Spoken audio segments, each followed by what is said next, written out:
Political Figure TV. Revolutionary salute. Revolutionary salute. Like, share, subscribe.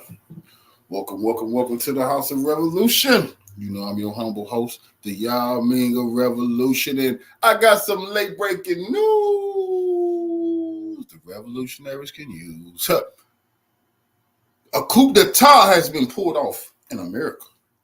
The American overthrow of Joe Biden. Be sure to wipe your feet. You're in the House of Revolution. That means hit the like button, like, share, subscribe. This is it's breaking. It's new. I told y'all we will be going live about this today. It's fresh. I got a lot of videos lined up. I haven't even got to study it too much. Just got home a little bit ago. I got the video lined up. But what we do know is illegal operation that took place. Revolutionary salute, Queen. Joe Biden was overthrown. And I'm going to tell y'all this. I don't care if y'all mad at me. I actually feel bad what they did to Joe Biden. Old Cook got a soft spot. I don't like what I just seen. I like the way the Democrats is tearing at each other. But for them to overthrow the American president in my face, it just reassures what I said. I hate to be the bearer of bad news, but we're in a bad position. But I hate that they done that to old Sleepy Joe. I wanted Joe to get beat up on by Donald Trump. But it happened, and let's get straight to it. And for everybody, I told my sister this. My sister called me. She said, "Coach, what you going to report about this?" I said, "Well, we're going to start letting the whole world know Kamala Harris not black. So I don't want to hear the first black female president. I don't want to hear that. That's an Indian lady." So we're going to start right there. I just got on the phone with my pops, and I talked to some other Democrats. They are very sad today. Salute, Queen. So all this shoe shining going on TV, the Democrats, these men, they are very sad. They did not want Kamala Harris. They cannot believe that this happened. But it's happened. Let's get into it, y'all. But I feel bad for old Joe. They overthrew reporting about conversations between President Biden and Vice President Harris. I want to go back to CNN's Priscilla Alvarez, who is covering all of this from Rehoboth Beach, Delaware. Priscilla, what are you learning? Caitlin, I'm told by a source that President Biden and Vice President Kamala Harris spoke today. It's unclear exactly at what time they spoke. Remember, the president put out his letter publicly that he would not seek re-election earlier this afternoon. But the president made clear after that letter that he was putting all of... I can guarantee you they told Biden they're going to lock his son ass up in federal prison for about 10 years. Remember, Hunter Biden still facing sentencing right now. They got Hunter in their hands. I've been told y'all that. Hunter's in their hands. I'm pretty sure they told Joe Biden, your son going to jail. And he going to get 20 hard time, nigga, unless you get up out this race. And if you still don't care about Hunter, well, we still got these charges for you not registered as a foreign agent.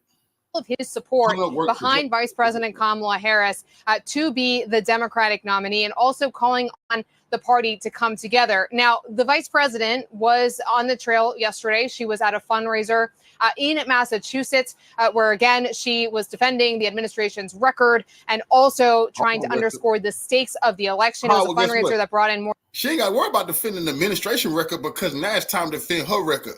Trump gonna want to know, and I can guarantee you he gonna want to know, why did you lock up all those black people in California? Trump gonna let this lady know, you standing for black people? Why was you locking them up? Why was you locking up mothers and fathers for kids who were getting truants? I heard that the kids missing school. She wanted to go after the mothers and the fathers. Oh boy, Trump finna drag this lady and remind people why she dropped out the presidential race, because nobody wanted her. And more than $2 million. Today, however, she was back in Washington, D.C. at her residence and with her staff. So this latest reporting is that the president and the vice president have spoken. That, according to a source who I spoke with, we're still trying to get more information as to... The only reason Joe Biden endorsed Kamala is to stick it to Obama. He endorsed her because they didn't want him to. He is not saying, okay, he giving them the middle finger. The endorsement to Kamala is a middle finger to the establishment. They didn't want her. They wanted her to step aside with him. They wanted Gavin Newsom because he got that program they love out there in California. They're trying to transition these babies. That's why he the golden boy. They've been working on him. They want Governor Whitmer. That's why they set up that fake FBI sting a couple of years ago with acting like she was going to get kidnapped. Now, see, that was all a play to build up her profile. They didn't want Kamala. So Joe say, I got to go, and y'all don't want her? Okay, cool. I'll go, and I endorse her. As to what that conversation looked like and when exactly it happened, but significant all the same. Yeah, of course, and also fascinating to learn about these conversations that he was having. Obviously, you expect him to speak with the vice president about this. Priscilla, keep us updated on what you're learning about this. We also have Van Jones joining us. He is CNN's senior political commentator and a former Obama administration official. And Van, obviously, you and I were talking a lot about this dynamic and how this was ultimately going to play out when we were covering the Republican convention in Milwaukee last week. And with this news, this entire campaign has just upended itself. Look, there's a lot of political. I'm telling y'all, man. So they bring on two shoe shiners to how do black people feel about Harris? How we felt? We felt the same way we felt about her when she ran for president. Nobody wanted her. Stuff. The Democratic Party is a family. At the end of the day, this is a family matter. Joe Biden's body may not be as strong as it used to be. His language skills may not be as sharp as they used to be. His heart is as big as ever. His heart is as big and as true and as strong. And this is the difference between a politician and a leader. He made a selfless decision, and people are heartbroken. Even people selfless decision. Boy, the man said for days he didn't want to go. They forced him out. They forced his hand, overthrew him. Now he want to go Joe Biden. He did this for the country. He done this because you're threatening the hell out of him and his family. Who knows? Have anybody seen the president? Please, Joe Biden probably no longer with us, man. Pushing for this to happen. It's kind of like when your grandpa, you got to take the keys, and everybody, you got to take his keys. You got to take his keys. You got to, and he's fighting and everybody's so frustrated. And then you finally get the keys back, and then you just cry because this is somebody that you love. This is somebody that you care about. This is somebody who was there for you. This is somebody you wouldn't be here without him. I knew it. And you had to take something I knew from this him. nigga was gonna cry. Oh. They gave this nigga $100 million to cry on TV. Make black men look weak. This nigga cry about every fucking thing. Everything. He get on here and cry. This is ridiculous, man. Van, you need to stop that bullshit, man. Now, this is not, look, this politics is politics, but this is a human moment for one of the great humans in America. This is a huge moment for him, for his family, for all of us who love him, for all of us who wanted him to get across the finish line. But if you're a young person watching this, this is leadership. This is patriotism. What? He wouldn't go. He wouldn't go, Van. The man say, hell no. You're threatening the hell out of him every day on TV. Leaked every conversation. All high-ranking Democrats came out about it. Revolutionary salute to our brother Shouted Nick for the donation to the war chest. Revolutionary way of life. I absolutely appreciate the love, family. But let me get back to this shoe shiner, man. He crying. Now, this is what a patriot looks like. Somebody that's selfish. You overthrew the American president the whole world watched. You overthrew him. Just so black people will feel enthused because they think y'all will vote for anybody. And then put the black lady in there. If you show me a black lady, I might vote for her. But I haven't seen one yet. I know y'all not talking about the Indian lady. This is what it means to put the country first and put the party first and put the cause first. When your arm gets tired, you let somebody else finish pitching the game.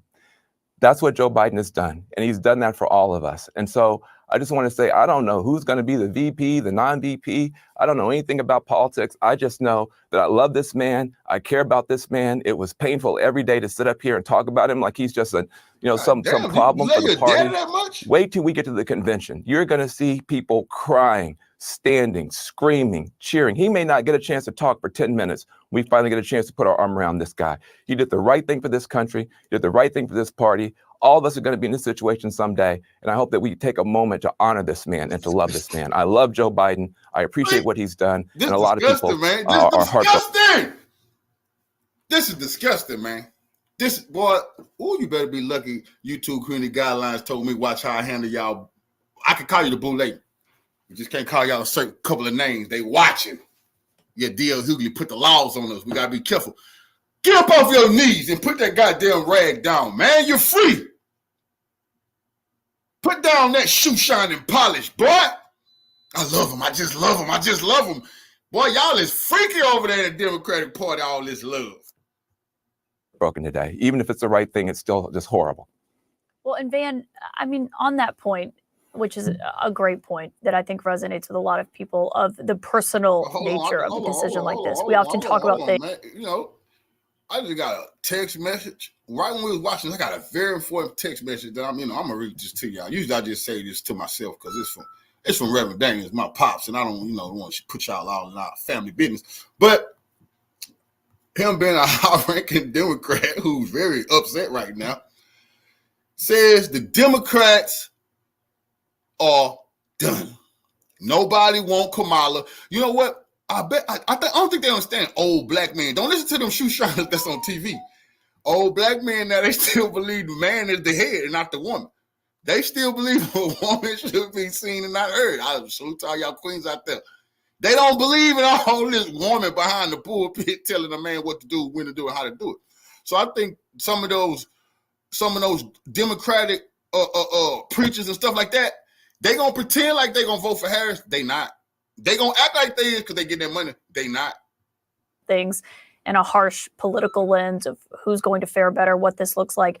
I mean, I also have to imagine what it's been like the last 3 weeks, a little over 3 weeks since that debate, to see, what the reporting has been behind the scenes. Revolutionary salute to our brother Warren Ware for the donation to the war chest. Revolution is a way of life. I appreciate the love, family. Salute. Of Democrats who wanted him to get out. On Friday night, the reporting was that he was seething over, seeing big allies of Pelosi come out and call on him to get out, even upset to a degree with his former running mate, President Obama. And just to see, what he personally has witnessed and these calls from his longtime allies, people who certainly praise his legacy, but said, it's time for this decision to be made. But have we all gone through this with our own family members? Like, yeah, he's hurt. It's he's not pissed. your family member, bro. A lot of us wouldn't have careers. I wouldn't have a career without Joe Biden. Joe Biden picked me out of the puppy pile. He's the person that everybody says you work for Barack Obama. No, I worked for Joe Biden when I was in the administration. I was on his middle class. Oh, thank you for telling us. All of us have known that embrace. All of us have gotten those phone calls. You're right. You could never make this far. He letting us know. You think Obama? You think I'll be on TV like this? Like I work for Joe Biden. That's why I'm still up here crying. That's why I cry every time they say Biden. Thank you for letting us know that, Vance. Thank you, brother. Letting us know Obama he couldn't get me as far as Master Joe now. Cards when bad things have happened to us. So, that's a family. That's what it is. He's hurt now. He feels let down. He feels that his friends turned on him. In the fullness of time, he'll recognize that it was done out of love and as loving a way as possible. But at the end of the day, some people, and I don't want to mention any names and ruin this day, but some people will back their leader no matter what. Some people, they don't care how many people this man has hurt and how many laws he's broken, no matter how many bad things he's done. That's our leader. We're going to back him no matter what. Yeah, that's why you back back this party is not like that. Yes, it is. This is not a cult. Yes, it is. Shoe shiner. You don't care that Joe Biden put the mandatory minimums out, and he smiled and laughed at Biden. Hunter was the biggest crackhead and junkie. Joe Biden had 9 ounces in his house anytime Hunter stayed there. They even had cocaine in the White House. Why they laughing about black people getting locked up in the house, nigga? But you still talking about Joe Biden is a good man. Man, Biden, crime bill, racist crime bill. He couldn't find no crime with the Hells Angels and the Banditos and the bikers. Oh, they overlooked them. They come looking for crime in our goddamn neighborhood. Joe Biden didn't want his kids to grow up in a jungle. He said, if you mix your kids with his kids, that's a jungle. Huh? This man talking about a good man. Get the hell out of here. This is a political organization, and we believe in these principles. And if somebody is sick, if somebody y'all don't know the difference between a man and a woman. Y'all already said that. That's on record. It's on record. It's on record. Joe Biden nominated a Supreme Court judge. There's a black lady Joe Biden nominated. She passed the test. How did she pass the test? Hold on. Revolutionary salute. Revolutionary salute to Yaya's kids for the $20 donation to the war chest. Revolution is a way of life. I absolutely appreciate that blessing. Queen salute. How did the Supreme Court justice? Because they keep telling you Biden nominated the first black Supreme Court justice. You're right. And I didn't know who she was until I sat there and seen them Republicans ask her one question. And then when they asked it too, I was so glad they did. They asked her, do you know the difference between a man and a woman? She said, huh? You should look at dead headlights. Like, what? That's easy. Oh, that's easy. Just answer that, you Supreme Court justice. She said, actually, they say, no. I mean, is it a difference? That's that's not really There's not the lady Supreme Court justice and said that there's no difference. They ripped her to shreds. I sat there and say, lady, please, you ain't grew up in no black family, and you don't know the difference between no man, no female. Shame on the Democrats. Shame on them. But that is what they bring it. That is what you got the test you got to pass. Throw away any spirituality. That's out the window if you're a Democrat. And you cannot say you a man or a woman. They don't use them type of pronouns anymore. That is the Democratic Party, and that's the fucking truth. Do it. There's no shame in that. There's nothing wrong with that. If somebody can't do it, that's okay. And what you see with the Joe Biden, yeah, everything was falling apart around him, but he could have stuck it out. There were people in this party who wanted him to stick it out. There are people in this party right now who are mad that he didn't stick it out. Don't act like it was all on one side. It wasn't about the donors. It was about, could this man hold together all of us anymore? And when he realized he couldn't, he did the right thing and he passed the baton. That is leadership. Pelosi did the same thing with Hakeem Jeffries. That's leadership. That's responsibility. That's what America's supposed to be about. I love Joe Biden. You have people on both sides of the fight in the party who are crying right now, who can't believe it right now. This is not a normal time, y'all.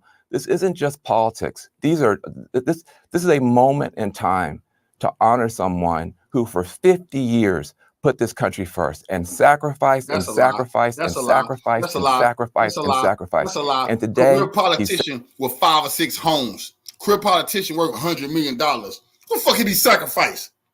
Who wouldn't want that job? Man, came up. They didn't put America first. Please, that's not what the House Republicans say, because the man got 17 secret bank accounts. The man got 20 shell companies. China was giving his granddaughter money. Why was China put America first? This is a lot. And for these shoe shines to come on here, Joe Biden is on the neo-Nazis in Ukraine. What the hell is you talking about, Vance? Now, y'all not going to get away with this shit. No, y'all not. I know y'all not. Y'all not sweeping Jim Crow Joe legacy under the rug. This man has 50 years, of not giving a damn about us. Salute to our brother Damon Graves for the donation to the War Chest. Revolution is a way of life. I appreciate the love, family. Salute. That's disgusting. We're not finna let them paint Joe Biden as no hero. He never been no hero. Never forget, Obama picked Joe Biden because they needed racist white people to vote for him. He had all the blacks. He went to Joe because that was Jim Crow Joe. The good old boys are back Jim Crow now. He sacrificed again. That's Joe Biden. I love Joe Biden. This country should get around Joe Biden and help our president through these last few months.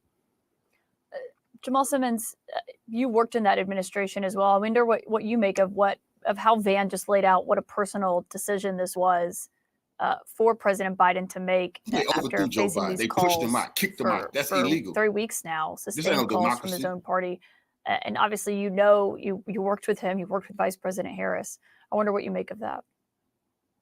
Yeah, listen. As I started out, it's a very sad day. I have heard both Van's sentiments and feel them. Right? I mean, there's nothing. I found after the assassination attempt last Saturday, when Joe Biden went on television to tell us what was happening, I know people had different feelings. I felt a little easier about it, right? Knowing that Joe Biden was in charge, because here's somebody who was going to be willing to put the American public first and not just his own political needs, not just do what he thought was best for him.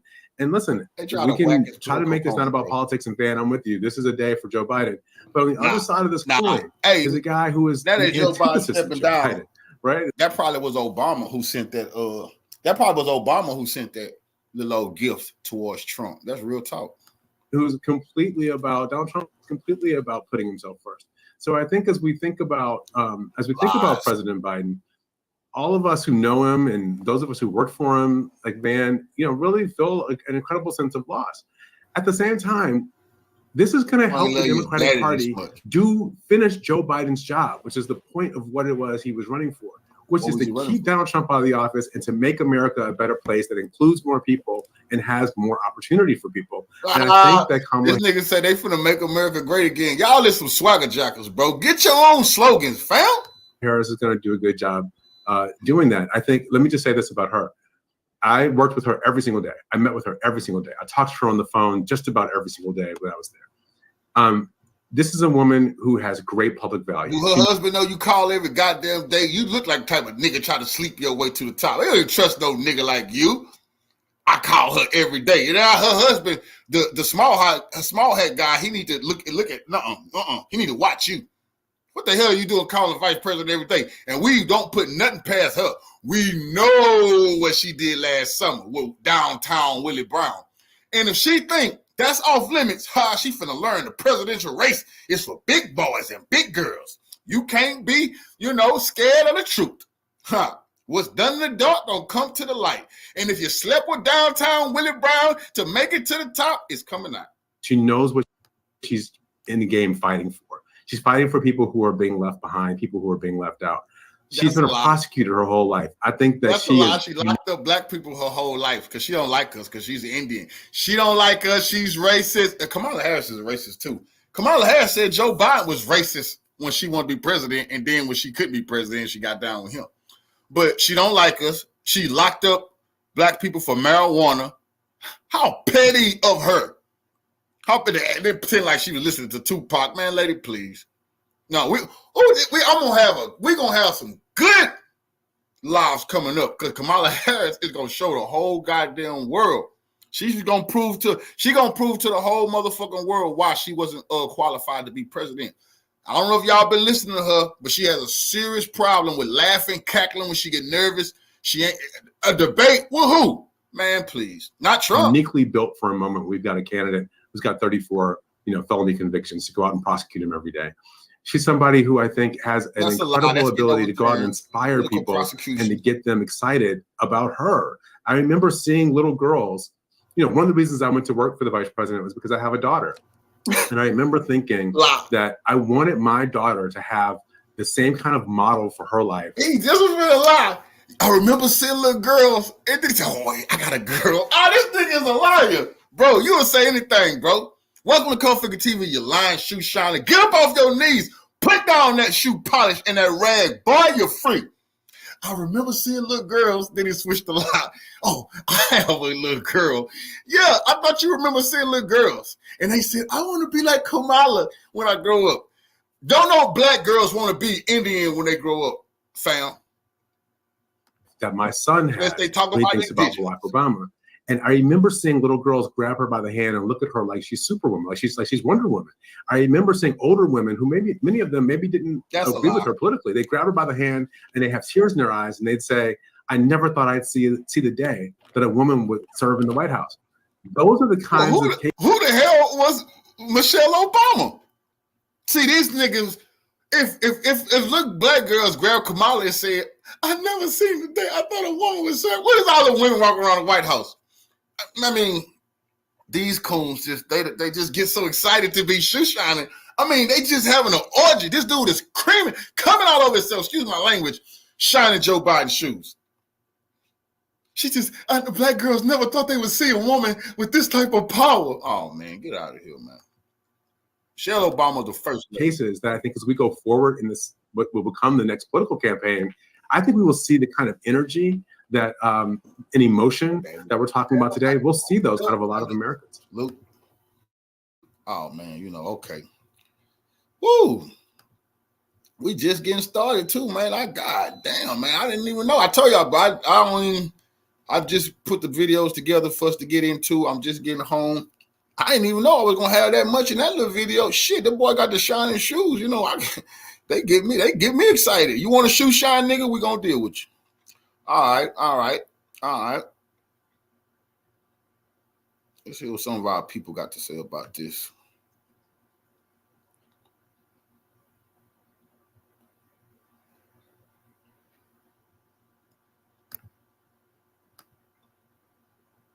All right, then we hearing Obama.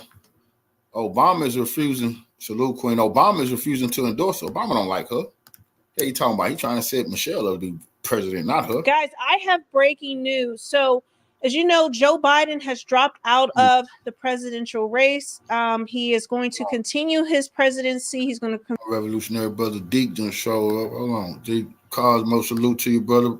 Appreciate the donation to the war chest. Say hotel, big revolutionary salute to Cub Figure for keeping the pressure on these shoe shining ass house ninjas, these racist ass sellers Old Sleepy done finally went night-night. He done went night-night. Revolutionary salute, brother. I appreciate you donating to the war chest. Revolutionary real life. Absolutely appreciate the love.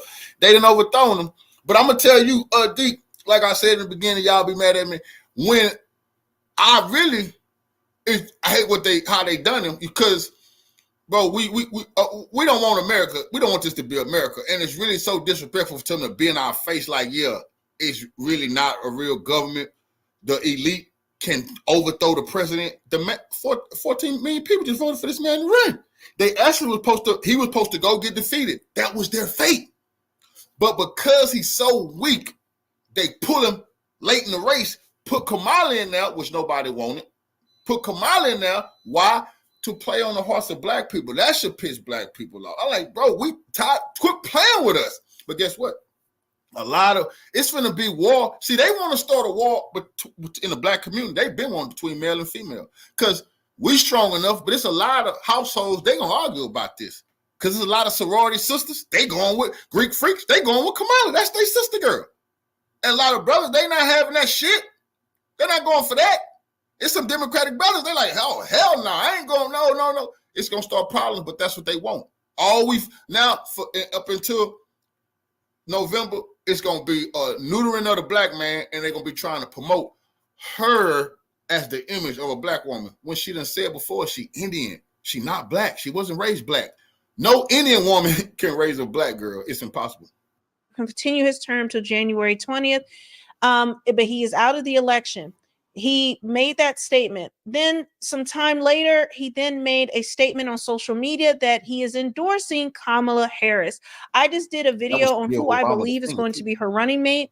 There's a lot of chatter, but the most likely candidate and the one that Trump's party has been somewhat worried, not worried, but they are the one, they think this, and most people think this is going to be Senator Mark Kelly from Arizona. You have to watch that video. He is pretty untouchable when it comes to as far as attacking him. But this is what you need to know. Obama just put out a statement on Medium. Okay. And it says his statement on President Biden's announcement. You need to watch this. So Joe Biden has endorsed Kamala Harris. And I'm not going to read this entire thing. I want to get to the meat and potatoes right here. And they told him, don't do that. He did it anyway. Look at what Obama has to say. We will be navigating uncharted waters in the days ahead, but I have extraordinary confidence that the leaders of our party will be able to create a process from which an outstanding nominee emerges. I believe that Joe Biden's vision of a generous, prosperous United States that provides opportunity for everyone will be on full display at the Democratic Convention in August. And I expect every single one of us to be prepared to carry that message of hope and progress forward into November and beyond. He is not endorsing Kamala Harris. There have been two paths that have been talked about. The first one is the one you're seeing that Joe Biden is taking, where he drops out, endorses Kamala, then she is able to take up his, all of his fundraising. They have over 1,000 staff, 100 offices around the country for campaigning. She can take over that infrastructure because she's part of the Biden-Harris ticket. She can take over the millions of dollars that have been raised because she's part of the Biden-Harris ticket. Anyone else would not be able to do that according to campaign finance laws. It would have to start from scratch. That money have to be go back out, redistributed. Oh, this is a mess. There could be legal challenges to it. So with that, she was endorsed. No, keep in mind, he did not want to endorse her.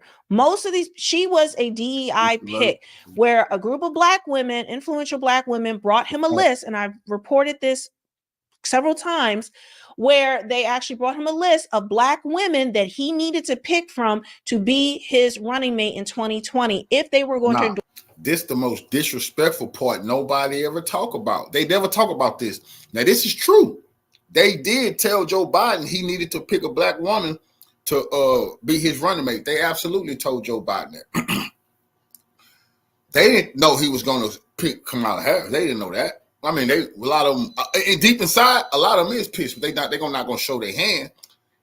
This man picked a black woman who married to a Jewish guy. He done that on purpose, nigga. He could easily pick. There's plenty of black women in Congress who married to a black man, strong black family, strong spiritual background. They didn't want that. They don't want to present that to no motherfucking world. Hell no. This is the black woman you get. An Indian lady who says she's from India. Her mama's from India, and she grew up Indian. You want a black that was a backhand to them. So they got to put lipstick on that pig and pretend like that's still all good. That ain't cool. All them black women he could have picked from them black families, this what he do? When Kamala Harris is standing up there and taking her acceptance to be the first nominee as a first black woman running, allegedly, well, supposedly she trying to say she black woman, she'll be standing up there with her Jewish husband and his white kids. That's serious business. So if she pick another white person to run with her, she gonna be the only so-called black person on the stage, bro. But they pushing this to black people. Black, it's your town. I'm black, y'all. I'm blacker than black because I'm blacker than black. She the only black person gonna be on stage, man, please. Endorse him and push him over the line as far as becoming president. They also wanted a black woman to be the Supreme Court nominee. Now, we know both of those happened with Ketanji Brown and Kamala Harris. So this voting block, black women, he even said Ketanji Brown, that's her. That's that Supreme Court justice I tell y'all about who don't know the difference between a man and a woman. How disgusting. She also married to a small hat person. They did it on purpose. The black, okay, they say, okay, we pick a black woman. Okay, well, you gotta be married to some white guy or some guy. You ain't bringing no strong black values in this motherfucker. We ain't having no strong black men. That's how inferior these clowns is. They don't want no black man standing in there, sitting in there no time, ever. So they're like, okay, you gonna make us put some so-called alleged black women in power? They gotta be married to a white man, or else they ain't gonna be part of this. You want a black woman to be our communication director? Well, she gotta be married to a white lady. That's what they did. Said this in his speech, his acceptance speech, that black women pushed him over the line in order getting him in the White House. We know that that's what he said in his speech. So they, there was going to be a lot of contention if he did not, with that voting block, if he did not pick Kamala Harris to and endorse her. But leadership, everyone, Democrats like Barack Obama is saying he has made his message clear. Now, I don't know if he could change it, but this came out after he endorsed Kamala, that the leadership wants to create a process. And this is the second option, okay? Because they do not want Kamala Harris, where they have an open convention where they have a town halls and different things leading up to the convention, so that the delegates then will choose a nominee after all of these. Obama wanted Michelle to walk in there, but he might be holding the Michelle play to 2028. But the Michelle play is the big play they're gonna roll out. Hollywood and all of them. That is they go. That is what they're waiting on. Different people have put their name in the race, their name in the hat. The problem with this is that's what it's ideal, because they do not think Kamala Harris is capable of winning either. She can't beat no Trump. And really, it's going to be hard for anyone to win, but they especially believe that, she polls terribly. She has a terrible record. She's not likable. She's seen as a clown, essentially, class clown, giggling, cackling Kamala. There's a lot of issues with her. That's a fact, bro. And even though this group of black women wanted her. Nobody in the world respect Kamala Harris, man. That's real talk. And it's disrespectful for them to be talking all this black talk. I'm like, man, don't do that, bro. Because y'all getting black people disrespectful when this lady ain't never said she was black. Fuck that shit, because I want to stand up for a black woman. That woman ain't never said she was black. I'm not standing up for her. The whole world is looking at her like, you think this lady gonna talk to Putin? Xi Jinping? Huh? Kim Jong-un? The Iranian mullahs? You think she can negotiate? You think she can negotiate something with Hezbollah? Man, come on, man. Get the fuck. These people out of their fucking mind, man. Her, she's not black. She's not foundational black American. Her mother's Indian and her father's Jamaican, but that does not mean he's black. Okay, her grandfather's a slave owner. There's a whole bunch of mess that goes. Yeah, her grandfather's a slave owner. But like I say, I love all our people all over the globe. But like I say, a bunch of them preach hate. And it's something that we can't overlook. A bunch of them preach hate. See, growing up, my father never told me to hate no Africans, no Jamaicans, no Haitians. He don't preach hate about other people. He just told me to love us, love your ancestors, love your roots. He just was strong on America, you know what I'm saying? But he never preached no hate for nobody else. So I know you're not supposed to be telling your kids to be weary of us. Don't do like them. And but I'm like, what? That's hate. We know, so we can't reconcile that. But all of our brothers in the islands who love to link up with us, we got nothing but love for them, man. And we'll kill and die for those revolutionaries. But we never gonna tolerate just because before I knew, okay, you said her father was Jamaica. That would make me think, okay, that's a brother, man. Fuck no. I learned all skin folk ain't kinfolk. Carl Figure had to learn that. So we not never gonna think just because you. I keep telling people before we came into contact with the people that's called white. I used to preach this. We already had misunderstandings with people who look like us. We didn't chill with everybody. That's a lie. You see, they done better than our brains so they can sneak their motherfucking traitors amongst us and always overthrow us and assassinate our leaders. But we did not be amongst these people who love to be of Sodom and Gomorrah. I want a revolutionary salute to Queen Nina 812. She said, appreciation, gratitude for all you do. King Y, appreciate you for what you're doing, Queen. Appreciate you donating to the War Chest. Revolution is a way of life. And I absolutely appreciate it. But you see, so we got to understand what's going on right here. And they finna try to black us to death, black us to death, black us to death, and try to make us seem like we the coon, we the house niggas for not going along with this bullshit. And no, we're gonna nip that in the bud, man. You show me a black woman, and I didn't. We might vote for her, but I haven't seen a black woman running for president yet. Goes into that, but a lot of black people do not consider her black. She did not consider herself black. She said she was the first Indian American to become U.S. attorney in California. She's also children of immigrants, same as Barack Obama, father, and that it's just complicated. I don't want to get into all that right now. That's a whole nother discussion. So, but black women, she was the least black on that list, but he chose her, and they still see her as a figure. Kamala Harris can't talk about reparations. Did I tell y'all that? Kamala Harris cannot talk about reparations because she's not a descendant of a slave. She's a descendant of a slave owner. She's not a descendant of a slave. That's why Obama could not talk about reparations because he was not a descendant of a slave. Why you think Obama never weighed in on it? He had nothing to say because it's not his business, and white people could tell him that. What business of it is yours? You ain't no descendant of no slave. You gotta go talk to the British in Kenya or whatever. So I want you to understand what these people done did. That's how you know it's intentional. You telling me the two most powerful black people in human history have been but how their political system go, not in actual power, is Kamala Harris and Obama, the vice president and Barack Obama. And neither one of these people could talk about reparations because they wanted to descendants of slaves. This was done intentionally, nigga. Figurehead as a woman of color / black woman, okay? But they don't have confidence she's going to push this over the line, that she cannot beat Trump. They're trying to save the down ballot right now. It's about making them look racist. There's a possibility, it's about making them look racist because Trump, his whole thing is he needs to really run against a man. They want him to seem like a bully who's bullying a black woman. That's the setup. If someone new beating Trump better than Biden because it stops the bleeding of the cognitive discussion, if it's cognitive decline, the gaffes, all the things, the mess ups that happen, it just removes him out of this and they get to start fresh. But with Kamala, so they're able to start fresh. So the thinking is now with someone new, we can save the down ballots. What's the down ballots? We're talking about the Senate and Congress. They want to retain the Senate and they want to take over the House. It's not going to be possible. We got to remind everybody that Kamala Harris also put those illegal immigrants into the neighborhoods of Chicago. Never forget, Chicago rose up the elders and say, hell no, we want to speak to Trump. It ain't because Biden was old. It ain't because they didn't like Biden. It's because they didn't like their policies. Remember, we voting on policies. This ain't about Trump. All Biden about the policies. Never forget that. Kamala Harris still backed the policies of bringing the illegals over here and taking our black jobs. Yes, black jobs. Damn it, black jobs. You're bringing the immigrants over here taking the black jobs.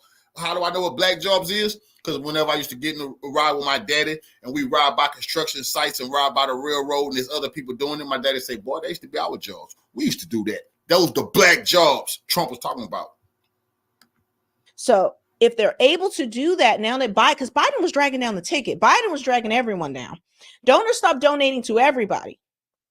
Okay. They said, we're not, as long as Joe Biden's at the top of this ticket, we're done. We're not giving to anybody. And keep in mind, this was at the hands of Nancy Pelosi, Chuck Schumer, Hakeem Jeffries, but more importantly, Obama. We have not heard a public statement from Obama until now. He is now happy that Biden is out.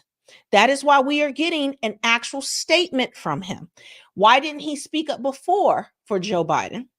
Why didn't Bill and Hillary, they were saying in the background, Bill and Hillary was doing that. No. That was just smoke and mirrors. None of these people spoke up. They better hope she don't pick Hillary as her running mate, man. These people will do some shit like that. To endorse Joe Biden, wanted him out. Now Obama's speaking out, and he is very clear on what he wants. He doesn't care what Biden said. Biden wants to endorse Kamala. I don't endorse Kamala. And Obama has way more sway. He runs the Democrat Party. I would say it's him and then Nancy Pelosi. Like, Obama is gospel when it comes. And that's because black people, Obama got sway with black people. That's why they let the House, they let the shoe shiner have all that power. Because I keep telling people, you talking about how many white people is in America. That's not how political parties work. It's the swing votes. It's really the independent type people. It's the black people who've been swinging these motherfucking elections. So they got Obama. They're like, okay, let's keep him because he's going to be able to play on these black people's heart for decades and they can try to stay in power. Comes to the Democrats. Okay. So whatever he says, that's what you take to the bank, not cognitive dementia Joe, essentially. So you can see this is not in the bag for her. This is not going to play out the way, so this is where it gets confusing. So yeah, now I'm on a video right now. I was watching it where the Democrat delegates, Biden delegates were on there, and a Biden delegate was saying, listen, we don't want anymore. We're just going to wrap this up. We need to keep moving. We're going to give the delegates to her, but not so fast, lady. The DNC convention is not until 4 weeks. She's talking out her neck now. But if Obama comes through and says that's not what's going to happen, that's not what's going to happen. And according to his letter, let's see this again. What does it say? But I have extraordinary confidence that the leaders of our party will be able to create a process from which an outstanding nominee emerges. That means an outstanding nominee has not emerged. Kamala Harris is not his outstanding nominee that he wants. And what Obama wants, Obama gets, because he is their transcendent figure. He is gospel when it comes to these things, more so than anybody else. So if he's not for it, and he already didn't like Joe Biden, he and Joe Biden had bad blood. Michelle Obama hates the Bidens, and that comes to their son Hunter, what they did to their former daughter-in-law. That's a whole nother story. But you see, Michelle Obama's been quiet this entire time.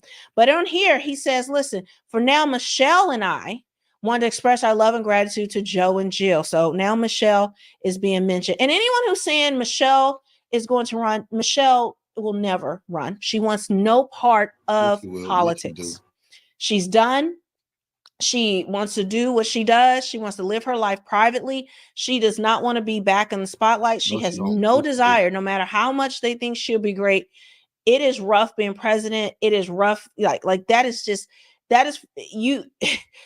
not the game she wants to be part of. She was tired of the White House when she was there. She's happy to be out and living whatever life she wants to. So take that fantasy out of your head. It will not be Michelle. But it looks like here there is a fight. There is a fight in the Democrat Party. Obama has spoken. He has gone against the wishes of Joe Biden. He has thrown Kamala under the bus. He is looking, when he says the leaders are going to create a process, he's talking about himself. He's talking about Obama who and Biden are the leaders that he trusted is going to do this. Keep in mind, he is the one that got George Clooney and other people. He gave the okay to throw Joe Biden under the bus. And now that Joe Biden done moved out the way for the better of the Democratic Party, mark my word, old Sleepy Joe, he ain't done now. One thing Obama got to understand now, that's not your fucking vice president no more, bro. That's the president of the United States, fam. You're not gonna be able to little boy him no more. once Joe Biden move aside, and him and his wife, they finna start plotting. Now Obama is gonna find out Joe Biden is a white man in this fucking country. That's why he hurried up and said, oh no, I want Kamala. You don't want her? I'm finna go right against you in front of your people and make you seem like the traitor. Remember, we seen Roland Martin turn on Obama last night. The black people already was turning on Obama. You see, Obama gonna get his wake-up call. He need to be very, very careful, because I don't give a fuck what nobody say. They'll never let that black man be the manipulator of these politics in America like that. Then he crazy. He getting the big head. Into the big donors to draw back. All of this is Biden's work and in cooperation with Nancy Pelosi. So what they say goes. So I don't know if he's going to put out anything else, but this is already there. Biden get guys, the deported. It's hot and popping. Kamala will, I guess, I don't know what they're going to do now. We got to see what is the next step. Is she going to get Biden's the money from his? Is this money going to actually go to her that they've raised for the Biden-Harris campaign? All those offices, all these staffers, or the leadership going to go against him now that he's made this? See that first family, all of that black stuff gonna fall to pieces. Once the whole world focuses in on that first family, her and the first gentleman, the small hat guy, and then his kids from his previous wife. She don't have no black kids from no previous marriage, no black husbands.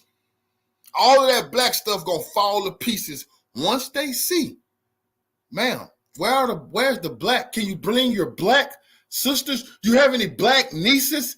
Where are the blacks? You got any black cousins to fall on? Oh, you got to fly them out from Jamaica like Obama had to do. We can't be falling for this shit, man. This announcement, they've taken all of his power away. The second he put out that announcement that he's not running anymore, he lost the narrative. He lost control of the narrative. He has no power now. It has been given over to the Democratic leadership, the powers that be, and what they say goes. It doesn't matter if he endorsed her. And maybe he was told to endorse her so it looked good, knowing that they are not going to pick her. They're not going to just annoy. I had enough of this lady, because she, all right, we got the gyps, what you're saying, but did I know this lady? Remember she said that Biden don't have no power. You crazy? Biden is a white man, and he's finna be the ex-president of the United States. He has plenty of power, and Obama finna find out. And it's a bunch of good old boys, nigga. They gonna ride with Joe Biden before they ride with Obama. He black. He black. Now that Joe Biden did the right thing, you see, what did Van Jones come out and say? I work for Joe Biden. I never worked for no Obama. It's already starting. They're already drawing the lines. Joe Biden want to know who you work for. Me or Biden? Me or Obama? You Joe, Roland Martin, all last night, riding for Jim Crow Joe, riding on Obama. Obama finna find out, nigga. Please.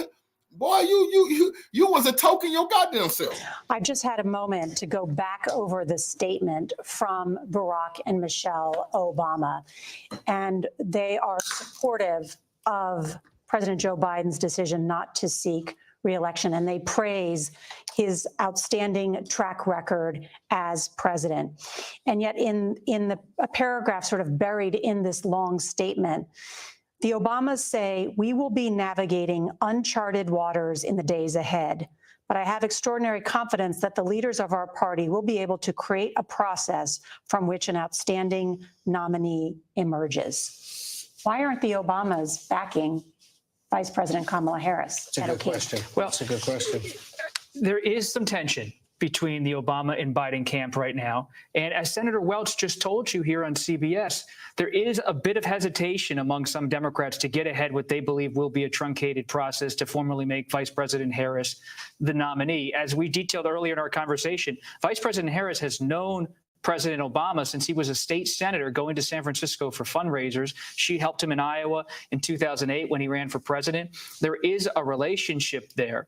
And I would be surprised that if in the coming days, President Obama did not formally get behind Vice President Harris, but there is a sense among some people close to President Obama and President Biden that they can't be rushing out statements because of the sensitivity Biden has about how this has played out. Mm-hmm. President Biden, especially his closest advisors and family members, are unhappy that they feel he was put in a corner to make this decision. Often they feel his hand was forced by those close to President Obama.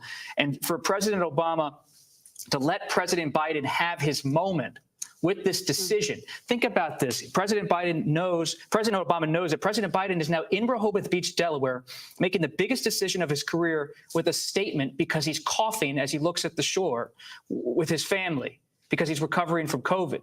To then start making this about Vice President Harris in the annals of presidential history would be perhaps a step too far because of this sensitivity. In the wake of that debate, which so many Democrats say was disastrous, I have been told that President Obama and President Biden have only spoken once, maybe once more, but likely only once, that there's a real belief that in the Biden camp that Obama didn't play this as they would have had hoped. They want him to be on the trail to help the Democrats.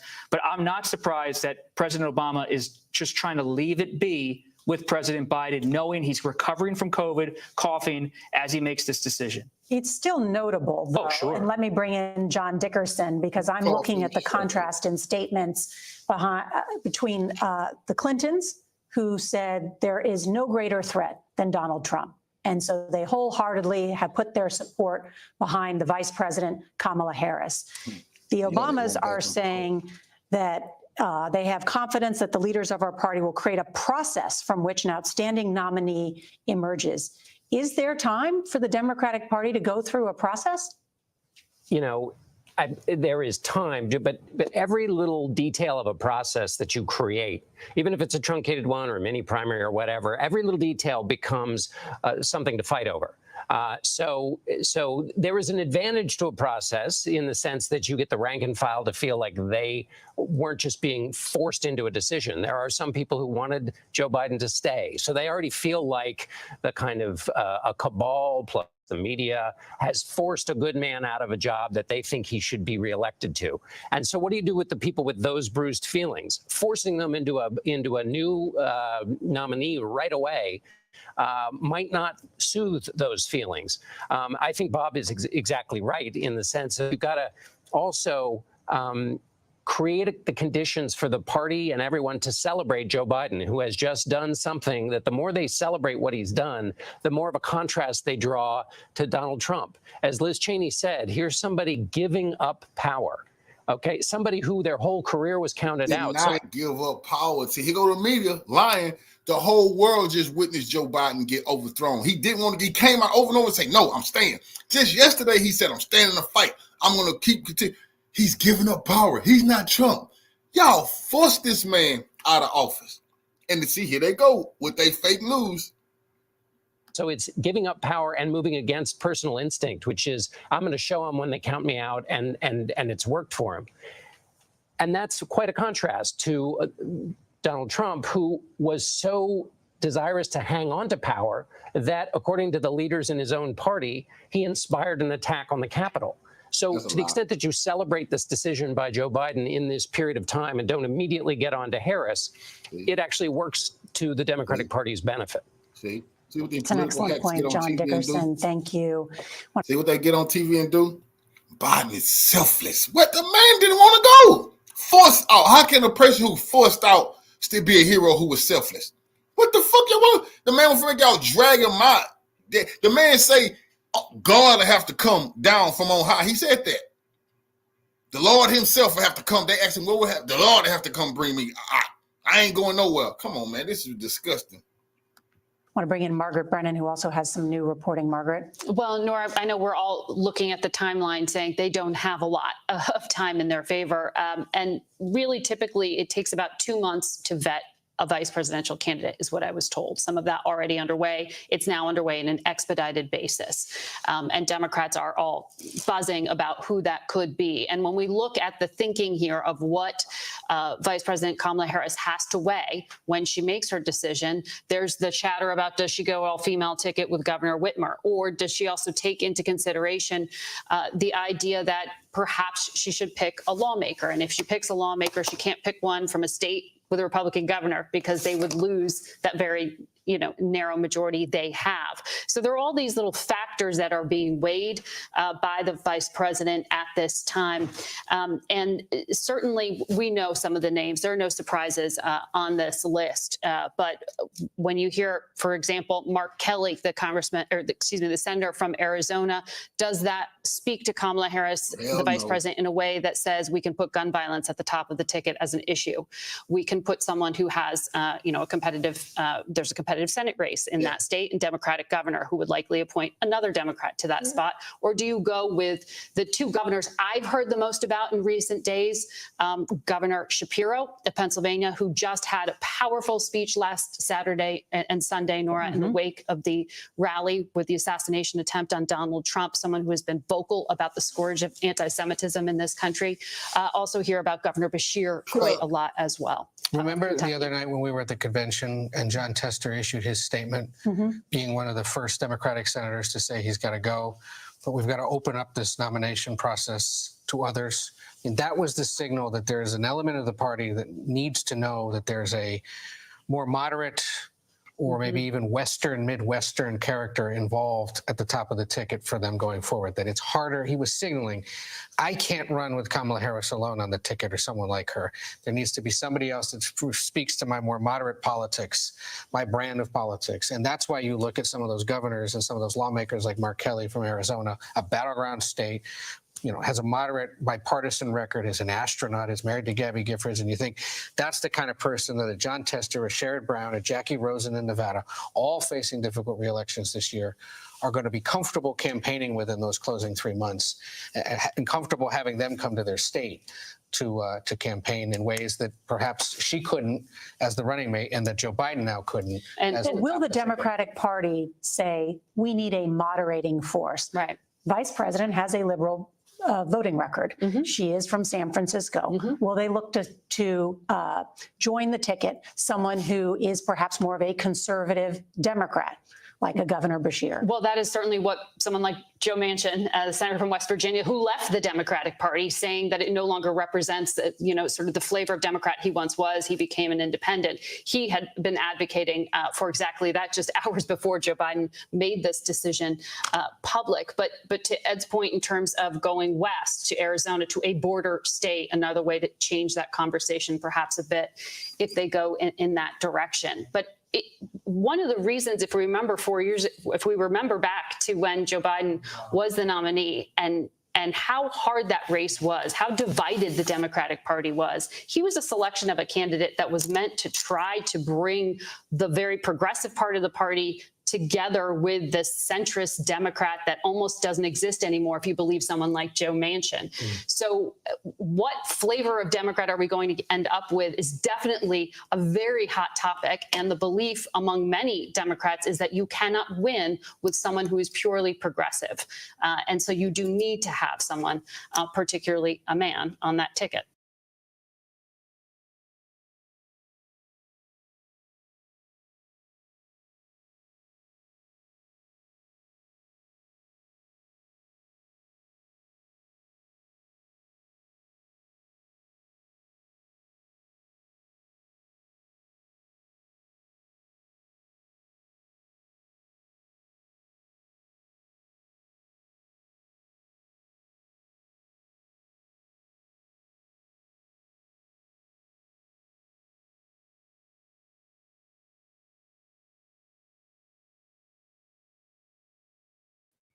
Joe Biden is out.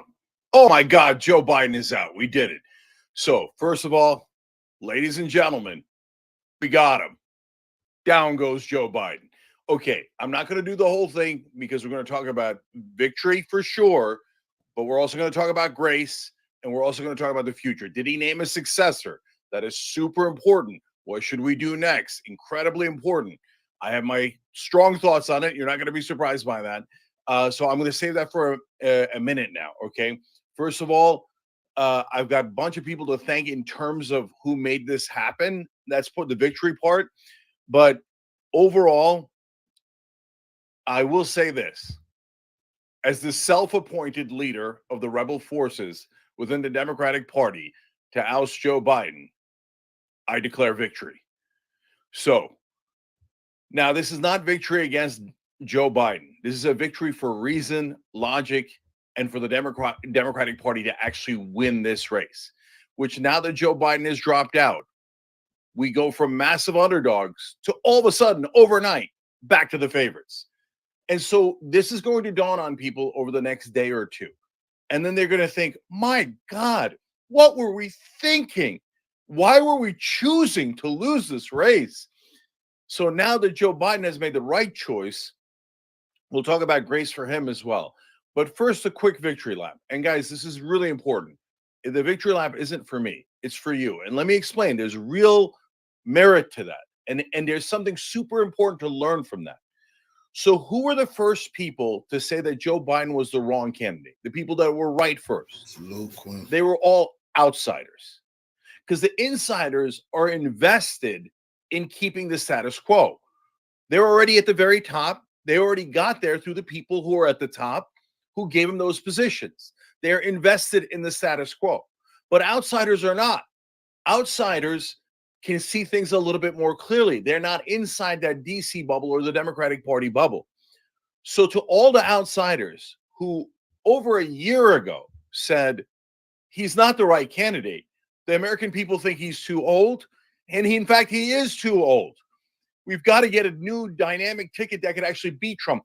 The outsiders within the Democratic Party were the ones who actually believed that we could defeat Donald Trump all along. And the ones who wanted to defeat Donald Trump the most all along. The ones who believed that democracy actually is on the line most of all.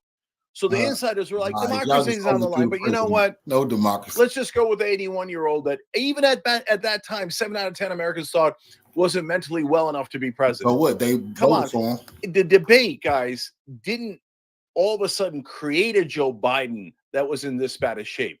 It just revealed a Joe Biden that was this bad of shape. But the outsiders and the second group, the rebels, and oftentimes these days, of course, those are the same. But those two folks, set of people, made all the difference because they didn't have to listen to authority. And this is what we've been telling you all along, guys, which is that the people inside the Democratic leadership, the same is true of Republican leadership, the same is true of a lot of politicians and a lot of leadership.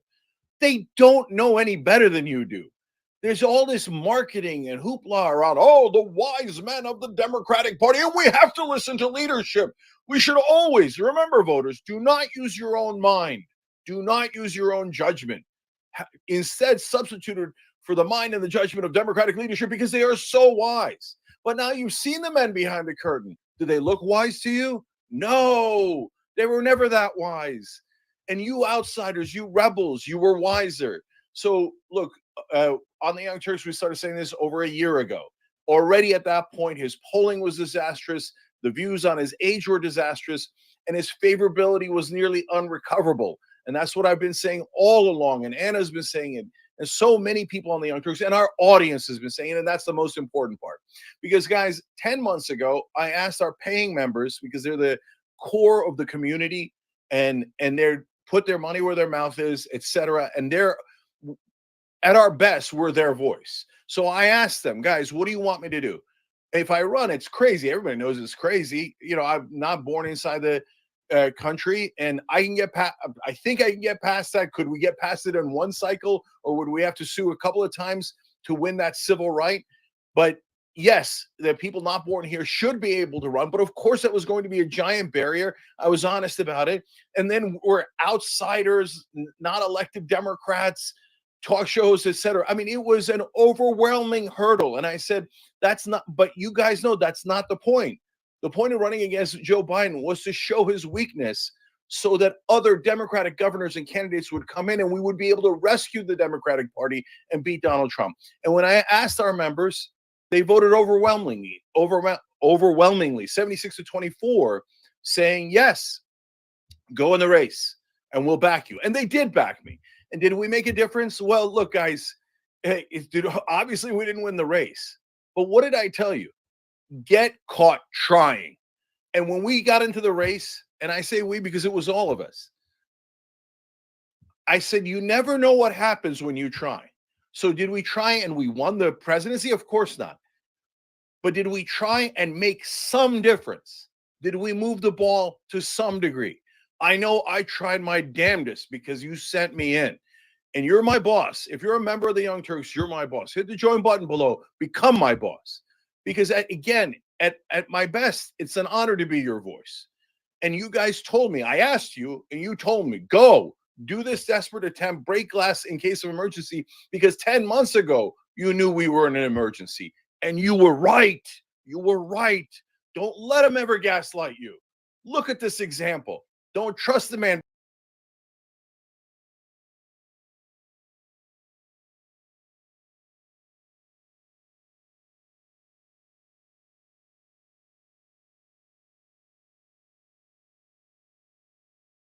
Biden's out. Who's going to be the new Democratic nominee? If you think it's guaranteed that it's Kamala Harris, you're wrong. And hold for who might be against her, because that is dramatic. And what's happening now is super interesting on so many fronts. Obviously, Joe Biden dropped out earlier this morning. In his first statement, he did not endorse Kamala Harris. A short while later, while I was in the middle of doing my live video about how he had just dropped out, one of our members told me that he had endorsed Kamala Harris. I looked it up. It's true. He did. But it's noteworthy that he didn't in his first draft, that at a minimum he forgot. And maybe he did actually forget, but that's also telling. It's telling of Joe Biden. It's telling of what he thinks of Kamala Harris. He had to put out a second statement to confirm that. Now, that's to be expected. And in fact, in the first video, I told you guys what I most would have expected and the best we could hope for is that he would endorse Kamala Harris, but say we should have an open process. Well, a Democratic president is saying that. Another Democratic president is saying, don't do that. The Democratic presidents are split. There's three different ones, obviously. Well, there's four, but Jimmy Carter's in a hospice. So Clinton, Obama, Biden are all split on this. Nancy Pelosi is on one of their sides, but not the other two. I've never seen a split in Democratic leadership like this. And on the most important issue, who should be the new nominee? And remember, there's two camps here. One is the anoint Kamala Harris and shut up camp. And that camp right now is leading. I'm going to tell you why they're leading, but why it's not nearly a foregone conclusion. And the guy that'll make a difference in just a minute. Okay. The second camp is not, oh, I want it to be Governor Whitmer or Governor Newsom or Governor Beshear or anything like that. No, the second camp is open convention, let the strongest candidate win. The open convention is very normal. We've done it for hundreds of years. The delegates decide, as they always have until 1972. And Kamala Harris would be the favorite there. And she's part of the Biden-Harris ticket. She's the vice president. If she can't collect the most delegates, that means she's definitely not the strongest candidate. And she's not very good at this. And great, we tested her. We found out who the strongest candidate was, whether it's her or someone else. And there's no opinion. That crowd that I'm in has no opinion on who it should be. We're just saying we should pick the best candidate and not anoint. Okay? So those are the two different camps, just to be clear about it. First of all, again, guys, I want to thank all of our members. We've been covering this honestly. You saw it. We saw this coming kind of basically literally a year before anyone else did. I want to thank everyone who signed the petition to get Biden out of the race. We started that petition 10 months ago. And you guys, our audience, you signed that. You saw this coming before anyone else did. When I read member comments during the live show, our show's live Monday through Friday at 6 o'clock Eastern, right? We do 2 hours, and then we do a bonus episode for the members. But to tune in at 6 o'clock Eastern every night, right? Every weekday night. So, and in those moments, I was telling you guys, look, you're seeing this. It's crystal clear. The favorability numbers are as low as I've ever seen. He's losing all the swing states, etc. We've been on top of this, and you guys encouraged me to go forward. And I love that you were open-minded. And as I read your comments when we do the show live, I often say, look at that point. That is better than any point that almost anyone in mainstream media.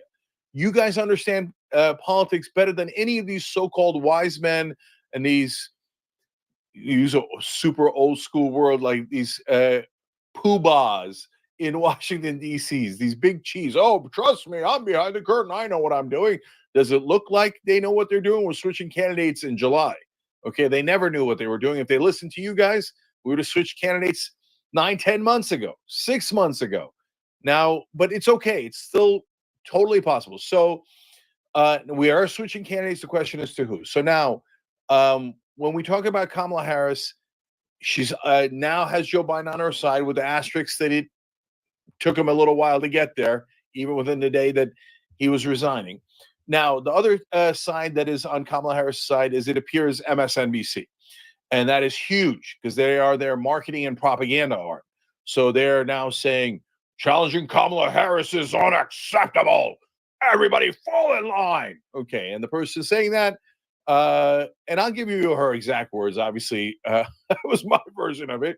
But it's basically Rachel Maddow. And Rachel Maddow now also admitting that Joe Biden had, quote, a 0 chance of winning. So why didn't you say that yesterday on the air?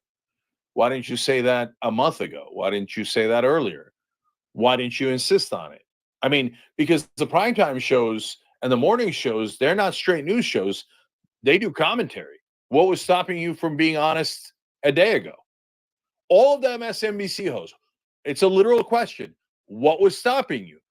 Because today, all of a sudden, all the people who were kissing Joe Biden's ass and saying he should be in the race, and I didn't follow every host microscopically as to, what BS language they put out earlier. Oh, we have some concerns, but leadership, we bow down to leadership. And you saw it with your own eyes. And Morning Joe, of course, is the most embarrassing.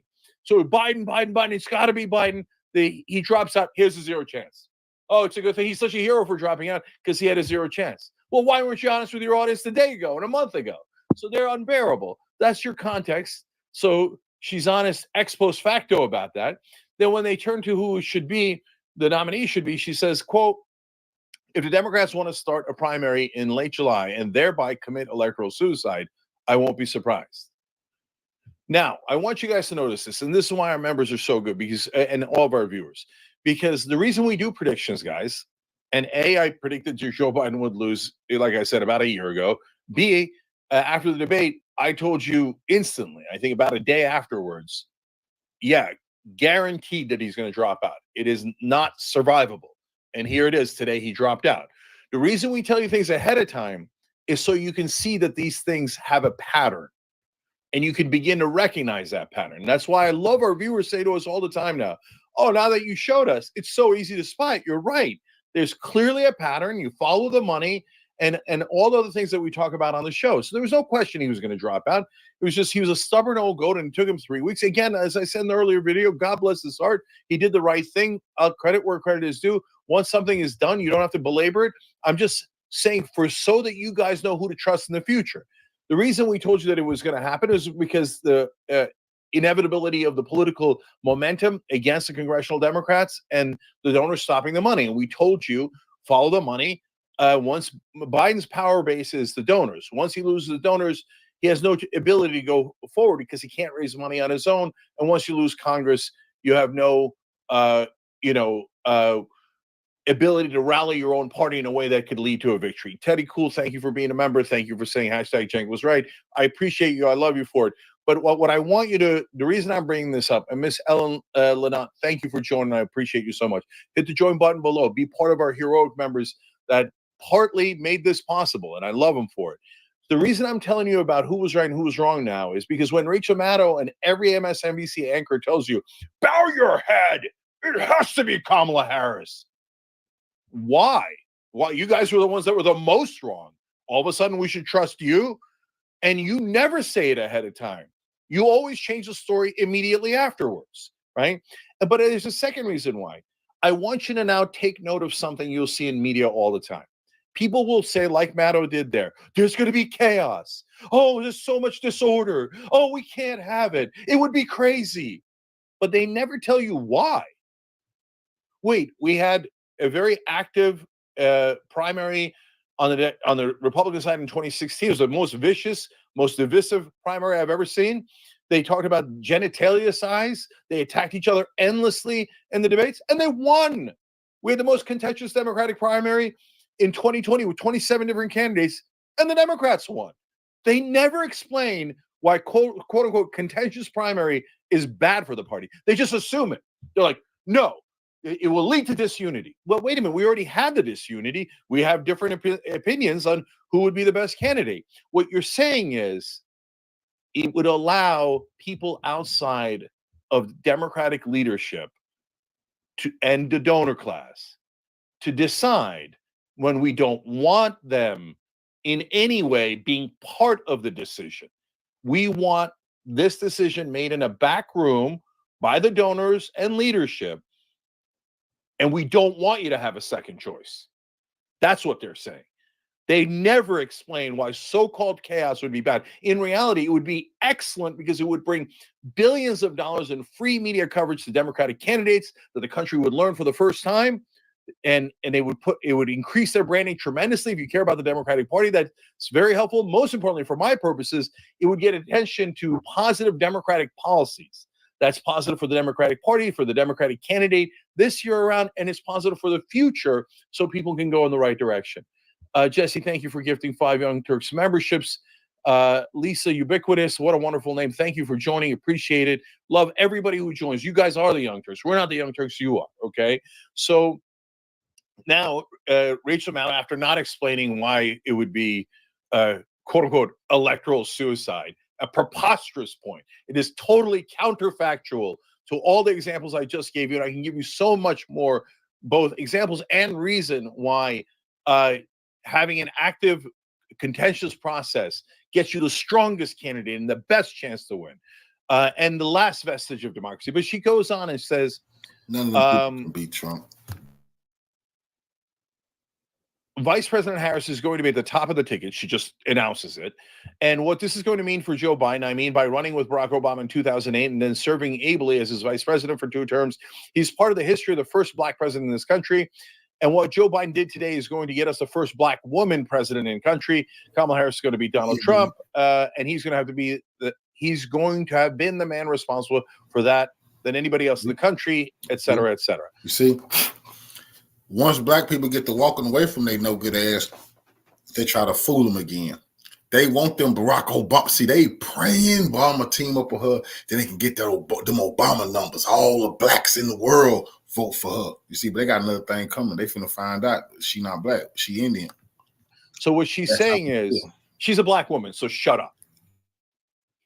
No, I don't agree. That doesn't mean I don't love black women. Okay. This is a preposterous, and it's really a thuggish argument. What it is oftentimes non-black people saying, I speak for black people, and you must pick her, whether she's the best candidate or not, because of her skin color and her gender. That isn't democracy. That isn't what the Democratic Party is about. No, and by the way, the most important part of that trick is just because they're of any particular ethnicity or gender doesn't mean that they're going to represent that ethnicity or gender. So, should we pick Ben Carson to represent black people? Of course not. That's preposterous. Should we pick Nikki Haley to represent women? Of course not. That's preposterous, right? Or Sarah Palin or Marjorie Taylor Greene. Absurd. But they say it with a straight face, as if she is black and a woman, so you're not even allowed to debate whether she's the best candidate. No, I don't agree. The majority of the Democratic Party doesn't agree. By the way, she has an excellent chance of being the strongest candidate, in which case we're all going to be super excited about her because she earned it. She's weaker than the white lady Elizabeth Warren is a stronger candidate than her, and that's just the truth. Elizabeth Warren got the Bernie Sanders crowd. Kamala don't. Bernie definitely would Trump's ass, but they now already told Bernie, do not say you running for president. I can guarantee Bernie not going to run because they already told him. You see, his wife got caught with some hanky-panky back in the day with some loans she got, and that's why his ass got out there race. But they now warned Bernie Sanders, do not say you running for president because none of them can beat Bernie. And because, you know what, guys? It's because we actually believe in equality. We actually believe in all those different minority groups because we're in those minority groups. We believe in women. We believe in all of this.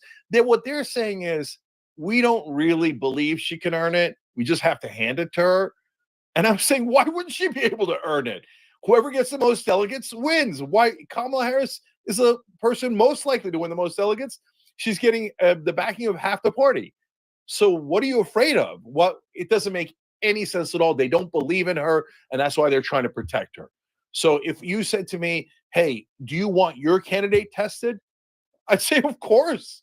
How do I know that I'm picking the best candidate? What, I'm the one person that knows ahead of time?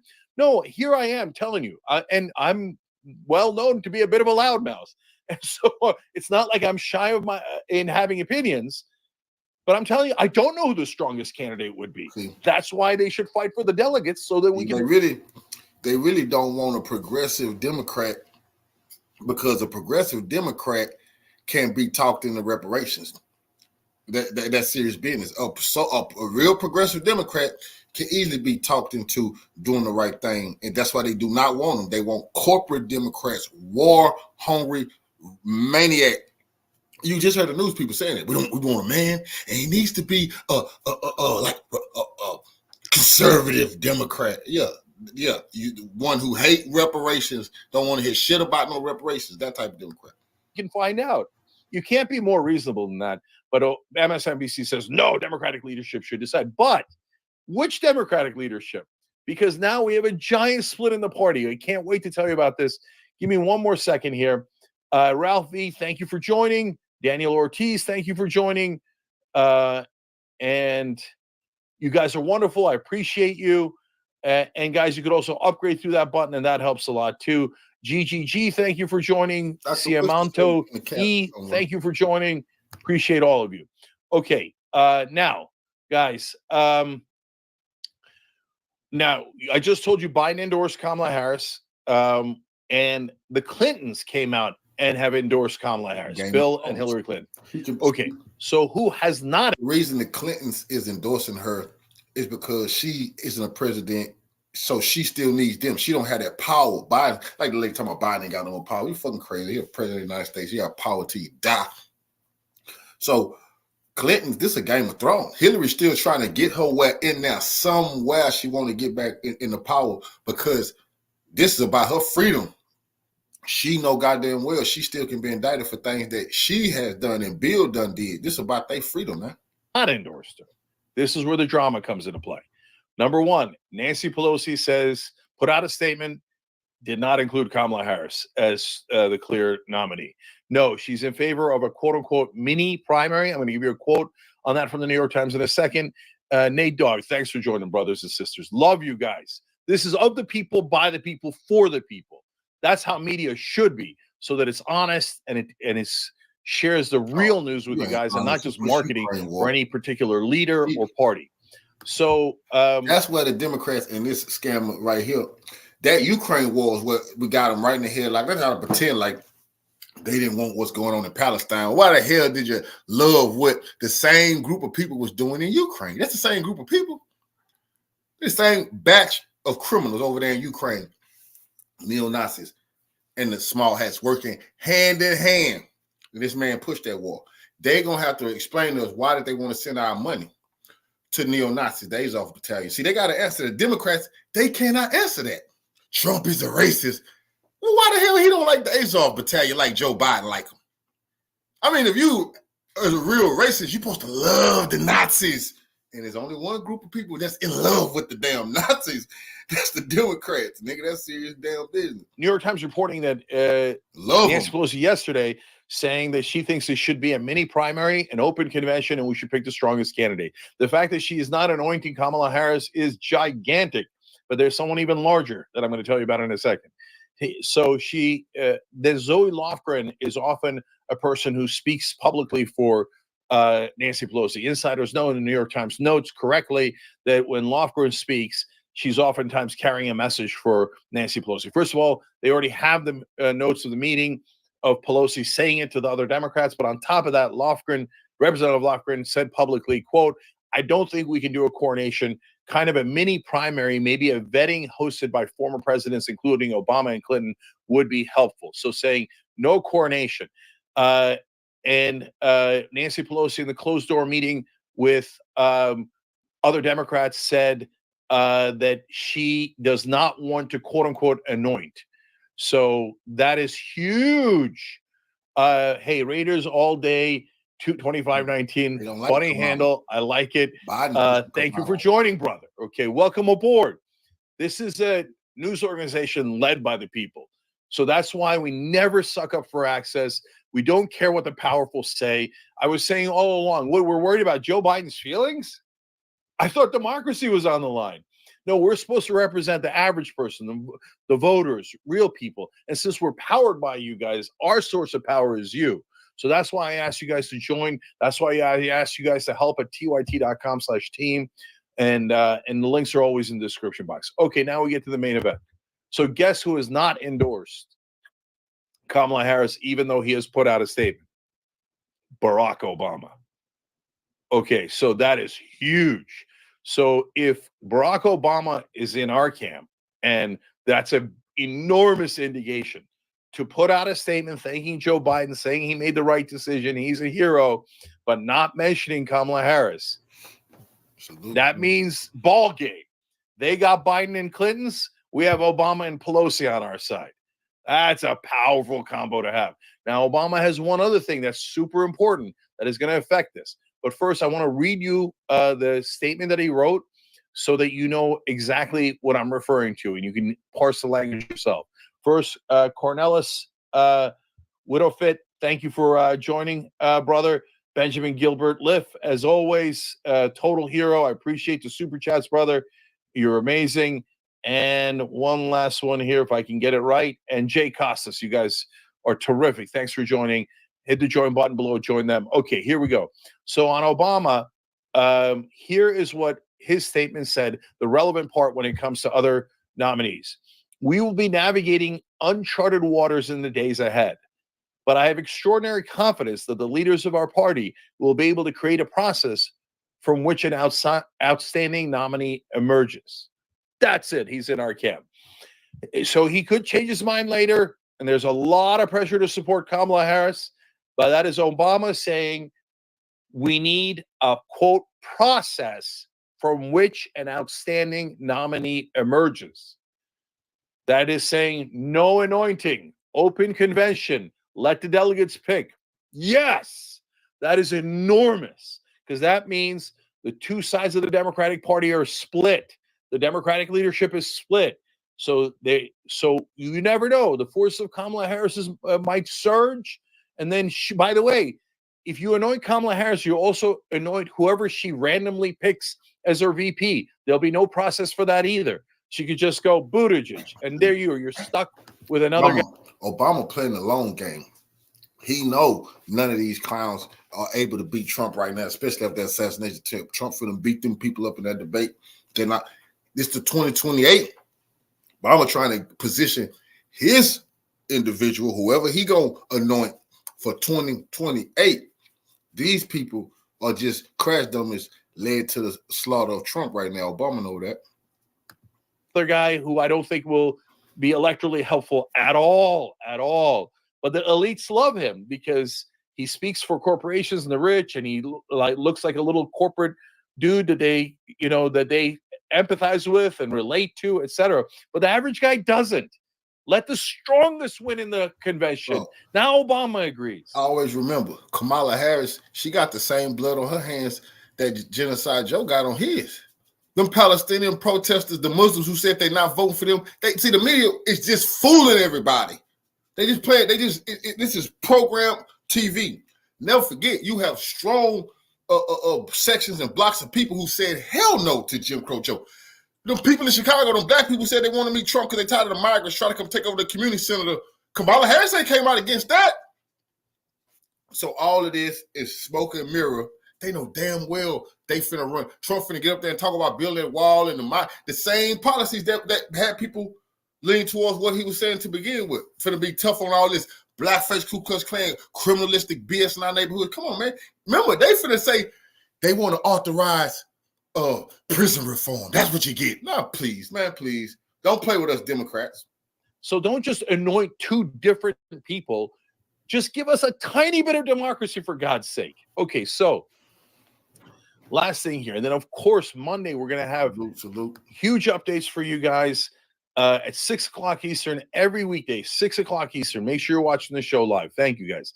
So look, the last reason why Obama makes an enormous difference, other than the split in the Democratic Party, is because it's hard to say you're discriminating against Kamala Harris for being black when the former black president says, no, we should have a process from which an outstanding nominee emerges and not just anoint Kamala Harris. It's just, and look, guys, there's a million real instances of racism in the country. And we talk about it on the show, and it's usually done to the average person, to a guy with no power, to a woman with no power. And usually folks get away with it, but not because of the smartphones, et cetera. The world's a little bit different. But when it comes to the elites, they play these identity politics games, having nothing to do with actually delivering for those voters, but having to do with, you have to pick me because of my identity. Well, that's much, much harder to pull off when the first black president doesn't say that you should be the nominee, that we should have a democratic process to pick the nominee. That makes that bit a shell game that the elites play in Washington for, whichever side they happen to be on, much harder in this case. So ball game, hashtag open convention, hashtag dream ticket, put together your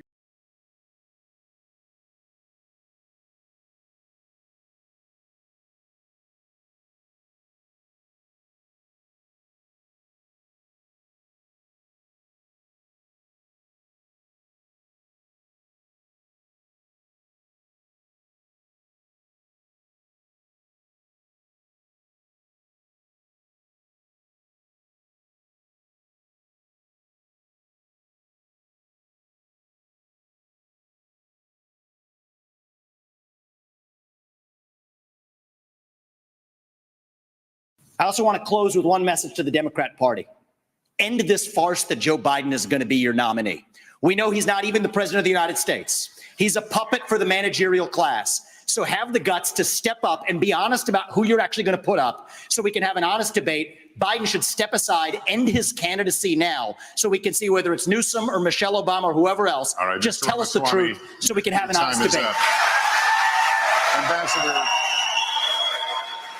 Very bad day for President Biden. What do you think? Look, I think the number one takeaway, Trace, is this. Joe Biden will not be the nominee. I said this last year. People dismissed it as some type of conspiracy theory. Today, I think it became that much more obvious. Play this out. Biden's own DOJ and special counsel is effectively releasing a report that undermines the case for him to actually be a candidate for the U.S. presidency, right as Biden's poll numbers are cratering. We have to do the math, skate to where the puck is going, not fall for the deflection. But I do think what they're planning for is to sideline Biden as the nominee, trot in a different puppet instead. That's the most significant takeaway from tonight. Okay, we've got huge breaking news right now on Twitter. Apparently, President Biden is saying that he will step aside as a candidate. This is just coming across on social media right now, breaking news, and will address the country later this week about next steps. He intends to fulfill the remainder of his term. Boy, oh boy, oh boy, oh boy, oh boy, I gotta tell you guys, politics has become a full-blown reality show where nobody knows what's going to happen next, except it is kind of predictable what's going to happen next. But it's, again, I'm still in shock here in regards to what has happened over the past 3 to 4 weeks. Okay, the past month has been the most eventful period of politics since 2020 at the very least. Okay, since 2020. Now we have Joe Biden finally dropping out. He folded to the Democrat Party pressure. Shout out to Vivek Ramaswamy. The guy basically called it more than a year ago. Okay, he said Biden's going to drop out. Biden's not going to be the nominee. He kept saying it. It turns out that he was right. Now, when it comes to my opinions on Joe Biden dropping out, at least when they first started to call for Joe Biden to drop out, I thought initially that Biden's going to stay in, right? However, it became clear very quickly that the pressure was just too much. The Democrats were self-sabotaging Joe Biden to the point where it became a self-fulfilling prophecy in the sense that because they let the genie out of the bottle, they came out and said, well, our guy not only is not fit to be president, he shouldn't be running, right? He should not be running. That's not something that you can take back. And when you have leadership at the top when you have senators saying, when you have reps saying it, when you have this broad coalition of Democrats saying this, Joe Biden had to drop out at that point because it was impossible for him to win. If Joe Biden would have stayed in the race, it would have been about revenge more so than winning. Okay. But Joe Biden has dropped out of the race, which indicates that all of that pressure, all of the things that the mainstream liberal media was reporting that is going on behind closed doors is actually happening, right? The media, at least for the past 3 or 4 weeks, has been the most honest that they've ever been, even though, again, the standard is not very high. Okay. I'm not giving them credit. I'm just saying that they've been bare minimum honest about what's happening with Joe Biden in the current implosion of the Democrat Party, okay? Because that is what is happening right now. Because of Trump derangement, this party is falling apart. And what they choose to do next is going to be something that we all should watch because it's going to be crucial to avoiding a complete implosion of the Democrat Party, okay? Because Joe Biden initially in his resignation letter, right, or his letter that he's not running for re-election, he thanked Kamala Harris for her service, but he did not explicitly endorse her.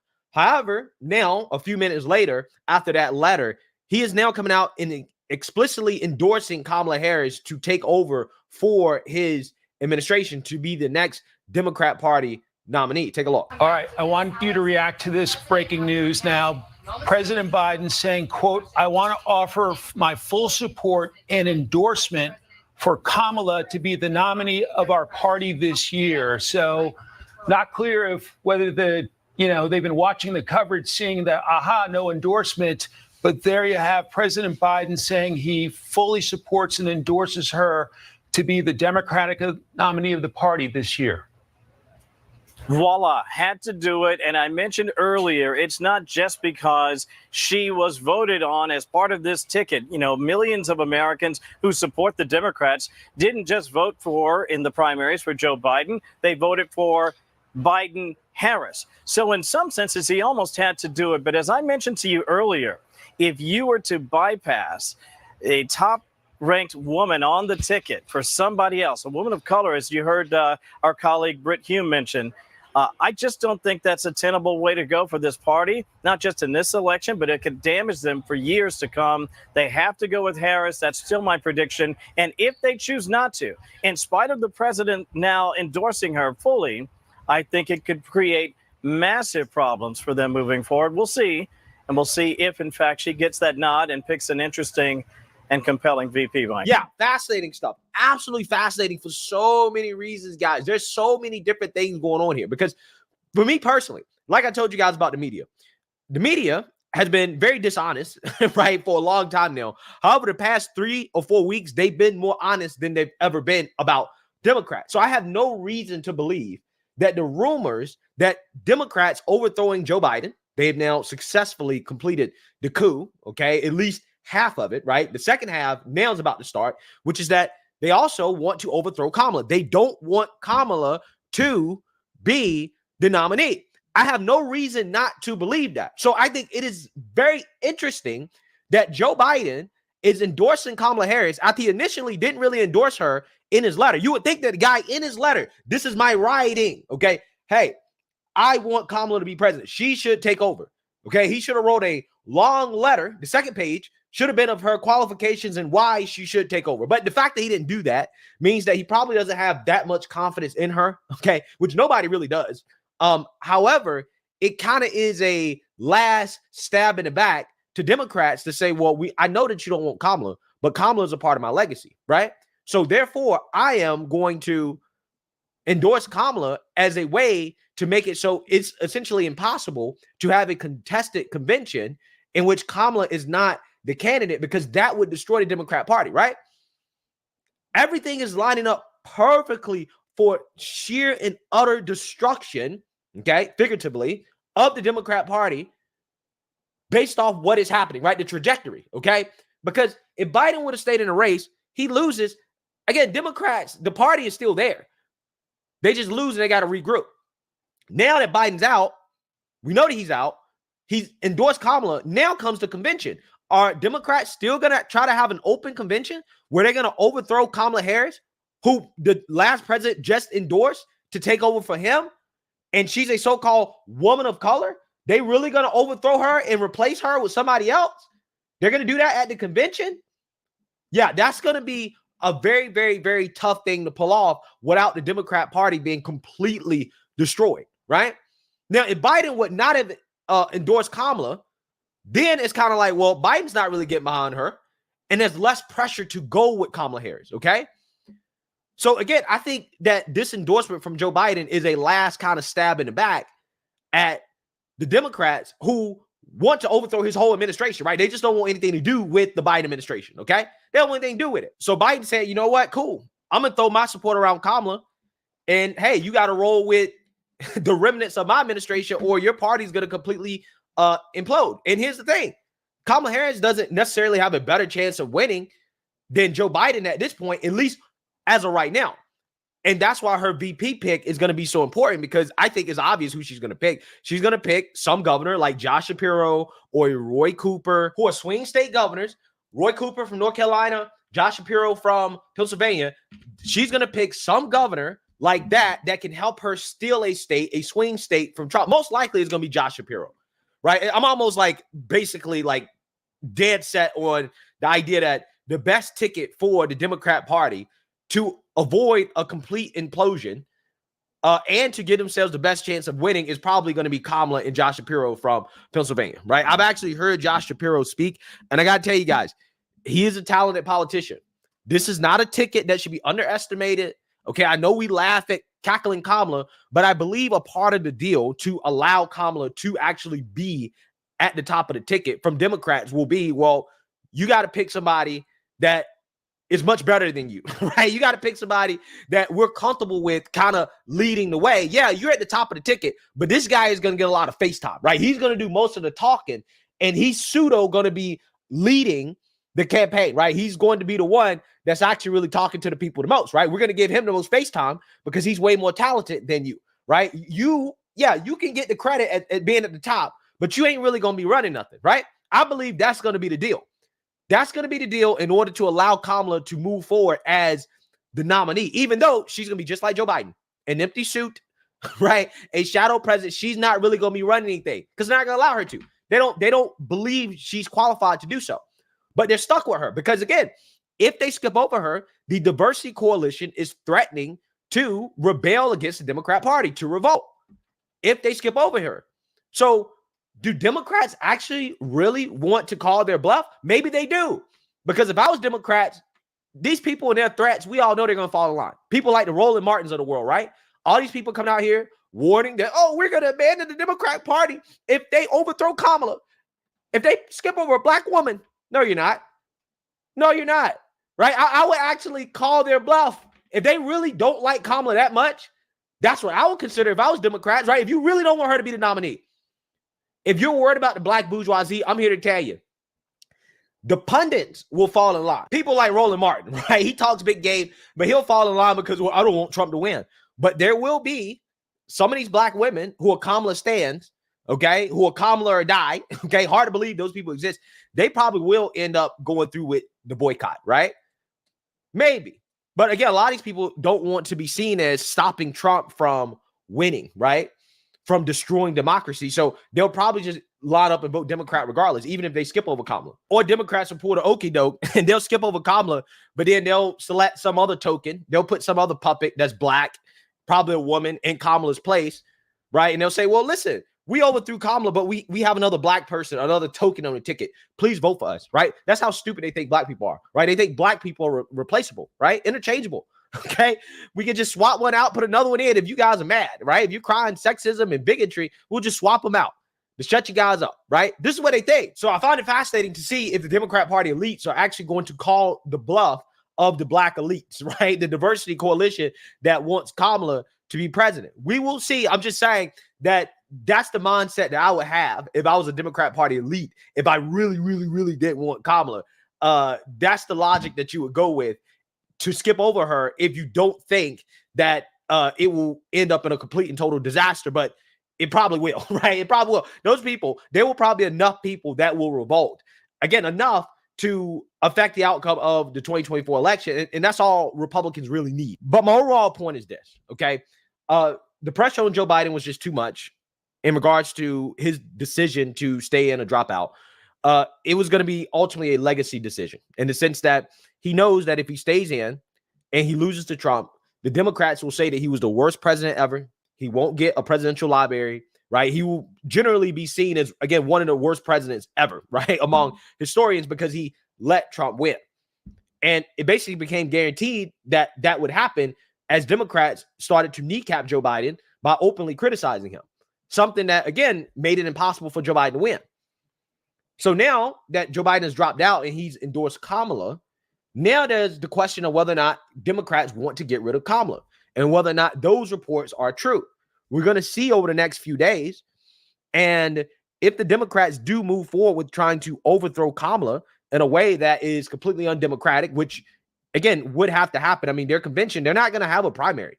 Okay, that's what it looks like right now. It looks like at the convention, the delegates will be allowed to vote.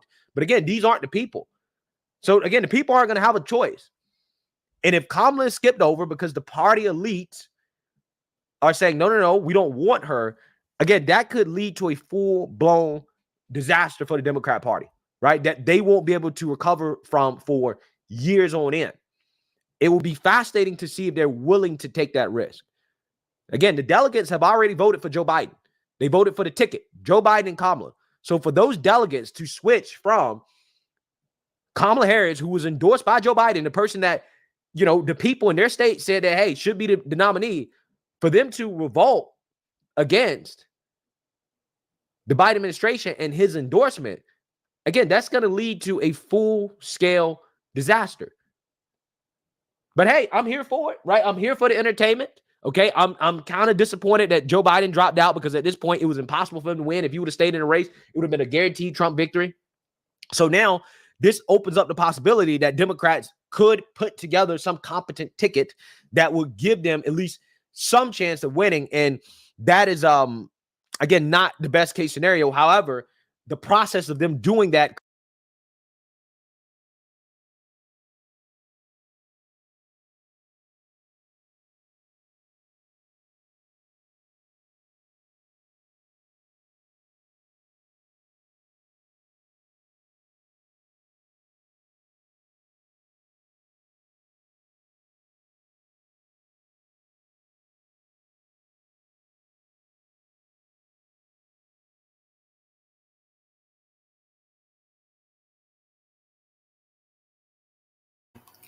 I told y'all what they was finna do to her. They now already start whooping up on Kamala. Kamala was in on it. She covered up Joe's obvious mental decline. Our president is in good shape, in good health, tireless, vibrant, and I have no doubt about the strength of the work that we have done. But Kamala knew Joe couldn't do the job, so she did it. Look what she got done. A border invasion, runaway inflation, the American dream dead. They created this mess. Kamala owns this failed record. Make America Great Again Inc. is responsible for the content of this advertising. They just started.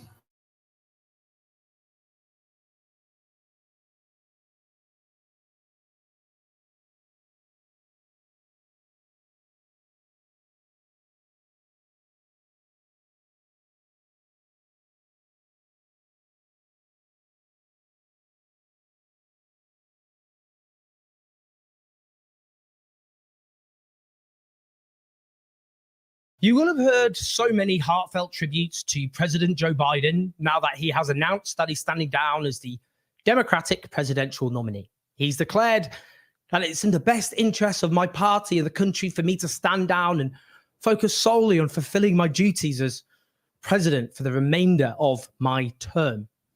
He said that he has decided not to accept the nomination and to focus all his energies on his duties as the president for the remainder of his term and to offer full support and endorsement for his vice president, Kamala Harris, to be the nominee of our party this year. And he urges Democrats to come together and beat Trump. Now, Joe Biden is standing down because his mental faculties have very visibly sharply declined, and no one serious thinks he is able to continue functioning as president of the United States of America. The truth is, though, that Joe Biden is a monster. He's a man with the blood of tens of thousands of Palestinians on his hands, and that is how he should be remembered. Now, I'll just read over some of the tributes as an example of what we're dealing with. A courageous and selfless decision says former Obama official John Favreau. Having led us out of the worst public health and economic crises in most of our lives, President Biden should be remembered as one of our great leaders, says former Secretary of State Robert Reich. Biden's legacy as a statesman who defended democracy rather than himself is now cemented, says one associate professor in global politics at University College London. Well, pass the sick bag, guys.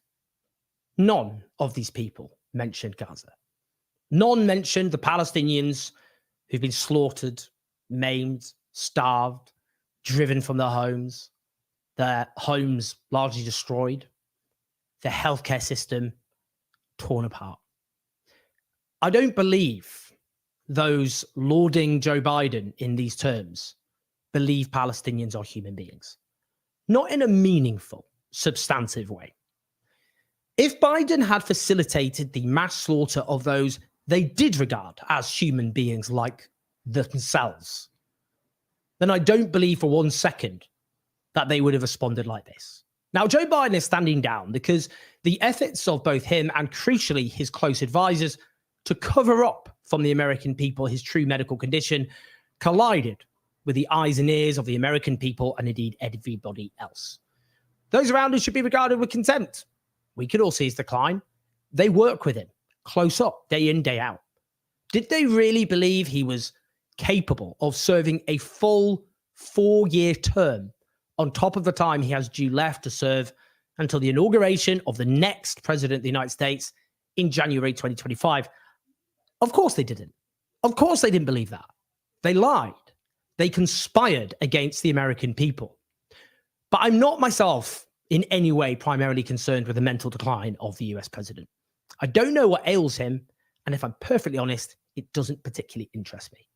What I am interested in is the role of this man, President Joe Biden, in one of the worst atrocities of our age, Israel's depraved onslaught against Gaza in particular, and Palestinians in general, which has so far led to a case of genocide being lodged against Israel in the International Court of Justice, which has issued multiple damning judgments about Israel, and the International Criminal Court's chief prosecutor issuing requests for arrest warrants for war crimes and crimes against humanity against Israel's leaders. Biden has always been a man, it must be clear, with a zealous ideological commitment to the state of Israel. Let's just listen to what he said in the 1980s. We stop those of us who support, as most of us do, Israel in this body, for apologizing for our support for Israel. There's no apology to be made. None. It is the best $3 billion investment we make.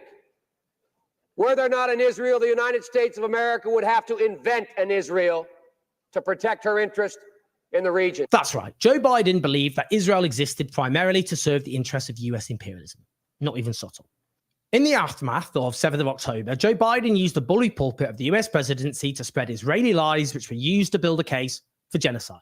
No one serious disputes that Hamas and other armed groups were guilty of war crimes on the 7th of October for which there was no defense. What Biden did is specifically spread lies about atrocities which did not happen. Let's listen to what Joe Biden said on the 11th of October, 4 days after the 7th. I mean, I've been doing this a long time. I never really thought that I would see and have confirmed pictures of terrorists beheading children. I never thought I'd ever, anyway. What he did there was lie. He never saw any such pictures of children being beheaded. There were no such pictures of children being beheaded. They don't exist. There's no evidence of any children being beheaded on the 7th of October. According to Israel's official statistics, 36 Israeli children were killed on 7th of October, each of those an indefensible crime. One of them was a baby who was shot dead as Hamas fighters shot through the door of a safe room where a family was sheltering. None of those children, none of them were beheaded, and there was no evidence presented to say otherwise. Indeed, it was widely circulated at the time that 40 Israeli babies had been beheaded by Hamas militants. Why do these lies matter when actual atrocities were indeed committed on the 7th of October? Very straightforward. The point was to portray what happened as uniquely evil, as violence so depraved and unhinged that whatever possible misgivings you might have about the fate which was to befall and did befall Gaza, those misgivings would simply vanish. There was almost nothing you can come up with that is worse than beheading children, or indeed baking babies in ovens, another lie that was spread, or indeed ripping the fetus with a knife from a pregnant woman, another lie. Because Israel was always going to slaughter far, far, far more innocent people. The point was to say Israel's violence is morally superior. The violence committed by Palestinian hands is depraved beyond imagination, and therefore you should snuff away any empathy you have for Palestinians in Gaza. Indeed, each time atrocities committed by Israel were highlighted, a stock response by Israeli spokespeople and indeed their cheerleaders was to regurgitate the lie of Israeli children being beheaded. That was the entire point. And indeed, this is also a key point. Why not just talk about the atrocities that did happen? There are atrocities you could talk about. I'll tell you why. Why did they keep talking about the atrocities that didn't happen rather than atrocities that did happen? Very straightforward. Because you cannot argue the same moral distinction between the sorts of crimes Israel has committed and those that actually happened on the 7th of October. The truth is that Israel has committed far more atrocities, and many of those atrocities are worse than most of the atrocities committed on the 7th of October. This mass slaughter of children, 14,000 plus, including the deliberate killing of children. For example, little Hind Rajab, who was slaughtered alongside her family. She begged for help, with an ambulance sent to help her, which was also blown up, its paramedics killed by the Israeli state. Multiple testimonies by doctors discussing the shooting in the head of little kids, many of them preteens, shot in the head by snipers. That's the point, isn't it? You can't talk, you can't focus on the atrocities that did happen, because I've just come up with atrocities that, if they had been committed, those specific examples from the 7th of October would be considered as amongst the worst atrocities committed that day. So they had to come up with atrocities that were beyond imagination. And they were lies, and Joe Biden spread them. And by spreading them, he built consent for a genocidal onslaught. Now, while inventing Hamas atrocities, which didn't happen, Biden also engaged in atrocity denial on behalf of the Israeli state. In late October, when many thousands of Palestinians had already been butchered, far more than the number of Israelis slaughtered on the 7th of October, not to understate the horror of the latter, but to emphasize the horror of the former, Biden publicly declared, and I quote, "I have no notion that the Palestinians are telling the truth about how many people are killed. I'm sure innocents have been killed, and it's the price of waging a war." What a despicable man. Notice here how he talked about his doubt in the Palestinians he talked about as a group of people, being untruthful about their numbers being slaughtered, and then simply dismisses away the numbers being killed as the price of waging war. Well, that's not a price he would accept, would it, for American civilians? Gaza's health ministry then responded by releasing the full list of, at the time, the over 7,000 who'd been killed by late October, including over 3,000 children, over 83 times the number of Israeli kids who'd been killed on the 7th of October at that point, including not just their names and personal information, but crucially, their Israel-assigned identification numbers, because Israel remains in control of Gaza's civil registry, showing that what Biden had done was baseless. But what Biden did was intentionally undermine global faith in the death figures coming out of Gaza, helping to therefore diminish anger and protect Israel from scrutiny, thus allowing it to get away with killing even more, as they went on to do. Atrocity denial kills, especially when it comes from the United States of America's president, who is arming and supporting one side. Indeed, this man gave Israel all the weapons it needed. In the first 2 months after 7th October, Biden bypassed Congress to approve emergency weapon sales to Israel. That included providing Israel with tank ammunitions, mortar rounds, and crucially, 2,000-pound bombs. As even the New York Times, which has repeatedly echoed Israeli propaganda, found in December, Israel repeatedly used these bombs to commit some of their worst atrocities against Palestinians, repeatedly using them in areas that are designated as safe for civilians. They did, from May, pause a shipment of 2,500-pound bombs, 7 months into the horror after which they'd been used to slaughter and maim thousands of Palestinians on the grounds they could be used in an offensive against Rafah. But bear in mind, in January, Israel made publicly the obvious. that its onslaught was not possible with US weapons. They made it all possible. Now, Rafah claimed a major Israeli offensive against Rafah was his red line, but then Israel began conducting it with deadly effect. Biden judged that no such red line had been crossed. In one example, in May, dozens of Palestinians in Rafah were butchered, many of them kids, including burning them to death. And at least one child was beheaded in the attack. Yes, an actual beheaded child. The weapons used?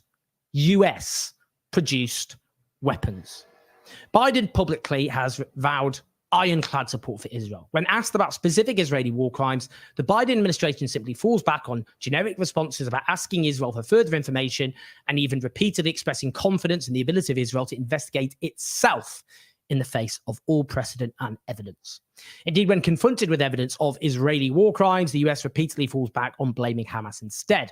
The Biden administration repeatedly echoes Israeli attempts to lie, deflect, muddy the waters about atrocities committed by Israel. The Biden administration has no response to the countless examples of genocidal intent made by Israeli leaders and officials, many of them detailed over 9 pages in South Africa's submission to the ICJ alleging genocide. It has taken no action against Israel's policy of starvation against the Palestinian people, which formed the main basis of the ICC request for arrest warrants. When US senators and House Democrats demanded Biden comply with US laws and make US aid conditional on Israel allowing humanitarian aid into Gaza, Biden refused. Instead, he set up this joke of a floating pier, which repeatedly fell apart, supposedly to get in aid, which delivered almost no meaningful aid, and then was abandoned, probably ended up killing people because it was used to distract people from Israel's policy of starvation. The US also dropped aid on Gaza, which again provided a pinprick of what was needed, inefficiently targeted, and in some cases killed Palestinians as it fell from the air. Gaza is in the grip of famine, and Biden's prints are all over it. Biden's administration spread Israeli claims about, for example, Al-Shifa Hospital, Gaza's main hospital, being a terrorist hub, which journalists such as those at the Washington Post ended up tearing apart, lies used to almost entirely destroy every single hospital and medical facility in Gaza, every single one bombed and attacked, imposing a daily death sentence on countless Palestinians.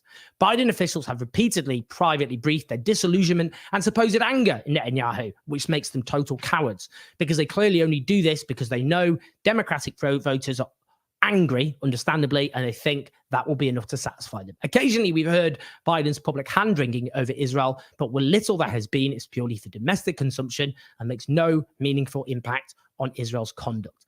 The US has repeatedly used its veto on the UN Security Council to protect Israel, such as vetoing demands for ceasefire or for Palestinian full membership of the United Nations. When the ICC's chief prosecutor issued those arrest warrants for war crimes and crimes against humanity against Benjamin Netanyahu and his defense minister Yoav Gallant, Biden condemned them, responding, "I will always ensure that Israel has everything it needs to defend itself against Hamas and all its enemies." Just this week, the Biden administration condemned the International Court of Justice's overwhelming opinion that Israel's occupation of Palestinian territories was illegal and indeed apartheid. And by the way, before you go, well, any president of the US would do this. Don't hate the player, hate the game. I'm aware this is to do with the US state. I'm aware this is a systemic problem, but individuals still have agency and they must be held to account.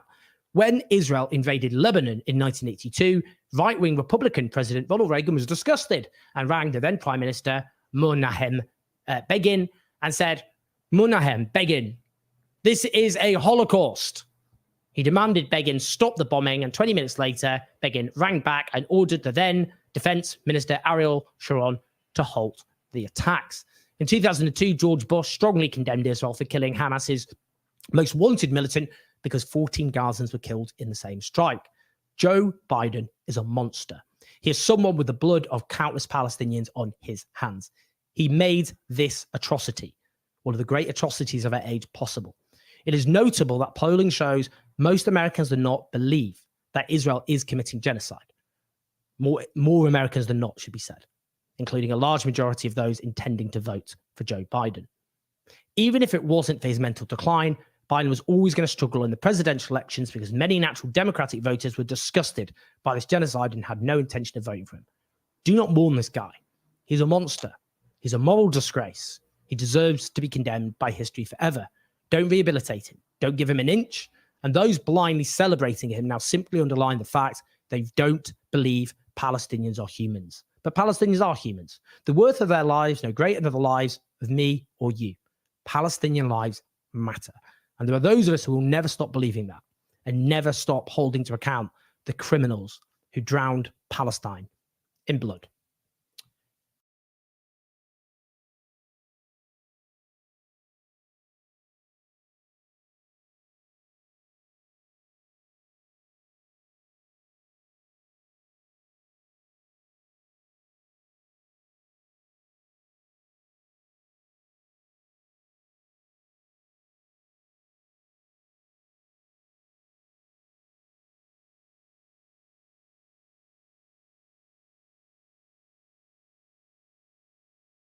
Radio talk show host and political analyst and resident sage of the mother of all talk shows, who's always with us in an emergency. And boy, is this an emergency. Garland, your first reaction, please. Well, I'm not surprised. The only question really was whether Joe Biden would step down as the nominee and president, or whether he would try to hold on to his position as president. So far, he's working to hold on to his position as president, of course, as would be expected. The Republicans are screaming at the top of their lungs, he has to go. If he's not competent to be the nominee, then he is not competent to be president. So the other big question was, would he nominate Kamala Harris? It's kind of well known around Washington, D.C. that he's not really crazy about Kamala Harris. He never was. I don't think he ever forgot her for the infamous, I was that little girl speech. So now they've got Kamala Harris, and I suspect things are going to go downhill from here for the Democratic Party. I feel that although they're making a show of unity at the moment, when the polls begin to demonstrate that Kamala Harris is even more unpopular than Joe Biden, the hue and cry for a replacement is going to increase, is it not? Absolutely. And of course, now the question is, will they attempt to nominate her in early August prior to the convention, or will they wait until the convention, have an open convention, and try to have the various factions of the ruling elite compete for their, like a kind of a horse race where the factions of the ruling elite all bring their fastest horse. In this instance, I guess Kamala Harris will be seen by, I believe, the Hillary Clinton faction really supports her. They're the ones who put her in place in the beginning.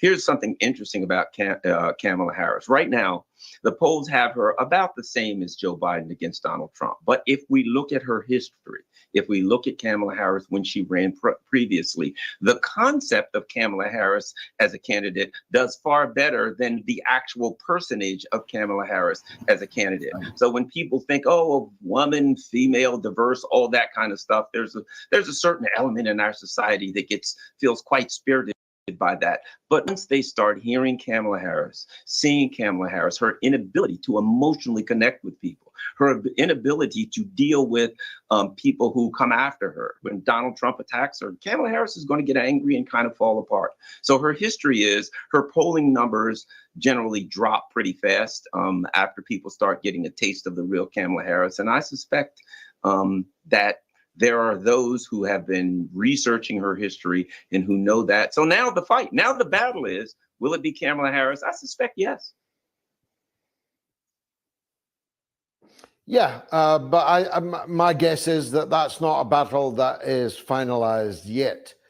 They will return to it, whether it's Michelle Obama, the only one with the balls to stand up to Trump, or whether it is the ghostly sepulchral presence of Hillary Clinton, or the toothy smile of Newsom, or someone whose name most of us on this side of the Atlantic don't know yet. But I don't believe that's a closed question. But you're right. On the face of it, it's Kamala Harris versus Donald Trump. Now, Donald Trump was a full 5 points clear of Joe Biden. He's bound to be happy or not happy at Joe standing down. I suppose the best outcome for him would have been a continuation for some more weeks of speculation and doubt. But is he happy this evening or not so happy? I think the Trump campaign was ready to go in either direction. I think certainly as long as Joe is there, they know that the issue of his cognitive decline is going to be, at the forefront, and they're going to aim at that, and they're going to, not back off of that. So I think they understand that. I think Kamala also, as they say in the military, you've got a target-rich environment there as far as, rhetorically going after her. You can, her record is not. So I'll put it like this. Here's something I just popped into my head. If you recall, when she ran for president, she was, just taken apart by Tulsi Gabbard over her record as the California Attorney General. I suspect, knowing Donald Trump, he's going to attack her from the left. He's going to attack her record. What was she in trouble for? Putting a lot of Black people in jail for drugs and marijuana, for issues of the issues regarding prisons and the death penalty, et cetera. And, Donald Trump, ideologically speaking, he is not set to come at people from the right. So I suspect he will attack her record, her law enforcement related record from the left. And he's already, starting to make some headway in the Black community as far as voting. And of course, he doesn't have to get them to come to the polls for them. If he kind of exposes her record, a lot of people will stay home. So I would expect, interestingly enough, that Donald Trump will be attacking her from the left regarding her record in California as Attorney General. And we may see Tulsi Very Gabbard interesting. back Now, out I don't on the want to trail. go all. I don't want to go all DEI on you, Garland. But can you solve a mystery for me? Vince Majestic just writes, Kamala was never that little girl. She's Indian, for God's sake. Without disappearing up the DEI fundament, what is Kamala Harris? In the past, she majored on being the first Indian politician to make a national breakthrough. But now, whole world know that. When you hear her, she's down with the kids in the ghetto, as Black as can be.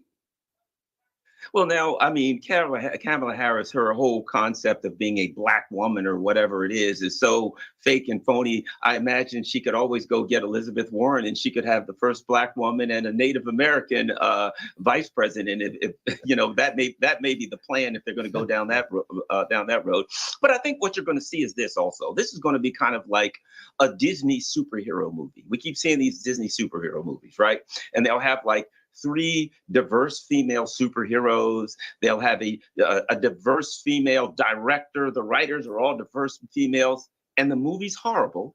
Nobody goes to see it. And then Disney attacks all of the people who didn't go see the movie as a bunch of racists and sexist, right? That's the route they're going to go. They're going to throw Kamala out there. She's going to be beaten like a drum by Donald Trump. Her numbers are going to crash, and then they're going to attack the voters on Twitter and say they're a bunch of misogynists and sexist, and that's why she's crashing. The great thing is for Donald Trump is the party's in chaos. 3-4 months for the election, they have no clue what they're going to do. They don't have a decent nominee, and I suspect, and just like Macron, just like Sunak, what we're seeing is Biden and his followers. If Schultz were to run, what would happen, right? Biden and the people that have followed him, they take no account of their voters and the citizens of their country. They've got this crazy neocon ideology, and the same thing is going to happen that happened to Macron and Sunak to the Democrats. They're going to get their comeuppance from the working class voters as soon as the voters get their opportunities to get to the polls. Amen. You always cheer me up, Garland. Thanks very much for joining us with this breaking news.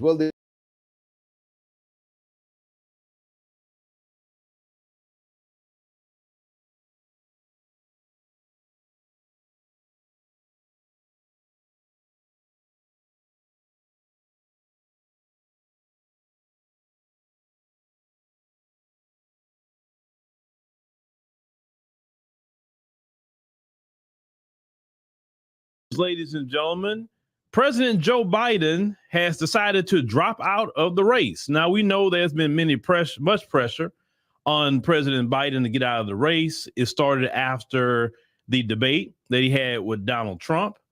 many in the donor class have started putting pressure on the politicians, the Democrats. We have learned something with this, is that the donor class really runs the Democrat Party and not the people. So let's go on and look at the letter that was just dropped on President Biden's X account. And let's go ahead and read this. Say, my fellow Americans, over the past 3.5 years, we've made great progress as a nation.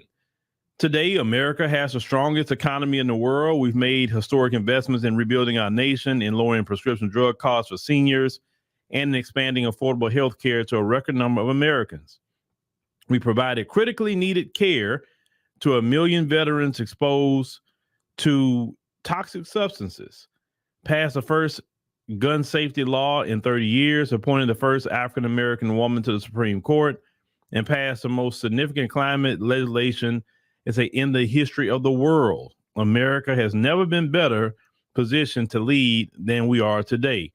I know none of this could have been done without you, the American people. Together, we overcame a once-in-a-century pandemic and the worst economic crisis since the Great Depression. We protected and preserved our democracy, and we revitalized and strengthened our alliances around the world. It's been the greatest honor of my life to serve as your president, and while it has been my intention to seek re-election, I believe it is the best interest of my party and the country for me to stand down and to focus solely on fulfilling my duties as president for the remainder of my term. I'll speak to the nation later this week in more detail about my decision. For now, let me express my deepest gratitude to all those who worked so hard to see me reelected. I want to thank Vice President Kamala Harris for being an extraordinary partner in all this work. And let me express my heartfelt appreciation to the American people for the faith and trust you placed in me.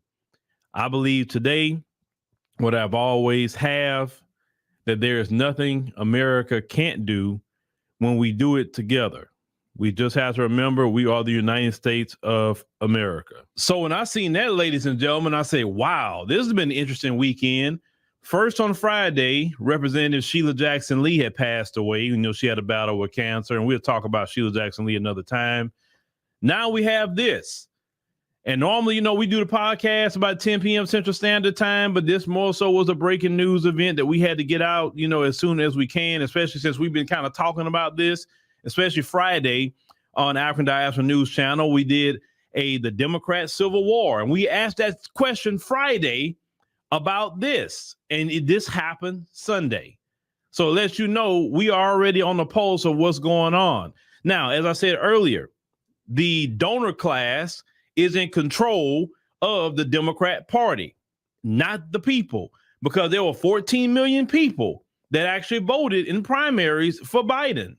And according to so-called democracy, that's who the people wanted. But this man was pressured by people in his party. He really wasn't pressured by the 14 million people. Yes, there's some people that wanted him to drop out, for sure.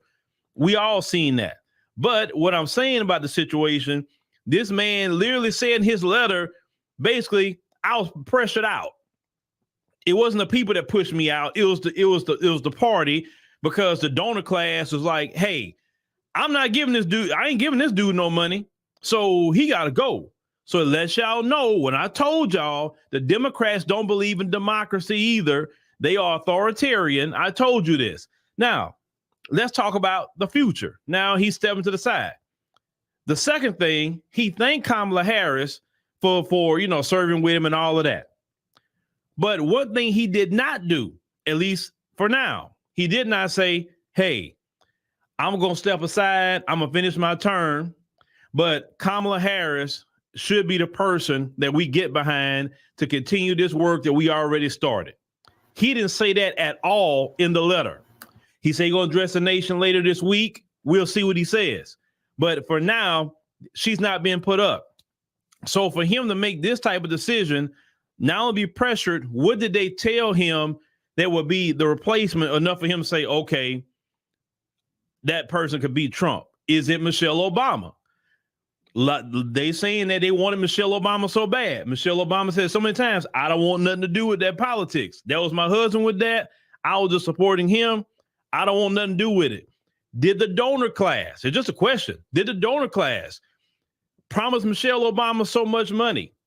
Did they convince her to say, hey, look, if you run, we'll give you this, we'll do this? What did they promise if they got her? Michelle Obama is about the only Democrat that I could see that possibly could beat Donald Trump. The only one. The rest of them you're throwing out there, no. Even Kamala Harris, she came close to Trump, but she didn't really overtake him. You understand what I'm saying? So who are they going to get? Because there's nobody that is in the Democrat Party right now. You going to bring Hillary? No, that's not going to work. You going to bring Bernie Sanders? That's not really going to work at this time period. Bernie should have stayed in the race the first time. And I really believe Bernie would have beat Trump in 2016. He would. He should have. But the Democrats, this is the second time in a row, the Democrats have pulled something crazy on their voters.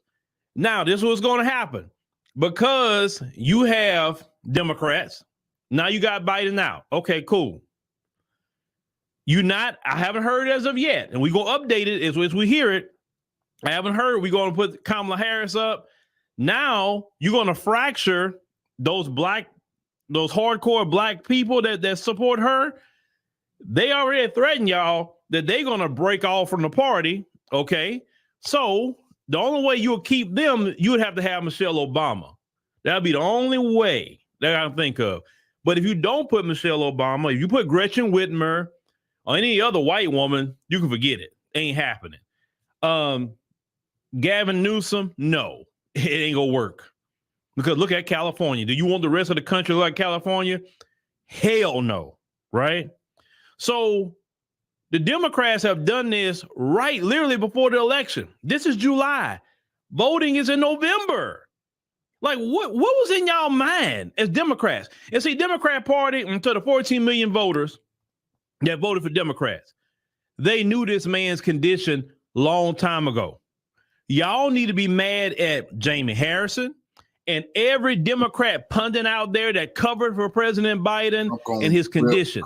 They covered for that man for years. They were lying. They were telling you what you see with this man is not it. The symptoms with this man didn't happen at that debate. This has been going on for years. And they lied to y'all. The Democrat Party lied to you Democrat voters about Joe Biden, that he's the man they could have ran whoever they wanted to run. If Biden would have said in the beginning, look, and at first, if you remember, when he ran against Trump, he said, originally, I'm going to do one term and that's it. He originally said he was going to do one term. So when he talks about being reelected, I say, that's interesting. I thought he only want to do one term, right? This is what you Democrats get for screwing over the people. Because you should have had an open primary. Biden shouldn't have ran. He should have stuck to that one-term deal and let some other Democrats come to the forefront and see who they was going to run if you want to vote Democrat, right? But no, you Democrats, you put all your stock in Biden. And look what happened. Look what happened. Now, I want to know the people who hardcore support Democrat. How do you feel about this? There's some people I was watching just before this dropped. Boy, they were going in about Biden, all these black folks. The boule, one of the first platforms I went to, oh boy, on the X, you already know where I went, Boule Martin. I'm buzzing. Let me go see what Boule Martin talking about. Because you know Boule Martin about to go in. I can't wait to see his first video. I'm looking for it because him and all the Boule members, they are literally, like the Bible say, they tearing their clothes. You know what I'm saying? Right now about this Biden situation. Yeah, Democrats. It's very, very interesting. I'm like, y'all just literally trying to make Trump win at this point. Like, y'all want to just have an election? Y'all go ahead on just inaugurate Trump or something? I mean, that's what it looks like to me. Unless you got Michelle Obama, I don't see nobody else that could even compete with Trump that you got on y'all side right now. And think about it. She'd be the only one that you could have because you can't build some candidate up from July to now. And then some of them try to get on TV talking about, well, you know, in this era, people get known overnight. You can't compare a viral video because they try to compare it to TikTok and YouTube and all that. You cannot compare viral content that even people all over the country don't see. You understand what I'm saying? Any little gimmick, not everybody even see that, even though it's so-called viral, right? Because some people don't even watch social media like that. So how are you going to take a candidate that say unknown and get them before everybody? You literally going to have to wear them out to campaign from now until November, right? So the only person I can think in my mind logically would be Michelle Obama. Maybe y'all ask Bernie Sanders. I mean, people know him. Hillary, you can do it with Hillary if you want, but I'm telling you, not nobody gonna vote for no Hillary. And you got to think about it. Those last remnants of the backbone of the Democrat Party, they for sure not gonna vote for Hillary Clinton. That's just not gonna happen. They'll vote for Michelle, but they won't vote for Hillary. I can tell you that right now. So don't even put her up. If you want to give Trump the presidency, go ahead and put her up. Boy, please, I would love to see that debate. Because you already know how that's going to go down between them two. So, you know, with that being said, ladies and gentlemen, America is a soap opera. And we're here for it, ladies and gentlemen. Let me tell Black America something. I did not say this in my stream, I think Thursday on African Diaspora. We don't have to do nothing at this point as Black Americans. All we got to do is sit back and watch. Everything going forward right in front of us. We done our part. Just sit back and watch. That's it. Sometimes you got to sit back and hold your peace and watch how nervous they're becoming. Oh my God, they're going to listen. The Democrats going to implode on themselves, and that serves them right. You know why it serves you Democrats right that you're imploding on yourself right now? Because you didn't do right by the Black man and woman of America. You did everything wrong to the Black man and woman of America. You prioritize every group, even people who are citizens of this country, over Black Americans. Black Americans supported you for all these years, and look what's happening to you now. It serves you right. It serves you right 2,000%. And I'm good with it. What you sow. And a lot of people in Black America are good with it too. Now the Boule and everybody that support that, you know, and all that, they're gonna lose their mind because when Biden gone, guess what? Them checks getting cut off. All them little checks and set asides. Y'all know Trump and Vance get in there. Y'all ain't getting nothing. So you better believe they so nervous right now. Oh, they nervous. All that mess y'all done, Fat Joe and DL Hughley and all of them. Y'all sit up there. Look, I wouldn't even go to a show of DL Hughley no more. I don't even want to hear him. Why? Because at first I used to love DL Hughley, right? But he didn't got on that mess, that mess that he's on. I mean, I'm cool. I am so cool with DL Hughley. You know, Fat Joe, I never went to no show with him anyway, so I ain't gonna miss that with him. But you know, all that stuff y'all did for Biden, all that cussing people out, going in on people, saying people putting out misinformation, disinformation. Joy Reid, I'll deal with you tomorrow, Joy Reid. Oh, I got something to deal with Joy Reid. All y'all did all that for Biden, and Biden just went on ahead and bowed out. Unless y'all know, it don't matter how much you support them people. They gonna bow to the dollar bill. Them donors is what run your party, not the voter. And that should be the discussion. The donor class controls your party, not those voters. So now it's time to start having another conversation.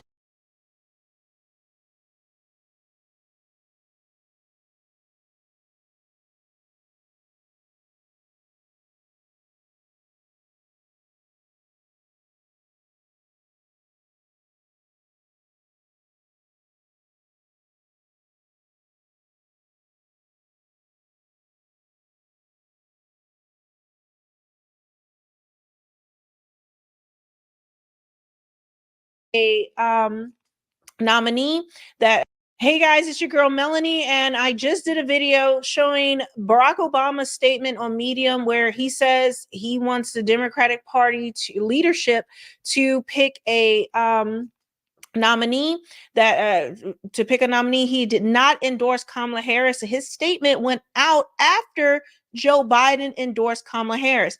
Now, breaking news, Bill and Hillary Clinton have released a statement where they are endorsing Kamala Harris. and also George Soros. And I want you, we already know that George Soros is tied to Hillary Clinton and the Clintons, but I'm going to show you a detail that most of you have no idea about that recently happened between the Clintons and George Soros. If you don't know who George Soros is, I am not going to go into it, but he is seen as the puppet master of all the far left, the big donor, the person who, I mean, there's just so much about George Soros. You have to do your own research. I don't have the time. So I'm going to show you that. I'm going to show you their endorsement, show you about George Soros, and then give you some extra tea that you may want. But we know Obama has not endorsed her. And in her statement, if you maybe I'll show it again for people who haven't seen it, she does not say she's the nominee. These are just endorsements for her to be nominated. But the nominee does not happen until the convention. Obama and many people in leadership do not want Kamala Harris. They want an open convention. They want to create a process to create a nominee. And she says that she needs to earn and win becoming a nominee. So a lot of people are confused. She's not the nominee, guys. These are just endorsements. And I'll show you as well. Biden's campaign has just filed some papers, but let's keep this going. Let's keep it on track. I'm sorry. I'm such a political nerd these days. I'm just like, okay. So I got to keep my head on straight. But let me make this bigger for you. So a statement from President Clinton and Secretary Clinton, blah, blah, blah, blah, blah. They joined, blah, blah, blah. We are honored to join the president in endorsing Vice President Harris and will do whatever we can to support her. They lived through many ups and downs, blah, blah, blah. I'm not reading the whole statement. I don't think you guys want it. Let me show you now George Soros via his son, Alex. Okay, so this is Alex Soros. This is George Soros' son.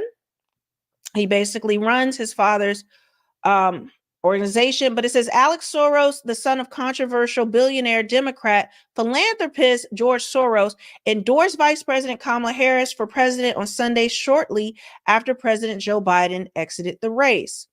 Alex Soros issued an endorsement on X. And here it is. Sorry. Alex Soros. Okay, it's skipping around because of these ads. This comes after President Biden endorsed VP Harris, which was welcomed by both President Bill Clinton and First Lady Hillary Clinton. Alex Soros issued his endorsement on X and wrote, "It's time for all of us to unite around Kamala Harris and beat Donald Trump. She is the best." These ads are moving things. I'm sorry. She is the best and most qualified candidate we have. Long live the American dream, sir. Really? So that's Alex Soros. Okay. Now, his ties we know to Hillary Clinton, but I bet you did not know this. This is Alex Soros. This is his social media account. This is his Instagram. There he is with Biden. That's, you see him, Kamala Harris. But looky here, he is now engaged. Who is Alex Soros engaged to, class? Well, let's find out. This happened. We couldn't be happier, more grateful, more in love. Who is this? Who is this, you ask? You're very confused. Some of you guys have no idea who that is, right? Well, I'm going to show you. Well, looky here. Let's move this over. Huma Abedin. Do you guys remember Huma Abedin? Well, this is her. She's putting, there's Alex Soros. They made a joint thing. You may have seen it on the other thing. Let me see. There it is. Alex Soros and Huma Abedin. Who is Huma Abedin? This is Huma Abedin, but it says she's American political staffer who was vice chair of who was vice chair of Hillary Clinton's 2016 campaign for president of the United States. Okay, she was married to Anthony Weiner. Anthony Weiner had the sex scandal back in the day. I believe he was a senator or congressman. I can't remember. She shares one child with him. she's older than Alex Soros, and Alex Soros basically is his father's voice. George Soros, his father, does not publicly speak or have social media. He doesn't do anything. His son is his heir apparent and does all of that. He's the one taking over. But yeah, Huma Abedin is engaged to George Soros' son, Alex. Very interesting, right? That Alex Soros put out that statement after the Clintons. There's said to be bad blood between Obama and the Clintons. And I don't know. This just, in my opinion, this is starting to look like Game of Thrones Democratic Party That's what it is. edition.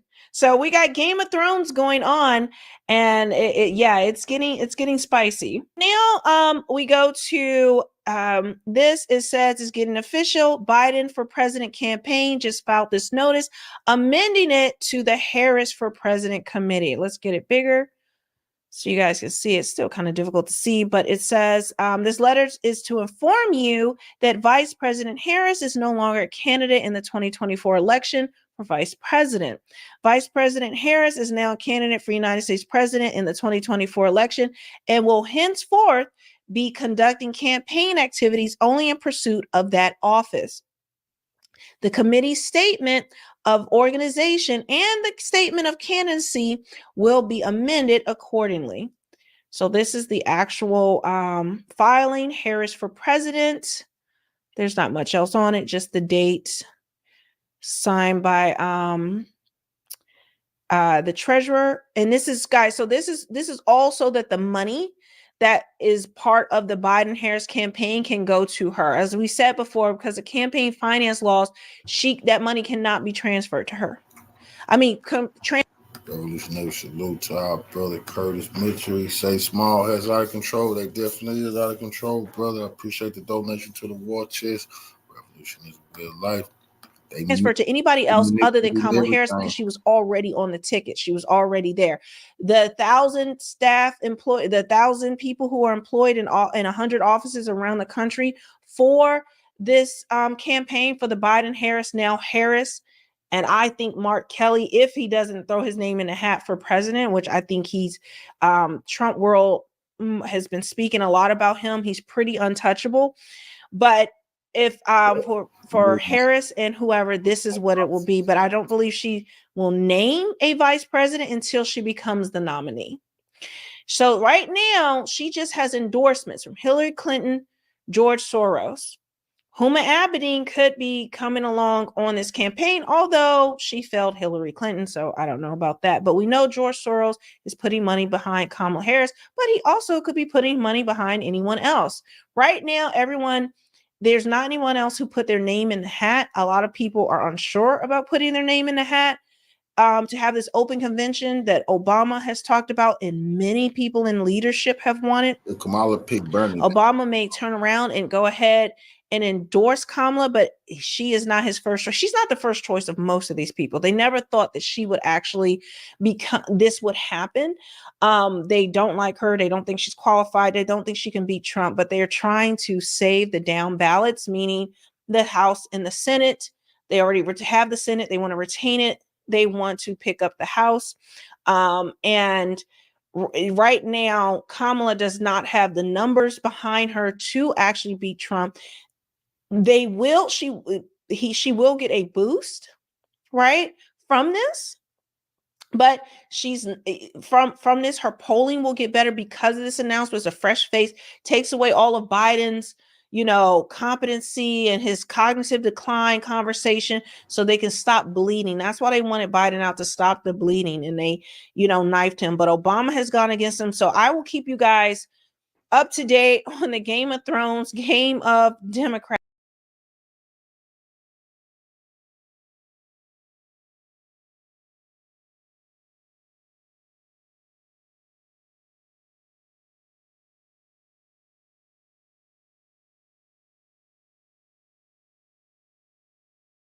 Emergency right now, and people better wake the hell up to what's happening. Get ready for the mother of all false flag attacks. We begin with the global computer crisis. The worst may be over, but the outage is still causing problems. In the past few hours, we've gotten some really disturbing news about what's coming to the people of the United States and our infrastructure that we rely on every day to live our lives. They will use you like pawns, so don't fall for it. So a couple of big stories that we're tracking today. All of this thanks to cybersecurity company CrowdStrike pushing a simple software update, as they say. It backfired, brought down the United States banking industry, the airline industry, e-commerce, you name it. Oh, and by the way, don't call 911 because there are nationwide outages of 911 services all across the U.S. When the CrowdStrike CEO was asked about it, he looked like he had a heart attack on live television. Either that or he was trying to pass a kidney stone at the time. Watch. Air travel, credit card payment systems, banks, broadcast, street lights, 911, emergency around the globe. Why is there not some kind of redundancy or some sort of backup? How is it that one single software bug can have such a profound and immediate impact? Well, when you look at the complexity of cybersecurity, you're always trying to stay one step ahead of the adversaries. Excuse me. Man, just 1 second, please. Oh yeah, take a drink of water. Yeah, that didn't go well. But this CrowdStrike story doesn't add up at all. Remember, CrowdStrike is the company that made up the fake Russiagate story. CrowdStrike was working for the Hillary Clinton campaign. And of course, a few hours ago, President Biden officially said he's not running for re-election, handing the torch over to Kamala Harris. And yet rumors are swirling this morning that Hillary Clinton will be the nominee at the Democratic National Convention. A coincidence? It's just awfully good that someone with the temperament of Donald Trump is not in charge of the law in our country. Because you'd be in jail. Secretary Clinton. And as journalist Aaron Mate reminds us, the FBI relied on CrowdStrike to independently investigate the hacked DNC servers. So I don't trust a damn thing that comes out of their mouths, and why should you? So when they tell us that a software update caused everything to collapse, don't believe them. Try going to your local bank ATM and take money out. Good luck. Chances are you won't be able to. I thought something was wrong with my ATM card yesterday. I tried 3 times at multiple locations, put my PIN in repeatedly. It kept spitting my card out. Like I was back in college, broke, sorry, no money. Then a woman trying to do the same thing in the other lane said, "The bank's down," she shouted. "Oh, the bank is down." Wait. What the hell did she just say? The bank is down? I can't get American paper currency right now? Oh, right. Most of America's infrastructure is down. That makes sense. Early voting was just starting in the battleground state of Arizona. Sorry, we have to close our electronic voting machines. You can't vote because America is down right now. Come back another time. Meanwhile, don't call 911 because 911 services are also reportedly down in areas all over the country. Last week on our show, we just so happened to be covering how the 911 grid is collapsing across the United States. Journalist Whitney Webb explained how this is intentional, and our 911 services are now being outsourced to Israel. And actually, there's another company that Peter Thiel funded that's involved with developing this pre-crime system in the United States by actually taking over county by county the nation's 911 emergency call systems. This is an Israeli founded company called Carbine 911. That was nominally headed for a long time by Ehud Barak, the former Israeli prime minister. Jeffrey Epstein funded it with $1 million. Allegedly, Leslie Wexner, his biggest patron, did as well. This is a huge concern. I mean, as we head into this election, a lot of people saying, well, could we see some sort of, big national emergency? And now 911 networks are going down across the United States, as the USA Today reported this past week. Is this like an effort for them to say, hey, your 911 network is down? Well, we have the perfect solution for you. It's an Israeli-backed 911 network. That is essentially what is happening. And it's actually been in the works for several years. Now. Israel, which runs the entire United States Congress, can now also run our 911 emergency services in the United States. Makes total sense when you think about it, right? If I fall down, get hurt, call 911, it'll be routed right through Israel. What the hell is happening? While most people have been distracted by President Biden dropping out of the race or how many shooters tried to assassinate President Trump, newsflash, it was at least 2 people, we now know, and possibly as many as 3. So they want you to look over there while they execute the next part of their plan over here to keep the deep state in power. President Biden, of course, is just a puppet for the deep state. Now, don't get me wrong. Those are incredibly important stories. Trump's assassination, Biden being replaced. But what is coming is by all accounts bigger and will affect all of us. Pay attention to this, guys. What could be so big that it forces us into a lockdown, forces us to use their digital currency, forces us to change our behavior? Well, a massive infrastructure collapse, of course. An infrastructure collapse we can blame on another country. As BlackRock CEO Larry Fink just pointed out, you need to force people in order to change their behavior. You need to use force. Well, behaviors are going to have to change, and this is one thing we're asking companies.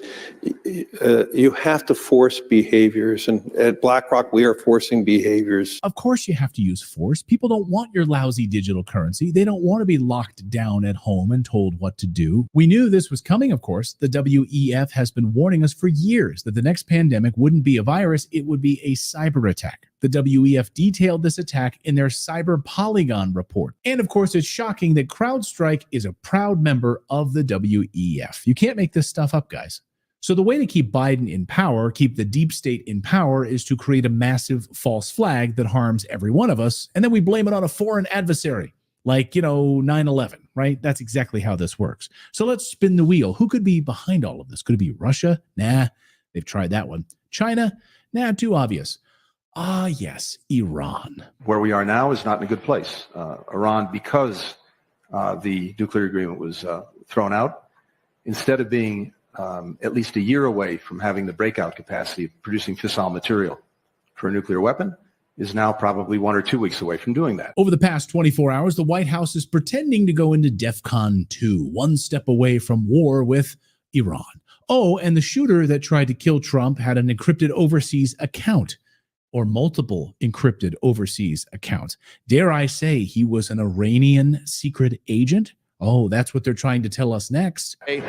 Some other things are coming out, like the shooter had 3 encrypted accounts overseas. At the same time, we're having an Iranian plot. I think this is going to go much broader, much deeper. Iran is only 1 week away from having a nuclear weapon. The shooter that tried to kill Trump was an Iranian spy?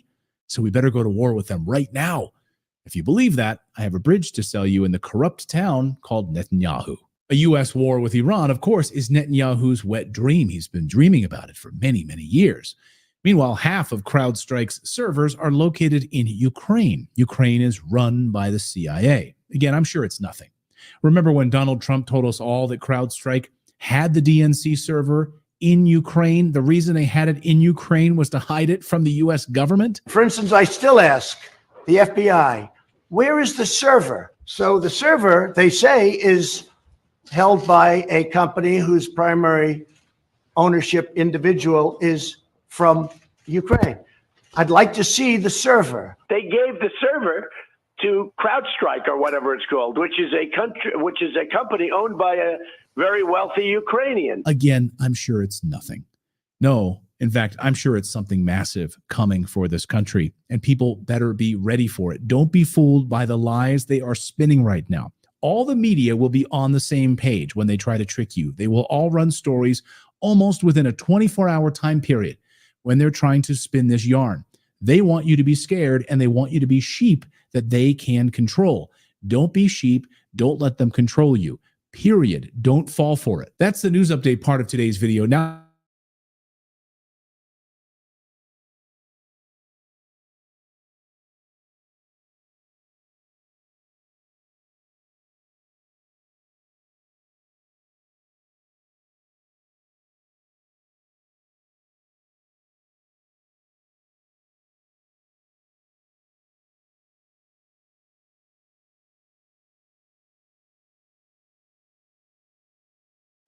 y que es en las autoridades de Israel que no debe existir el Estado palestino, que debe desaparecer porque es una amenaza para Israel.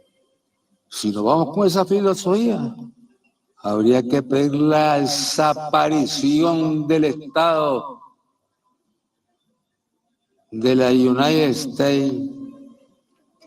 El primero que debería desaparecer es ese Estado, que es el mayor criminal que tiene la humanidad. Y no solamente para andar asesinando a los pueblos, ocupando países como ha pasado aquí en Nicaragua. International law very clearly states that the Palestinian people have the right to their own state. However, the Israeli government has done everything it can to prevent the Palestinians from having a state. And Israeli Prime Minister Benjamin Netanyahu boasted of preventing a Palestinian state from being created for decades. Historian Rashid Khalidi at Columbia University published a book titled Brokers of Deceit that explains how the US government has supported Israel in this process and how Washington has sabotaged international agreements and prevented the recognition of a Palestinian state at the United Nations. In April, the US government vetoed a Security Council resolution that called to recognize Palestine as a UN member state.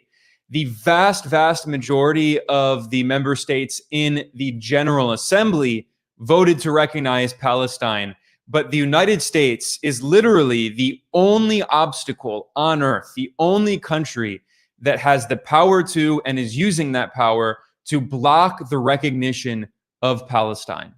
Despite that, 145 of the 193 UN member states have already established formal diplomatic relations with the state of Palestine. And if you look at a map of the countries that recognize Palestine, it's basically all of the global south and the east.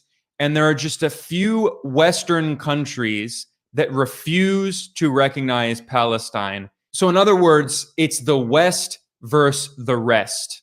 So the revolutionary Sandinista government in Nicaragua has made a proposal. If the US and Israel refuse to allow the creation of a Palestinian state, then the US should not have a state.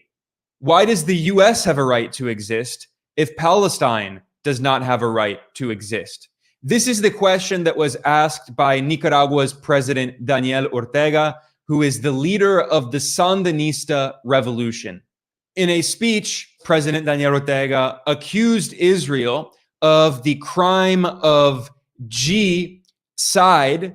I don't say that because this gets pushed down in the algorithm. It only gets a small fraction of the views of my other videos. And then he talks about how the US and European governments and NATO are arming Israel as it carries out these mass atrocities, and how the US government has carried out similar crimes against the people of Latin America, invading and occupying countries for many decades.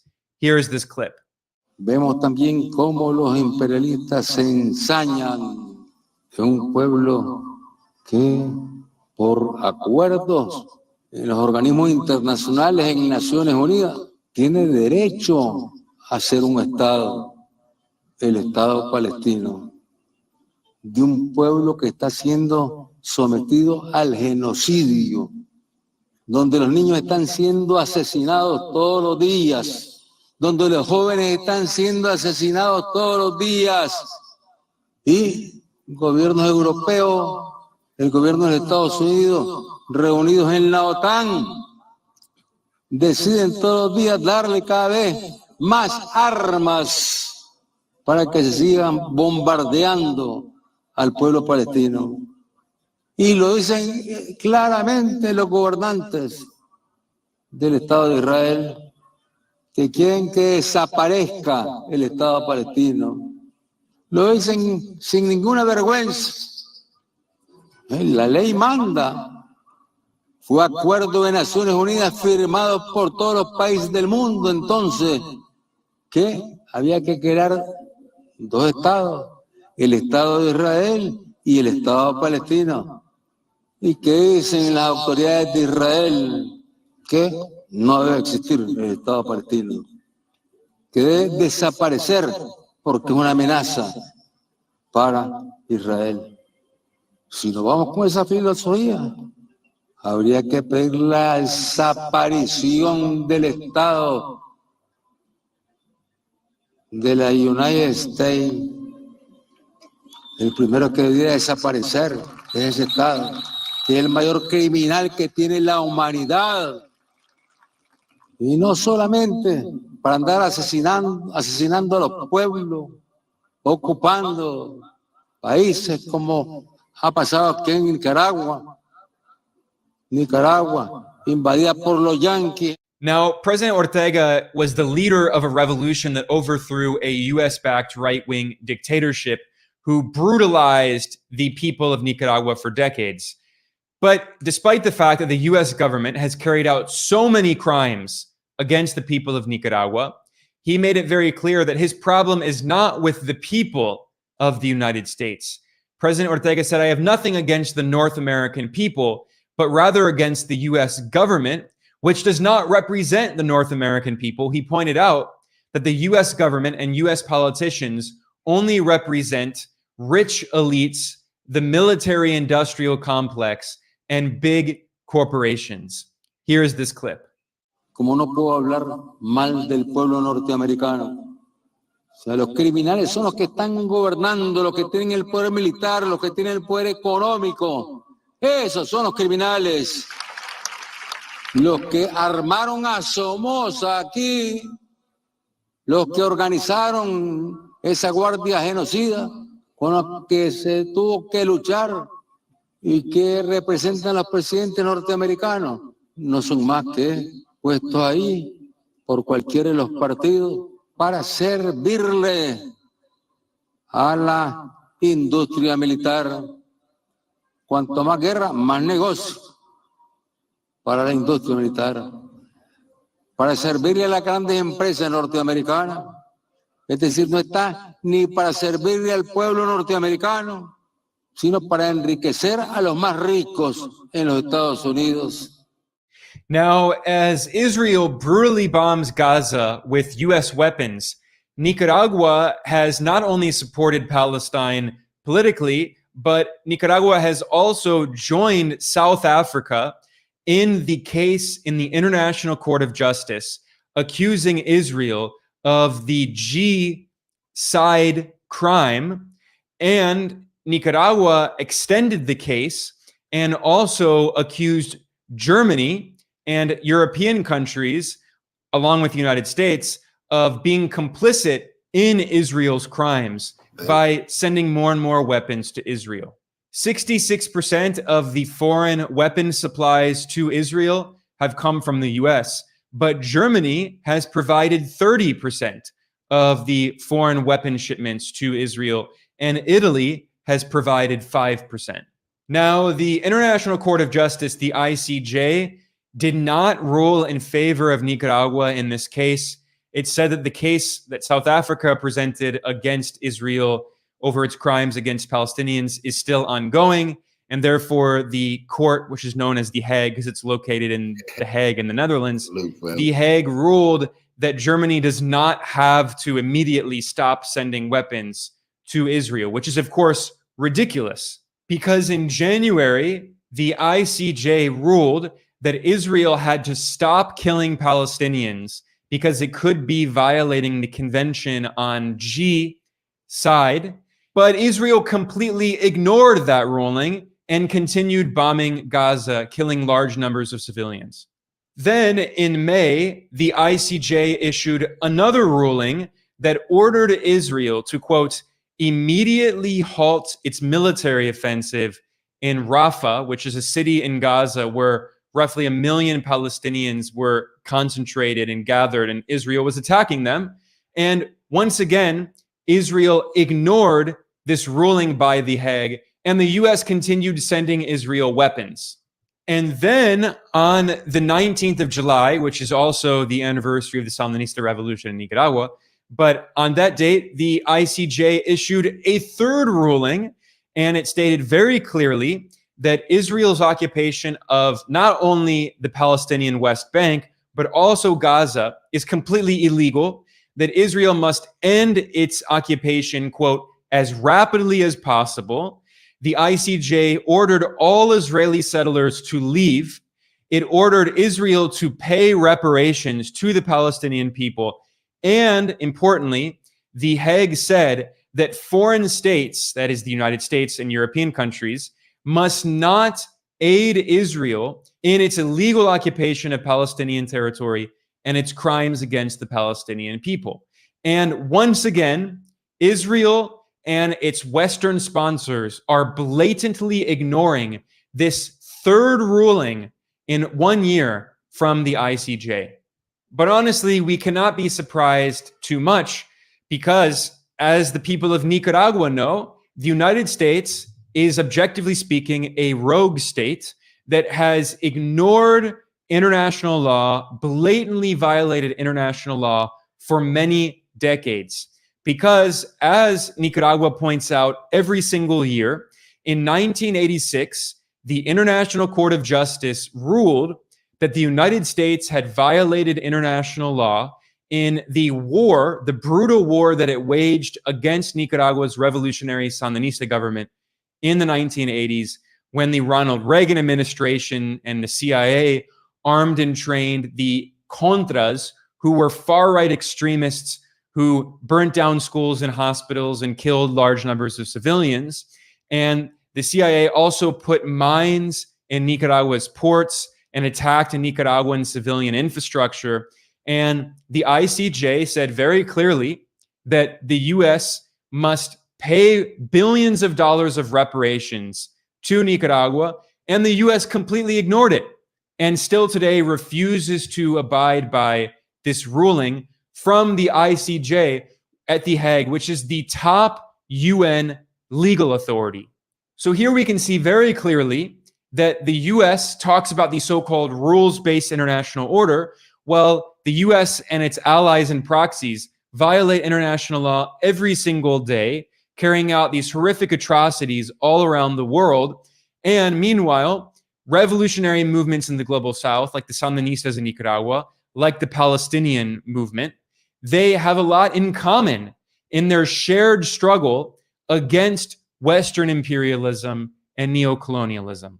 In the 1970s, the people of Nicaragua took up arms against a right-wing family dictatorship run by the Somoza dynasty that brutally controlled Nicaragua, that governed it with an iron fist, overseeing one of the poorest countries in the world with very high rates of illiteracy and infant mortality. And in 1979, the revolutionary socialist guerrillas in the Sandinista National Liberation Front, the FSLN, overthrew the US-backed right-wing Somoza dictatorship and created a new revolutionary government. They had been inspired by the Cuban Revolution led by Fidel Castro and Che Guevara, who overthrew another US-backed right-wing dictatorship in Cuba in 1959, 20 years before. Of course, the US government has a long history of propping up right-wing corrupt dictatorships across Latin America, and the US has invaded and occupied many countries in Latin America, including Nicaragua, which was invaded by the US military 3 times. And the US troops who were occupying Nicaragua in the 1920s and 30s were forced out by the revolutionary general Augusto Sandino, who inspired the creation of the Sandinista Front, which is, of course, named after Sandino. This year, 2024, on the 19th of July, Nicaragua celebrated the 45th anniversary of the Sandinista Revolution, and the Nicaraguan government invited as a guest of honor the Palestinian revolutionary Leila Khaled, who had been a guerrilla and who actually had fought alongside the Sandinistas, alongside famous Nicaraguan revolutionaries like Patrick Argüello. And Leila Khaled delivered a fiery speech at the anniversary of the revolution in Managua. She spoke in Arabic with translation into Spanish, so I'll translate some of the key points of her speech into English. Leila Khaled said that she was proud that the Nicaraguan people had chosen, quote, a leadership that has fought against imperialism, colonialism, that has triumphed and continues to triumph in the path toward development. She thanked Nicaragua for always supporting the Palestinian people and said, quote, "I am proud of this leadership, proud of my people, proud of the leadership that has denounced the killers of children and babies before the International Court of Justice, with Germany giving its support to the killers of children and babies." And she said, Gaza needs help. Gaza is hungry. Gaza does not have anything. No food, no lights, no electricity, no water. Gaza has nothing today. Khaled continued saying that, quote, "We have learned from you all victory, revolution, and resistance that we have in common." She said, "We share a common enemy, Israel and the US, imperialism." And she said, "In this shared fight, it gives us strength and courage to continue resistance because you are with us and we are going to win as you all won 45 years ago." Now, Leila Khaled is one of the leaders of a revolutionary socialist Palestinian group called the Popular Front for the Liberation of Palestine, PFLP. And on the 19th of July, the PFLP published a statement honoring the Sandinista revolution. And they wrote that the people of Nicaragua and the people of Palestine have, quote, "shared goals against imperialism, the enemy of the peoples, and the enemy of humanity." And the PFLP noted that, quote, "the US and its imperialist policy have failed in many countries. They have not been able to impose their colonialist project in West Asia and Latin America." So here, once again, we can see how the PFLP in Palestine, the Sandinista Front in Nicaragua, other revolutionary movements in the Global South, despite their cultural differences, they have a lot in common politically in their shared struggle against Western imperialism. Now, Nicaragua is a worldwide symbol of the national liberation struggles in the Global South that took place in the 1950s and 60s and 70s, with revolutions in places like Algeria and Congo and Ghana and Indonesia and Egypt and Korea and Vietnam and Cuba and, of course, Nicaragua. But one difference is that many of those Global South national liberation struggles, the revolutionary governments were overthrown in US-backed coups, or they lost power, their leaders were assassinated by the CIA. And in the case of Nicaragua in the 1980s, the CIA backed the far-right paramilitary group, the Contras, who burned down schools and hospitals and killed large numbers of civilians, trying to overthrow the Sandinistas. And they briefly succeeded in the neoliberal period in the 1990s and the early 2000s, until the Sandinistas came back to power in 2007. And since then, the Sandinista revolution has been in its new phase, the second phase. But throughout all of this time, for decades, the Sandinistas in Nicaragua have always supported the Palestinian struggle against US-backed Israeli colonialism. They have always supported other national liberation struggles in the Global South against imperialism and against neocolonialism, in alliance, of course, with Cuba and with Venezuela, and the Bolivarian revolution that was launched by President Hugo Chavez in 1999, 20 years after the Sandinista revolution in Venezuela.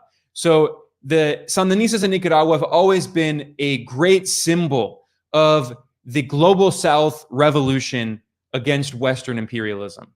And Palestine, of course, has also been a key symbol of Global South revolution against Western imperialism. So the Nicaraguan and Palestinian peoples share a lot in common. And in the past few months, Nicaragua has gone out of its way to do many things to honor the Palestinian people. Earlier, I mentioned that Nicaragua has supported the case in the International Court of Justice accusing Israel of the G crime and supporting Palestine. And furthermore, in February, the government of Nicaragua renamed the main road in the center of the capital, Managua, after Gaza. It is now called Gaza Road. And in February, the Nicaraguan government opened a new park in the center of the capital, Managua, which is called Palestine Park. And this is actually the second park that the Sandinistas have created in the capital, Managua, in support of Palestine. In 2016, the Sandinista government created another park that is called the Park of the State of Palestine. And the park features a big statue of the former Palestine Liberation Organization, PLO leader, Yasser Arafat, and a photo of President Ortega with Arafat. And it also honors the revolutionaries, both Palestinian and Nicaraguan revolutionaries, who died in the armed struggle against Western imperialism, and refers to them as, quote, martyrs in a shared struggle or in a common struggle. So these are symbols of the solidarity in the global South with Palestine. Nicaragua does have a revolutionary leftist government that has been fighting against imperialism and neocolonialism for decades. But across the global South, many other movements, many other countries, many other governments feel very similarly about the Palestinian cause against colonialism. And what this shows is that the global North, the West, only represents a small percentage of humanity. And they may continue supporting Israel, sending it billions of dollars of weapons, but they long, long ago lost the hearts and minds of the vast majority of humanity. I mean, they never actually had the hearts and minds of the vast majority of humanity.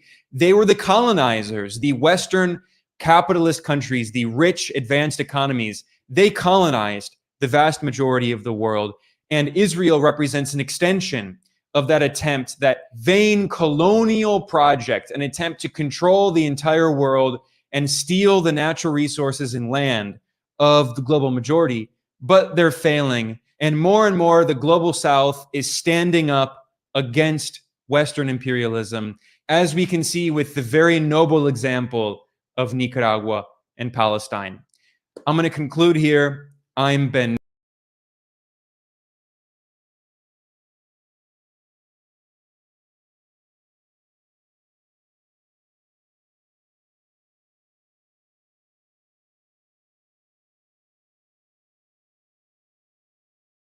States has long exerted influence over South America, aiming to control its neighboring countries for economic and geopolitical advantages.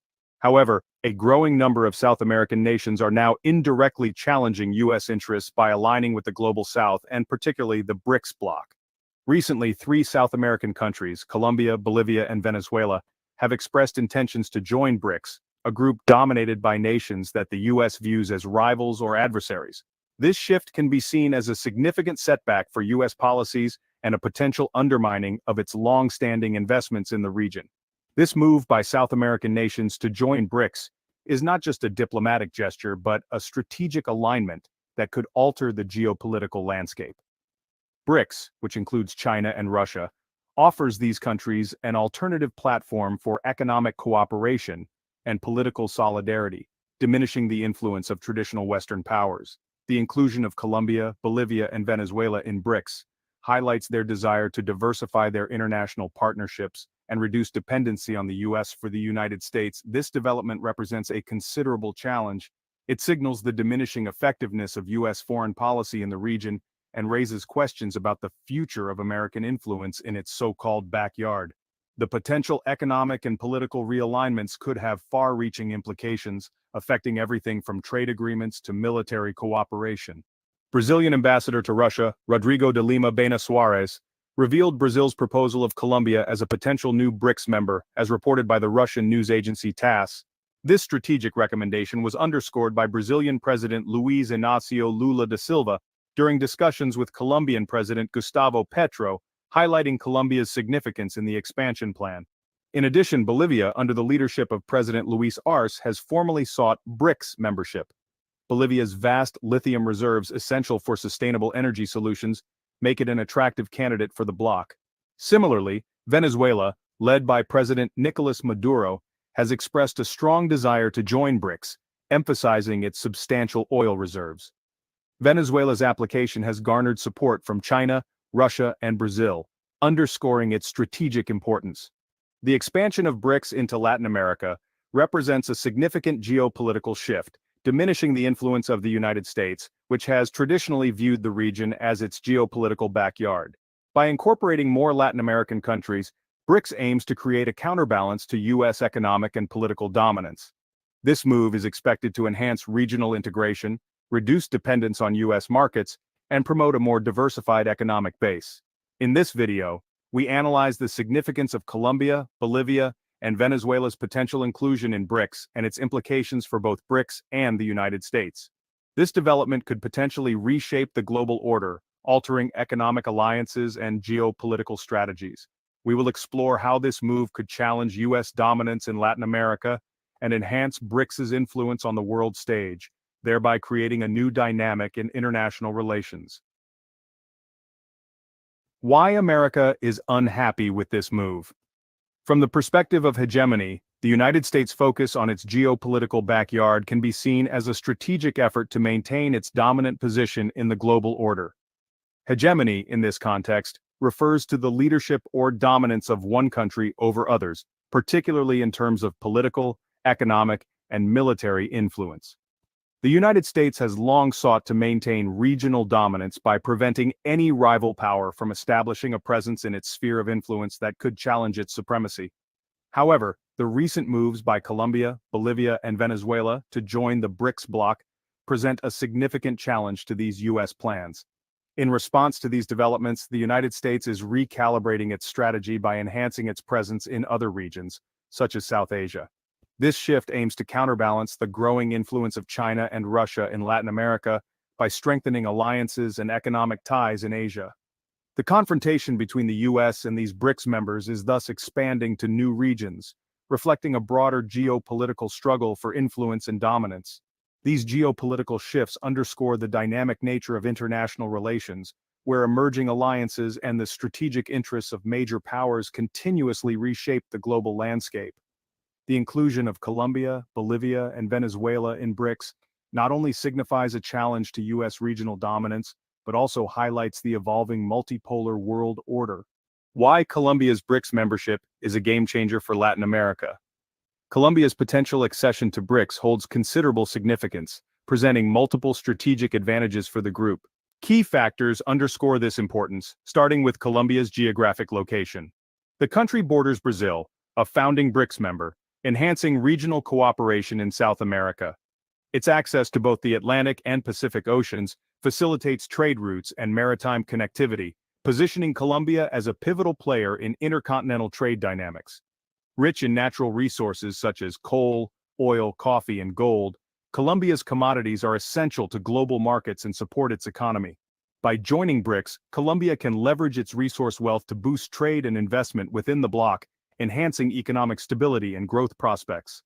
Despite recent economic challenges, Colombia's economy demonstrates resilience and growth potential, with ongoing efforts to reduce inflation, improve fiscal policies, and enhance financial conditions for households and businesses. Membership in BRICS would allow Colombia to benefit from collective economic strategies and investments, accelerating economic recovery and development. Additionally, Colombia's accession to BRICS would diversify its trade relationships, reducing dependency on traditional partners like the United States.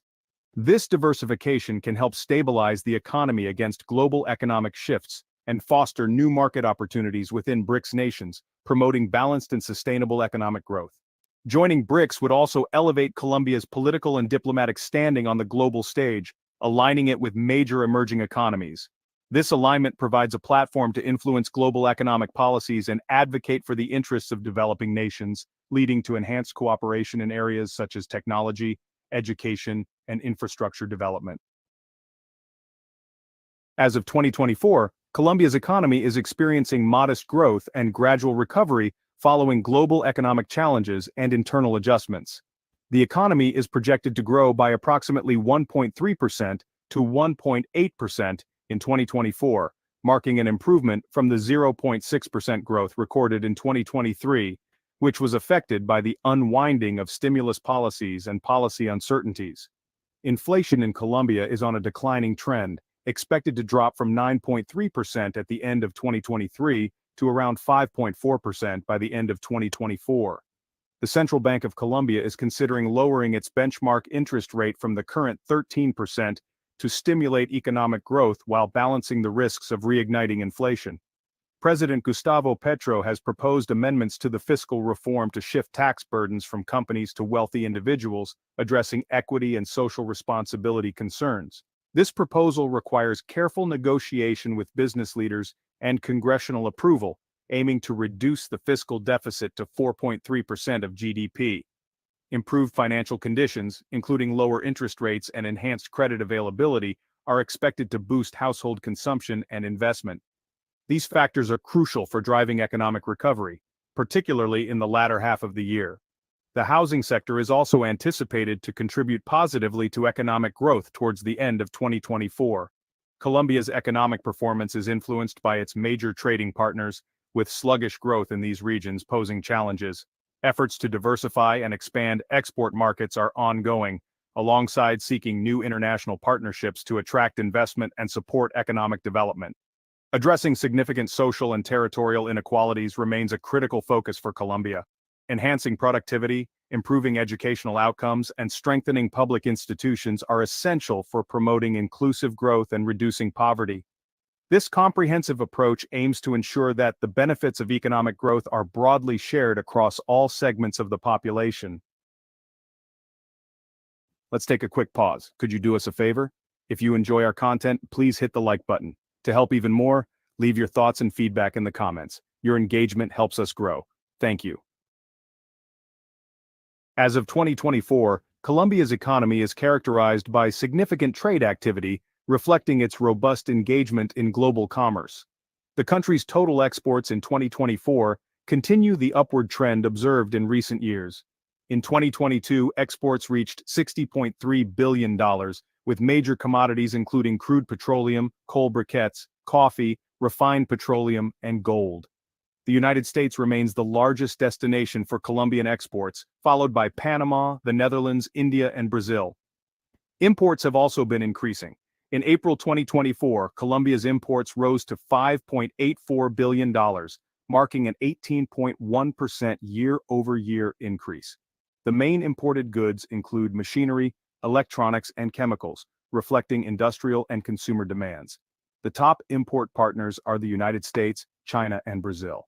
Despite the growth in trade volume, Colombia has been running a trade deficit, which widened to $1.431 billion in April 2024. This is due to the faster increase in imports compared to exports. Nevertheless, the overall increase in trade volume indicates active economic engagement and expansion. This dynamic highlights Colombia's continued integration into global markets and its strategic efforts to balance trade relationships and stimulate economic growth. Venezuela's trade landscape in 2024 is marked by its substantial oil exports, which remain the backbone of its economy. The country has been working to recover from prolonged economic challenges, with its trade volume reflecting efforts to stabilize and grow. In 2023, Venezuela's exports amounted to approximately $4.3 billion, with crude petroleum being the largest export. Key trading partners include China, the United States, and Brazil. In January 2024, trade between Venezuela and Colombia alone reached $64.1 million, a 33.7% increase compared to the previous year. Venezuela's import activities have also seen significant movement, with machinery, electronics, and chemicals being primary imports. This is reflective of the country's industrial and consumer demands. The government's strategic focus on enhancing bilateral trade agreements, such as with Turkey, aims to further increase trade volumes and economic cooperation. As of 2024, Bolivia's trade dynamics have experienced fluctuations, reflecting both global economic conditions and internal economic adjustments. In the first quarter of 2024, Bolivia saw a significant drop in both exports and imports. Exports fell by 27% compared to the same period in 2023, amounting to approximately $736 million in December 2023, down from $979 million in December 2022. Imports also decreased by 18.6%, dropping from $1.13 billion to $917 million over the same period. Bolivia's key export commodities include natural gas, zinc, silver, and soybeans. The country's trade is significantly influenced by its rich natural resources, especially lithium, which is crucial for the global shift towards sustainable energy. The export of lithium and related products remains a central component of Bolivia's trade strategy, attracting substantial international interest and investment. The main trading partners for Bolivia's exports include Brazil, Argentina, and China. These countries are major importers of Bolivia's raw materials, contributing significantly to its export revenue.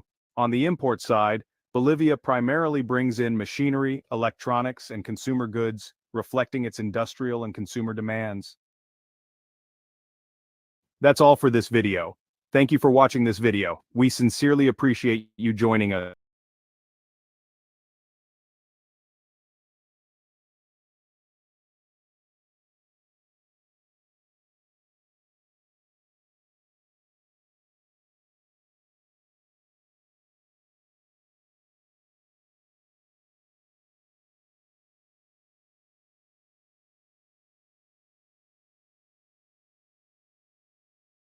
has officially teamed up with Russia in one of the largest de-dollarization efforts we've seen to date.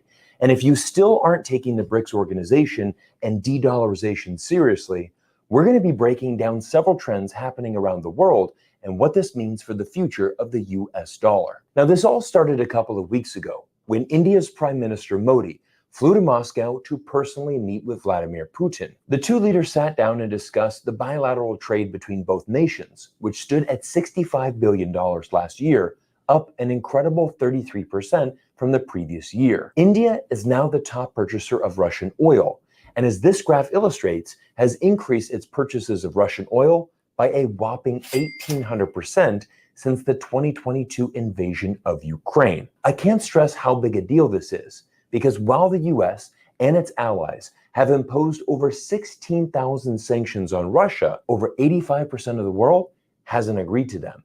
And Russia is finding many creative loopholes, like this partnership with India, to get around every single one of these sanctions. But the latest deal between India and Russia is next level, and it's going to change everything for the BRICS alliance. Because for the first time ever, Russia and India will integrate a new payment system that will allow for seamless cross-border transactions without the need for US dollars.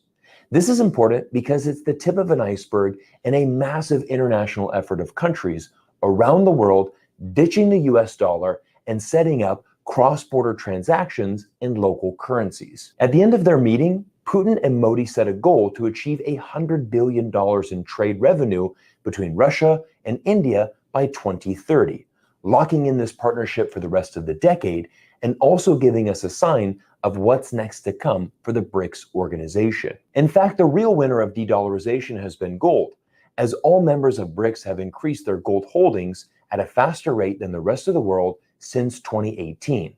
And now 1/3 of all central banks across the globe are planning on increasing their gold reserves in 2024. Once again, the 16,000 US sanctions against Russia has not done much in terms of stopping Russia's war in Ukraine.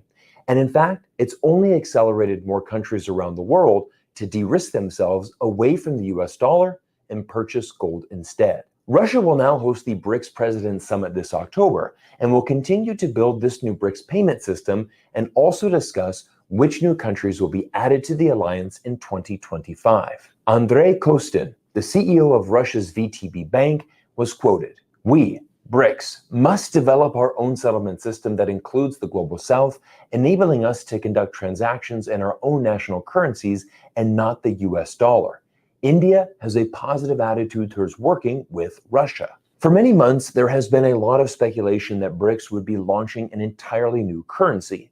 But the BRICS alliance have now turned their attention away from a shared currency and are now moving towards this new cross-border payment system. To be honest, it's a smart move, as using homegrown payment systems and local currencies will save BRICS millions in exchange rates while also strengthening their local currencies and economies. But it's not just Russia and India making deals. China also wants to use more of its local currency and launched the cross-border interbank payment system, also known as KIPS, which settles international transactions directly in renminbi. In the past 12 months, KIPS added 62 direct participants and now counts over 1,500 participants around the world with access to China's new payment system. This is just adding to the growing trend of countries around the world shifting away from the harsh restrictions of using US dollars and being forced to send those dollars through the US-controlled SWIFT banking system. But a few days ago, major news broke out in Guangdong as China has taken it one step further and officially launched the first real trade service of its central bank digital currency. And this is potentially a major deal for the future of BRICS. China is by far the most advanced nation in the world in digital currency development, with estimations that China has a 10-year lead on the United States in digital currency development. Now, to be fair, with the US dollar status as the world's reserve currency, there hasn't been a lot of motivation by the US government to develop its own digital currency. But on the flip side, China's government is hoping their investments into digital currencies will pay off much like their early investments into the EV industry some 25 years ago. China went from zero to hero in the EV industry the past 2 decades and is now the most dominant EV power in the world. China's digital currency will not only reduce transaction costs and improve the efficiency of cross-border transactions, but it also has the chance to serve as the key technology for the future trade between BRICS members. But here is where things get interesting, because last week, the International Monetary Fund just revised its World Economic Outlook, and you might be surprised by the latest predictions for BRICS member countries against their Western counterparts. The IMF revised higher its outlooks for China and India to 5% and 7% respectively, while the United States is the only nation in the G7 forecasted to grow above 1%. The entire euro area is only 0.9%, with Europe's economic powerhouse, Germany, forecasted to produce the lowest growth rate of any developed nation with only 0.2% growth. Once again, this is quite the contrast with the bottom half of this graph, which shows 6 BRICS members, China, India, Russia, Brazil, South Africa, and Saudi Arabia, experiencing some of the best growth predictions for the remainder of 2024. This was further broken down in this article from the New York Times, which predicts the cooling of the US economy in the future. It's nice to finally see some truth being reported on this matter, because for most of the year, the dominant headline has been China's economy being on the verge of a collapse because of weak consumer spending and a softening job market. But that's exactly how the IMF described the US economy. Just take a look at this graph, which forecasts economic growth, and you'll see why the IMF describes Asia's emerging markets as the main engine for the global economy, with growth in China and India accounting for nearly half of all global growth. The simple reality here is that inflation still remains a major issue in the US economy. The national debt is increasing at a historic rate of nearly $1 trillion every 100 days. And finally, the US faces an incredible amount of political uncertainty. As such, more and more nations across the globe are losing faith in the entire US political system. If you need proof, just look at this chart, which shows the US is no longer seen as a shining example of democracy. Even some of America's strongest allies, like Germany, Great Britain, and Canada, all agree the United States used to be a good example, but hasn't been in recent years, with nearly a quarter of Brits and Germans feeling the US has never been a good example. But the race of the US presidency goes well beyond the US border, and the outcome will have global ramifications. This new IMF report said the potential for significant swings in economic policy as a result of elections this year, with negative spillovers to the rest of the world, has increased the uncertainty. And let me give you a firm example of what I mean. Trump first introduced tariffs on Chinese goods back in 2016. Biden doubled down and expanded those tariffs in 2020. And just last week, Bloomberg reported a new 60% tariff could be imposed on Chinese goods if Trump wins back the White House again. But analysts have missed the mark on this analysis, because US tariffs have done very little to affect China exports, as China has simply started producing more for countries throughout the global south, and as a result, has seen their share of exports increase exponentially the past few years. US tariffs on Chinese goods would only hurt the American consumers, and I think Trump is bluffing, because just a few days ago, he floated out the idea of welcoming China inside the US to build their dominant EV cars for the American consumer. Who knows who will win the presidency this November? But now it's time to shift to the sponsor of today's video, Alaska Energy Metals, which trades under the symbol AKEMF because it plays right into this US-China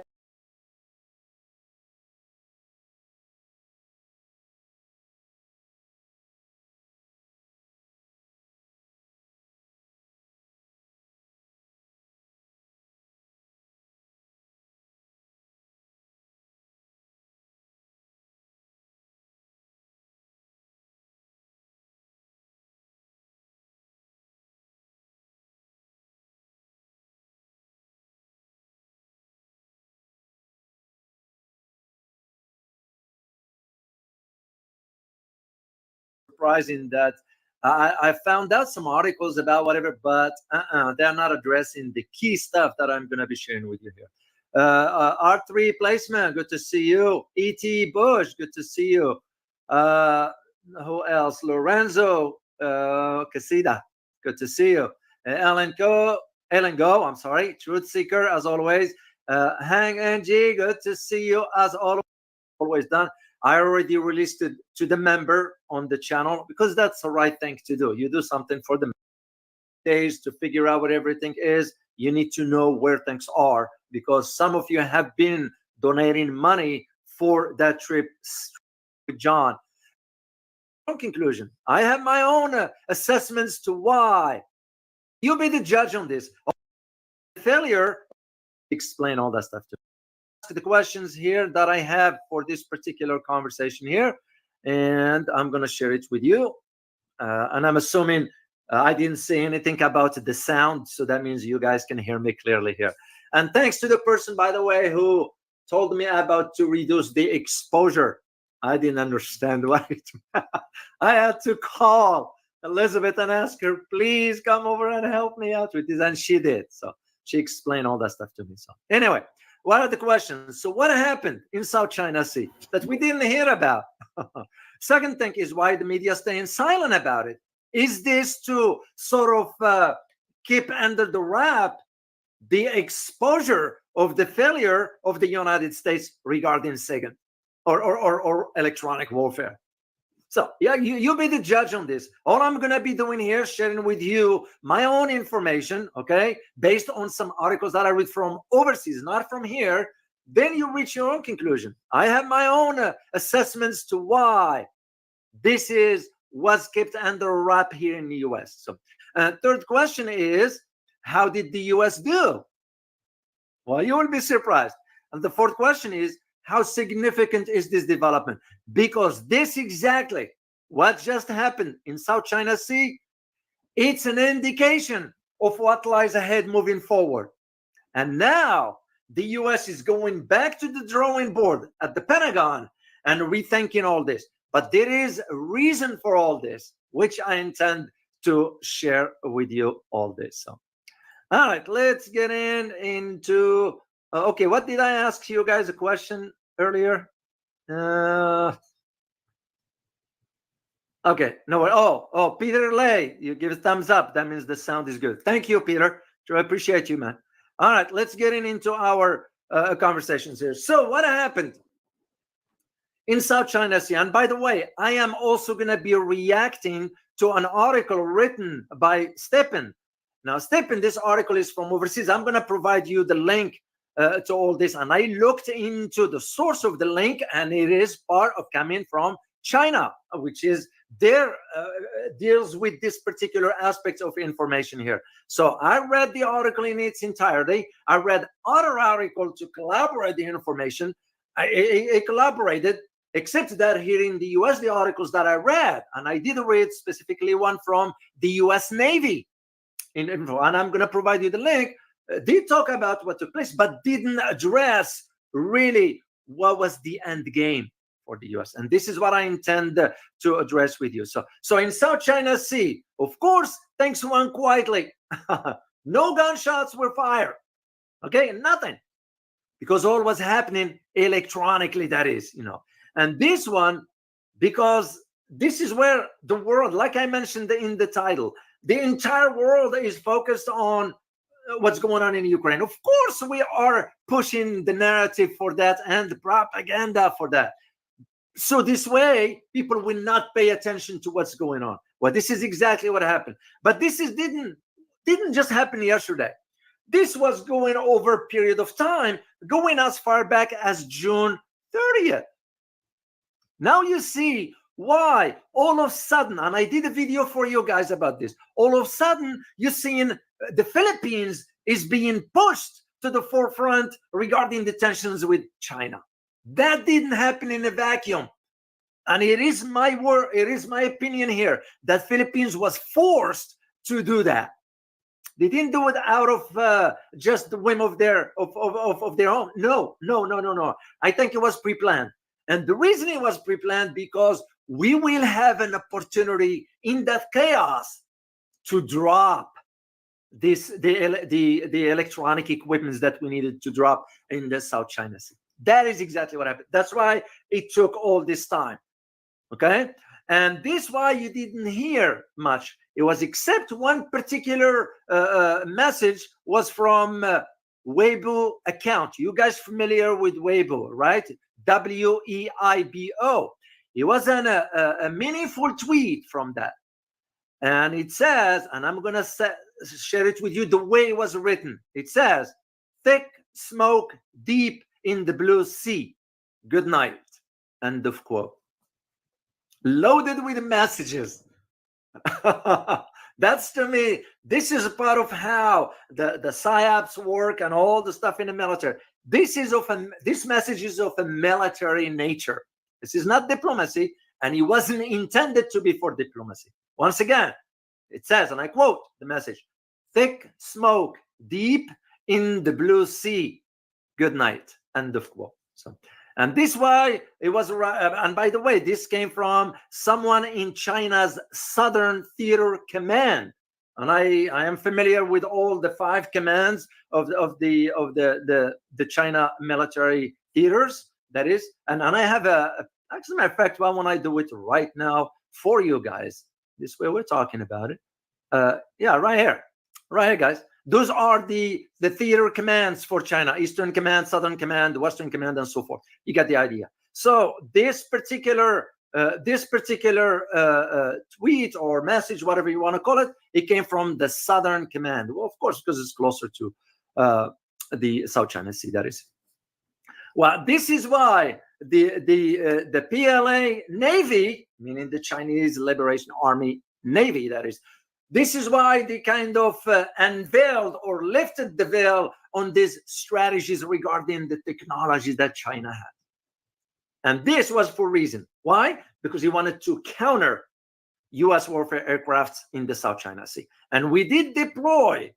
As a matter of fact, I even looked at the pictures. For us, the U.S., we used the PA, which is an electronic signal plane. To those who are in signal intelligence, you will know what a plane like this will have inside.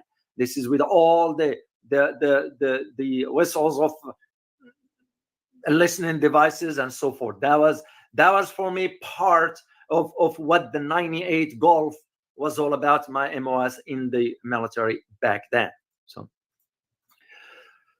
So this is what happened with this one. And what happened after this one here is that it became very clear that there is now a warfare going on between the US and China. We thought that we have the upper hand. Turns out not to be the case, which only, I am not laughing out of laughing. I am laughing out of, we underestimated the Chinese. And it's not going to bode well for us moving forward, let alone the other countries, South Korea, Japan, Philippines, Australia, and New Zealand to a degree. So, but before I'll dig deeper into this, it behooves us to know a little bit about geography of the South China Sea, but most importantly is the history of it, which gets to be sort of misinterpreted if you read certain aspects, which I am going to share with you, both sides of the historical records, and you decide yourself. So we'll start with geography first, and I'll give, of course, credit to World Atlas, for the picture is not as clear because that's the only one I could find. Nonetheless, you guys will have an idea at least what are we talking about here. So this is all the South China Sea, a part of it. So this whole idea of the let me see if I have a better picture, which I doubt it, but I used to keep some for the South China Sea. No, this one is Malacca. No, it won't work. That's the Strait of Malacca. The other one I kept was the Indo-Pacific map. Yeah, it won't highlight definitely clearly as to where this particular aspect, but you all know where South China Sea is. But suffice it to mention that what is South China Sea? Because you ask average citizen, doesn't matter what part of the world. Some might say, hey, it's just an open sea. Well, it's more than that. It is like sort of, it is part of the Pacific Ocean, partially, here's the key, partially enclosed by islands, archipelagos, and peninsulas from the open ocean. That is the key to all this, you know. Its trails, of course, begin from the Karimata Strait, which is way up, I think, of the Malacca part, which connects the South China Sea, connected to Java Sea, and Malacca Strait stretching from Malay Peninsula to the islands of Sumatra in Indonesia. This is what makes it very crucial. And when you put this within the context of what just happened regarding this electronic warfare, you will understand why. So and this one, it flows all the way to the Taiwan Strait, which separates the main island from the mainland China. Or it separates the island, meaning Taiwan, from the mainland in China. So, and by the way, there is possibility I might make stop in Taiwan. I haven't decided yet. So the sea is located to the South China Sea, west of Philippines, north of Bangka Belitung Islands of Borneo, and east of Vietnam and Cambodia. 9 major rivers flow into the sea. And again, I am not going to go too much into all this. Suffice it to say, for example, when you mention as far as where things are regarding the South China Sea, the historical background, it depends what you read. This is why I wanted to do this briefly here for you. Of course, some of the historical record, contemporary, refer back to the 20th century, mainly from 1946. However, if you look at some other historical record, you're gonna have to go way back to the Ming Dynasty. And I found archaeological record images of it. And again, it's your decision to decide whether this makes sense to you or not. I'll share the information and you reach your own conclusion. So early parts of the 20th century, the islands within all that area, of course, was nobody claimed authority over that or sovereignty over that. However, by the end of the Second World War, 1946, China started to establish its settlements in the islands there. So, of course, other countries later on evolved into getting into this argument, which started between 1955 and 1956.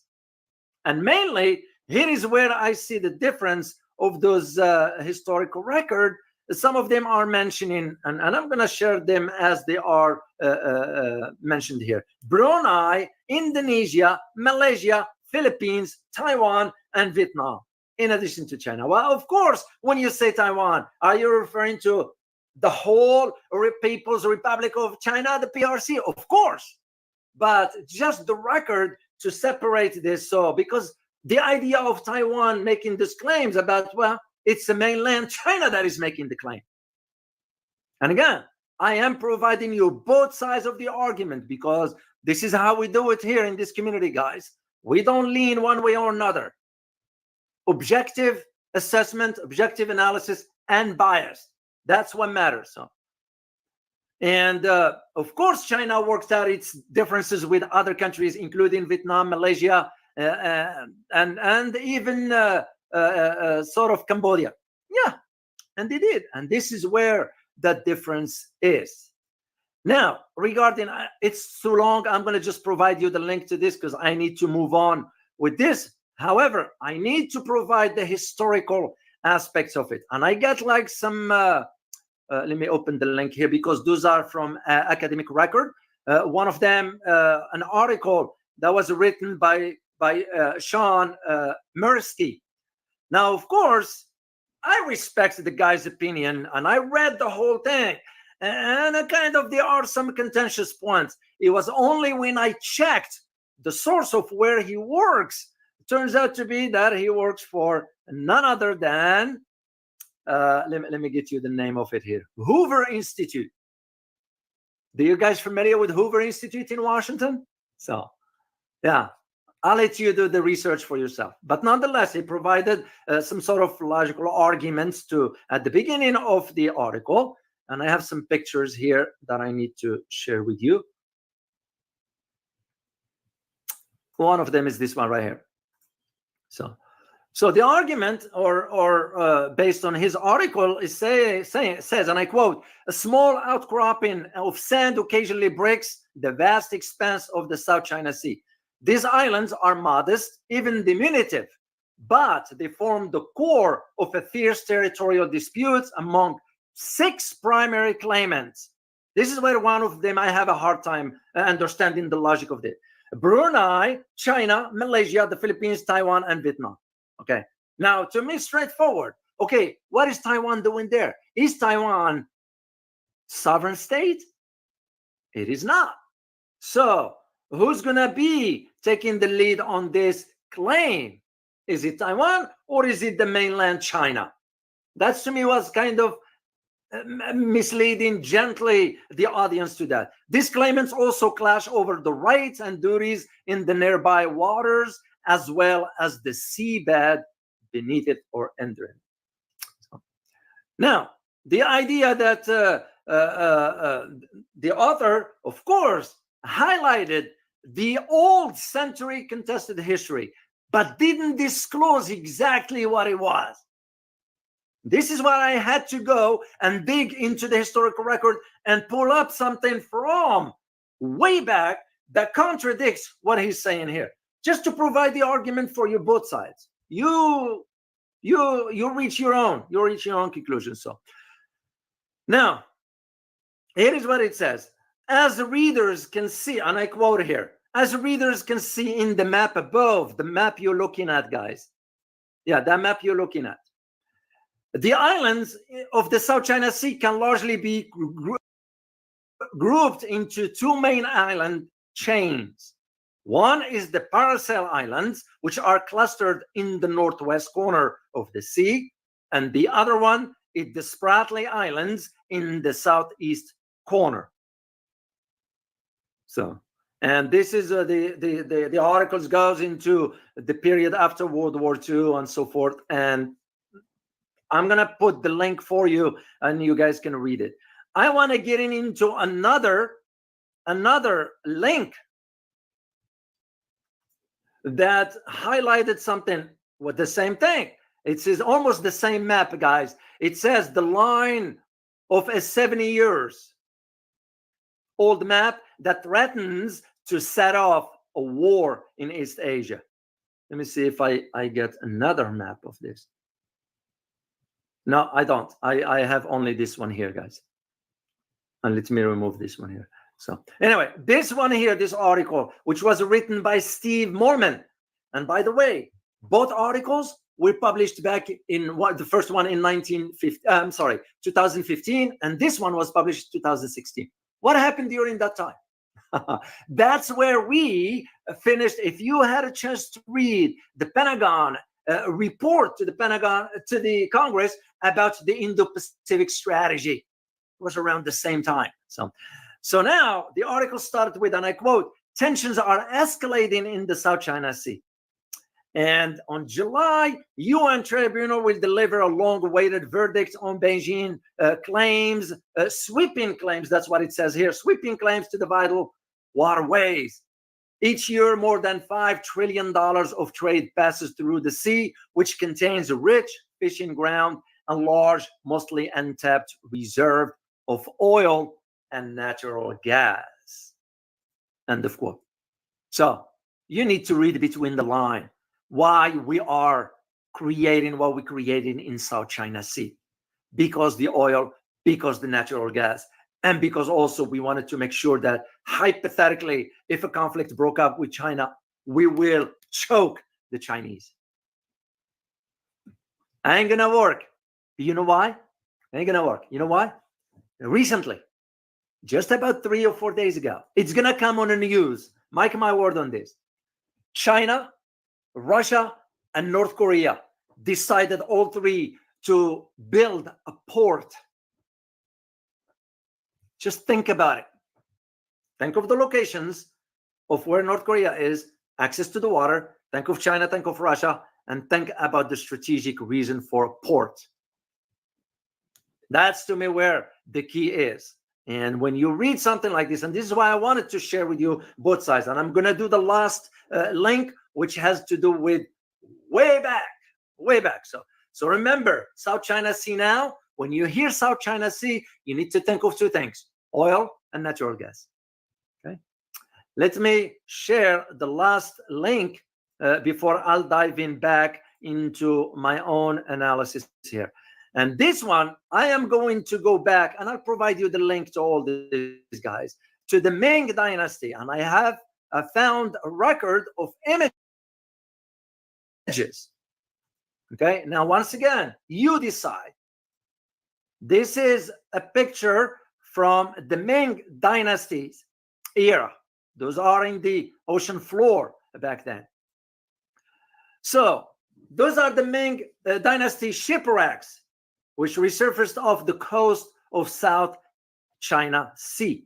And this one, by the way, this article was written by Trinity Audio. I don't know who that is, but when I went back to the dates, I found that it's recent, 2023.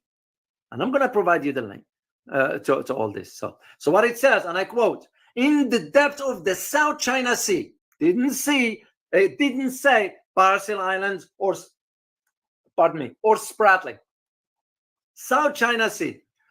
A groundbreaking discovery has captured the attention of archaeologists and historians alike.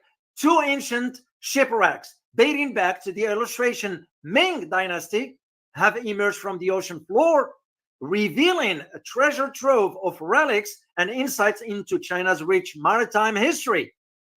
Found approximately at a depth of 1,500 meters or 4,900 feet on the continental slope.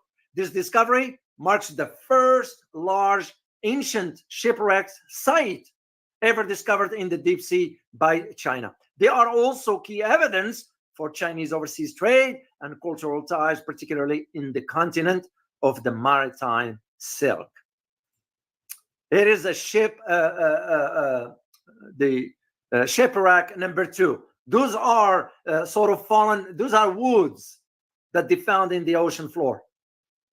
I even found another evidence of that is the permanent surveying base point.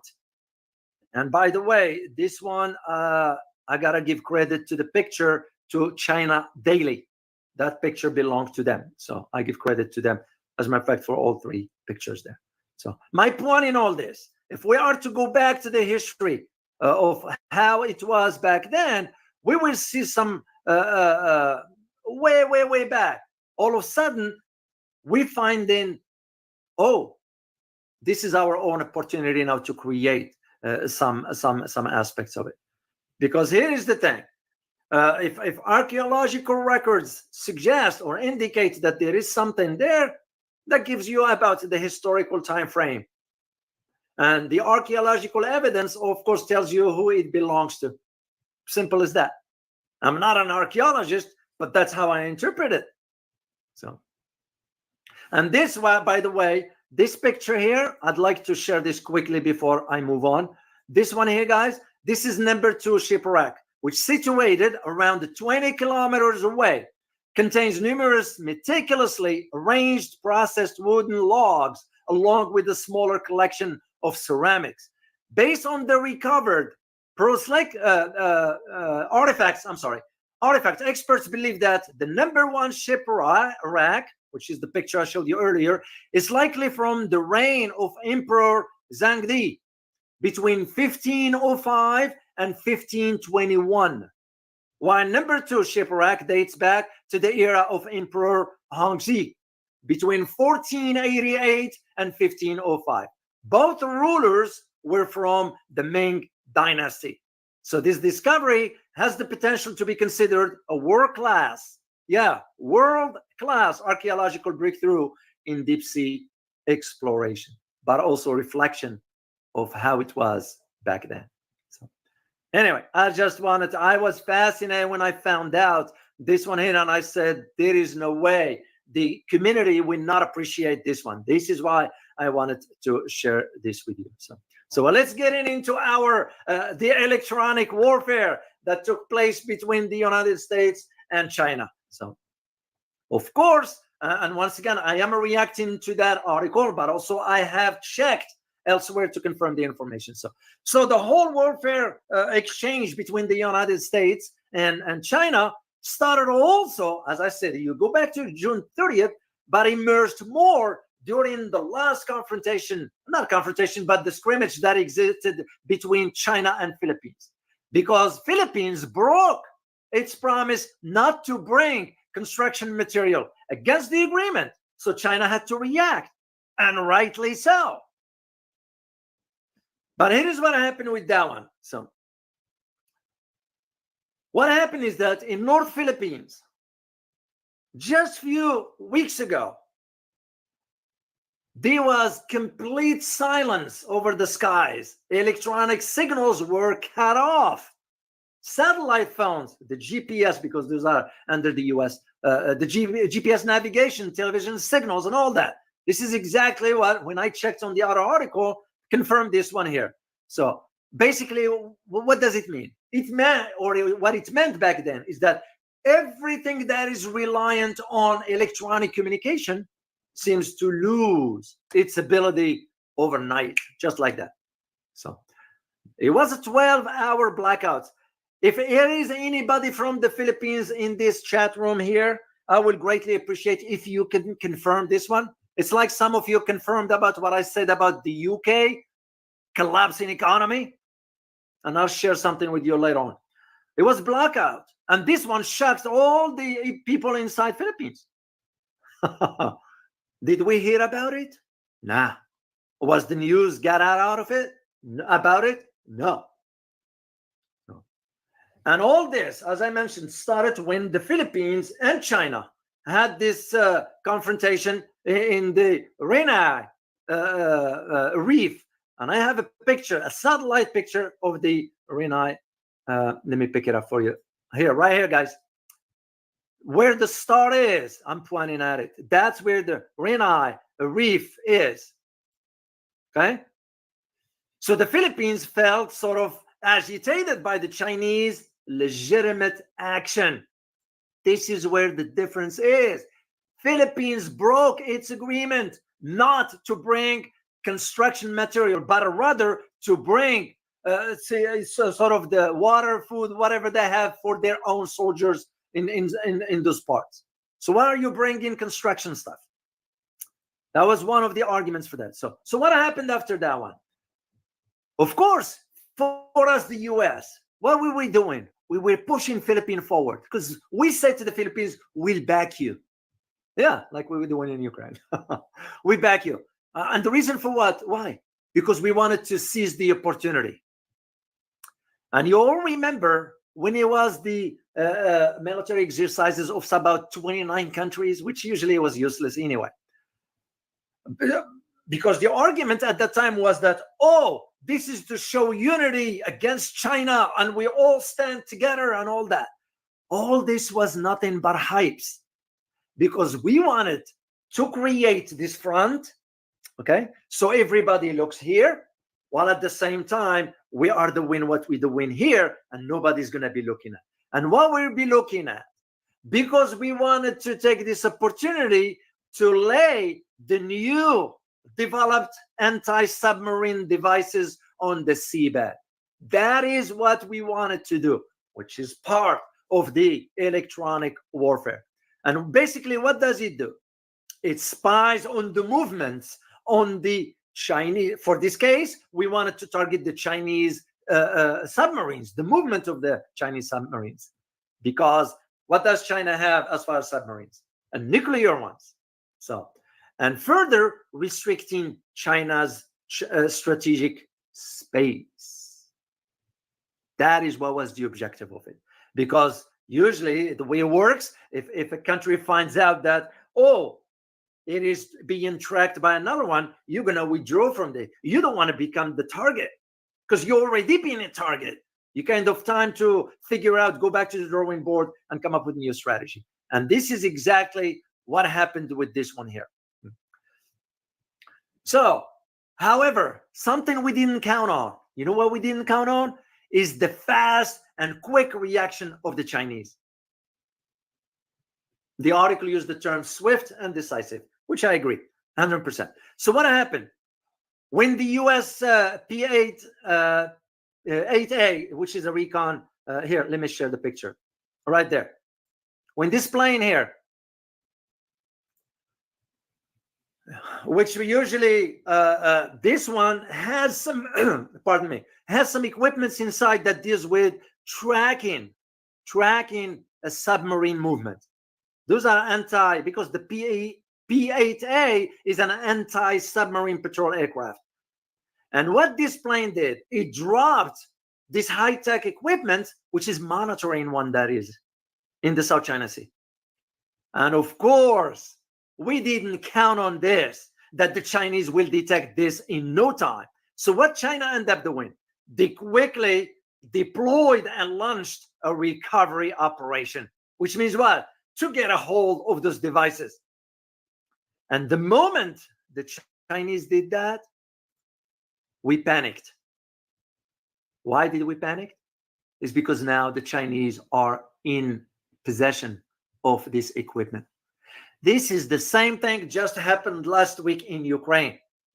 When the Russians end up taking over a particular system, the US system, this is purely US, they end up taking over it, they taking it apart. I wish I could have put the picture for you to show you one individuals inside the Russian military looking at that device, and he's just gonna reverse engineer it. This is exactly what the Chinese did, and we panicked because now it's too late, you know. And this one here, losing this equipment, what does it mean? Yeah, it's laughable because of the stupidity of how we think. We still think that, oh, China never developed this kind of technology, whatever. And by the way, one of you guys put a comment for me and said, Dr. O, why is China staying quiet about it? It has to stay quiet about it. It's a strategic move. You don't declare something like this. Oh, we beat the Americans in warfare. No. Chinese don't do that anyway. That's part of their culture. Did we ever hear about what China found in the dark side of the moon? No, they're not going to disclose that kind of stuff. It's a smart move. It's strategic. The same thing with this, because now all the effort, all the money, all the energy that's been put in developing that system, the Chinese got it. Do you blame them? No. We do the same for other countries. So, and now the advanced technology, of course, that's it. It fell in the hand of the PLA. So, and this now, why there is a panic inside Washington. And the panic prompted the US to leave with the tail between its legs. I'll say it. There is no other way of saying it. So, because what happened?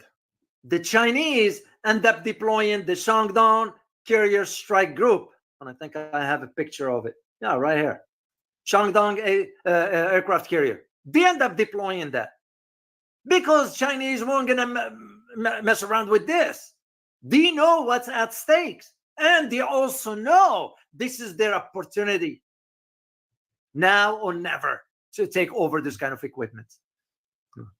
And this is where was that standoff between the US and the Chinese. However, the situation was unfavorable to the US right off the bat.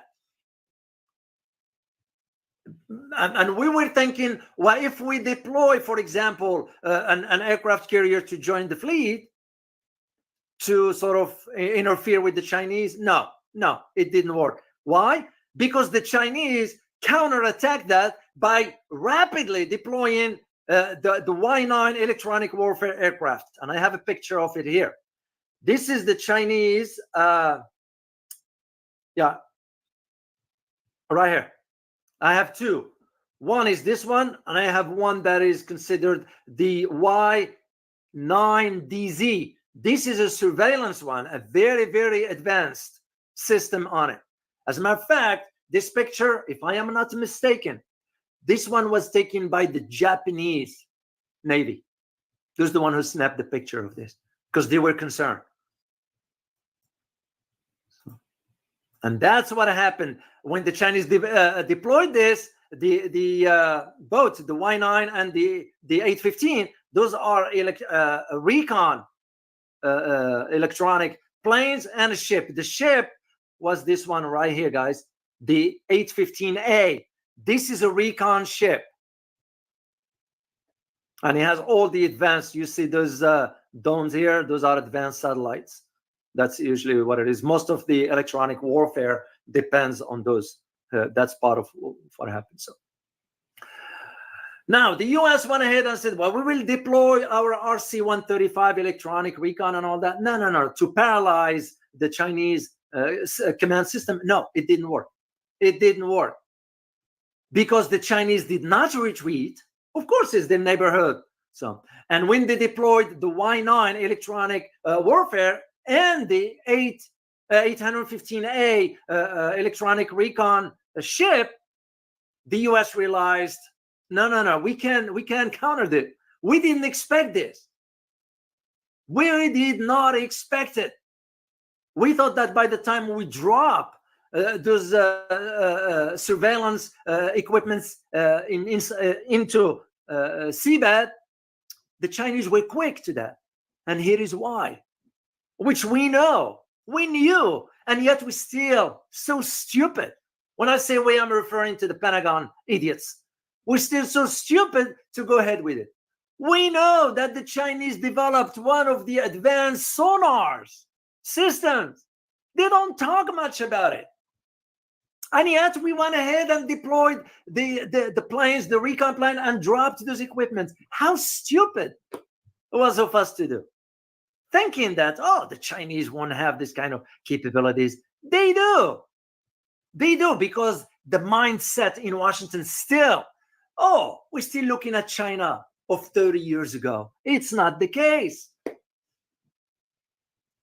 This is one of the reasons also, guys, why I wanted to go to Asia. When I say Asia, I'm referring to other countries, including China as well. Yes, I intend to go to China as well. So it's just to highlight, because that is the reason why I wanted to go.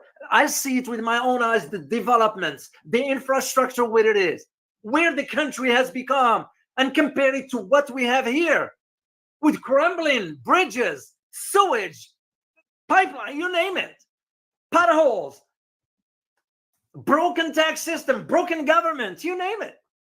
Because when you show evidence, there is no other way but to accept the truth. That's the whole reason for why I want to go. You know, this is not about putting my country down or elevating China. I don't do this kind of nonsense stuff. I never was that type. I'm always objective.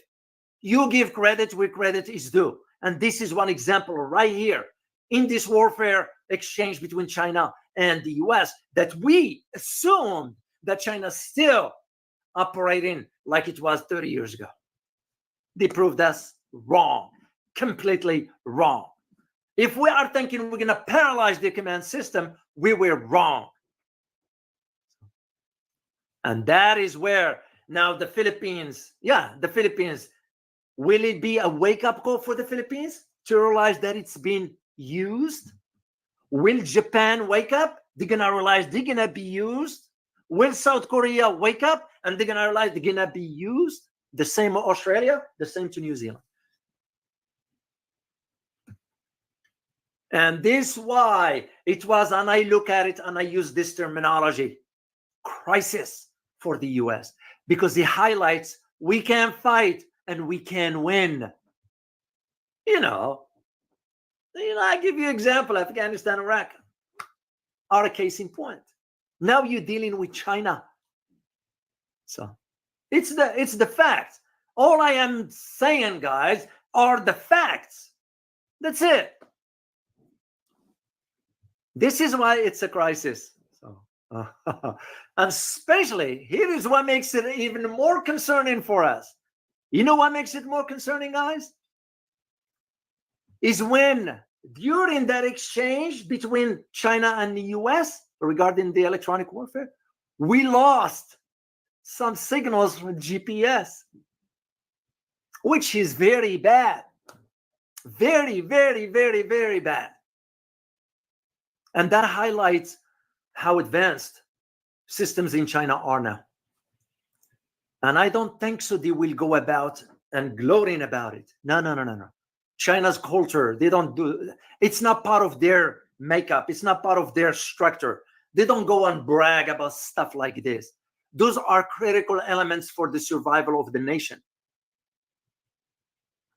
And any competent advisor will tell the president, whomever that is, you don't want to disclose this kind of stuff. And rightly so. Rightly so. For us, we gloat about our Patriot missile systems. And look, the Russians took them out in no time. In no time. Because here is the thing, guys. And I wasn't a Navy guy. I was an Army guy. But in the naval warfare, if you lose the communication and navigation capabilities, which is through our GPS, the global positioning system, this is basically losing your sight and your hearing. You won't be able to see, you won't be able to hear. This is what happened a few years ago when I wrote an article. You can find it. As a matter of fact, I'm going to give you the link. It's one of those articles there. Let me just show it here. When I wrote about it right here, guys, all my articles are there. And at that time, I had to submit the articles to Washington for approval because that's just the norm for me. Now, it still applies anyway. And I had something about some 15 or 16 people, double agents that the China got a hold of. And Washington told me, well, Mr. O, you can't disclose this. I say, hold on a second. Why not? Because this is a public domain. It's in public domain. And here is the source where I got it. I got to plug in my computer here. Well, no. I say, guys, come on. Let's not play that game. All I'm saying are the facts.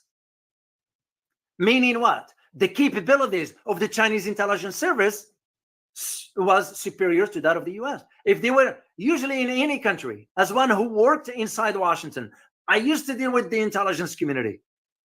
Anytime you uncover a double agent, that's it. It shows your abilities. You are way here. And the other country whom the double agents were uncovered, right here. So the level. That's exactly what happened. The same arguments can be made about this one here. Because now it highlights our inability because the Chinese have an upgrade level of equipments that deal with electronic warfare. That's what's at the heart of it. So, and what happened after this? With all this, what happened? We end up having to withdraw. Yeah, we withdraw, which means what? It's a loss. We lost. And consider this, guys.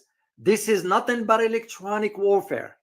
And look what the outcome is. So now consider a military exchange with live fire. Either your Navy, either Air Force, whatever. I'll let you reach that conclusion yourself. But to me, this is a sign that it does not bode well for the US. So the idea of contemplating a war with China will be ridiculous, will be suicide, and it will be detrimental for us here. Yeah, it's going to be to some parts in China as well. But what most Americans do not know is the advancement systems that China, and I'm former military, I had to keep up with all this, part of my academic background also. When you deal with geopolitics, you deal with understanding where things are, the capabilities of countries, because any geopolitical developments will also have to rely on the military capabilities, like the economic advancements as well. And way back a few years ago, when I found out that the Chinese developed a special type of missile that can, from the Pacific, in the middle of the Pacific, they don't need to be close to the US, can target Hawaii. They don't need to come all the way down here. And right there, it gives me an idea. What we're dealing with now is some advanced level. We better think twice about fomenting more tensions in that part of the world, which we are doing. But we're finding weak states, the like of Japan, the like of South Korea, Philippines, Australia, and soon New Zealand, that we can use, push them forward. As to the political party in Taiwan, well, you all know the story. I don't need to talk about something that is, in my opinion, is irrelevant. So that's how I see it. So this is part of what happened. So what happened, we end up leaving with the tail between our legs. That's the truth. That's the fact. This is why it wasn't never disclosed. So there's a whole time of about, what was it, 10 hours, 12 hours, whatever, the Philippines was plunged into darkness. It's as the article mentioned, communication paralysis, and in quote. No. Playing with China. And now information is coming out. That's why I wanted to address this for you guys. And of course, because you want me to do so. That's why I always ask your opinion into these matters, because I need to know. So, and to me, like as an analyst, I am looking at it as this one now sets the tone for what comes next. And what comes next is very, very, very interesting, because you have to take two things into consideration. One is the recent joint naval drills between Russia and China. We just concluded on Monday or Tuesday. So, and I'll provide you a link for all that stuff, guys. You have to consider that. The second thing is that Russia has decided to share knowledge with Chinese as to how to counter US weapons. Because if there is one thing beside their advanced missiles and all that the Russians have, you know what it is? Is the jamming systems. Very, very, very, very advanced, sophisticated. They end up sharing that information with the Chinese. So that's why it's important. So the idea of understanding the drills that took place, let me show you a picture here. I don't know if I have it. I think I didn't.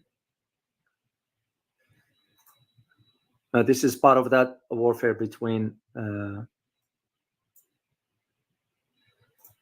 Yeah, I don't have the picture. And by the way, I have another picture when President Xi visited the Southern Command Theater. That's during his visit there. Oh yeah, no, I have the picture. You know, this is the recent one here, and I give credit to Chen Hua. I hope I pronounce it correctly. It's XINHUA. That picture belongs to them. So those are the recent naval drills between Russia and China, and it tells you the story right there. Of course, right after this stuff, after we lost the electronic warfare, and as a former SEGENT myself, this is bad news. Bad news. And I can even go as far as even space as to what the Chinese are developing up there. And soon enough, they will be able to blind the US from up there, because from up there is what you do, all the guided missile systems and so forth. Because we're still under that impression we're dealing with China of 30 or 40 years ago. No, this is different. This is very, very different. So, and I will provide you all the links and everything regarding these aspects here. So, guys, I am gonna entertain some questions from you. I want to say thank you Go figure. Follow me.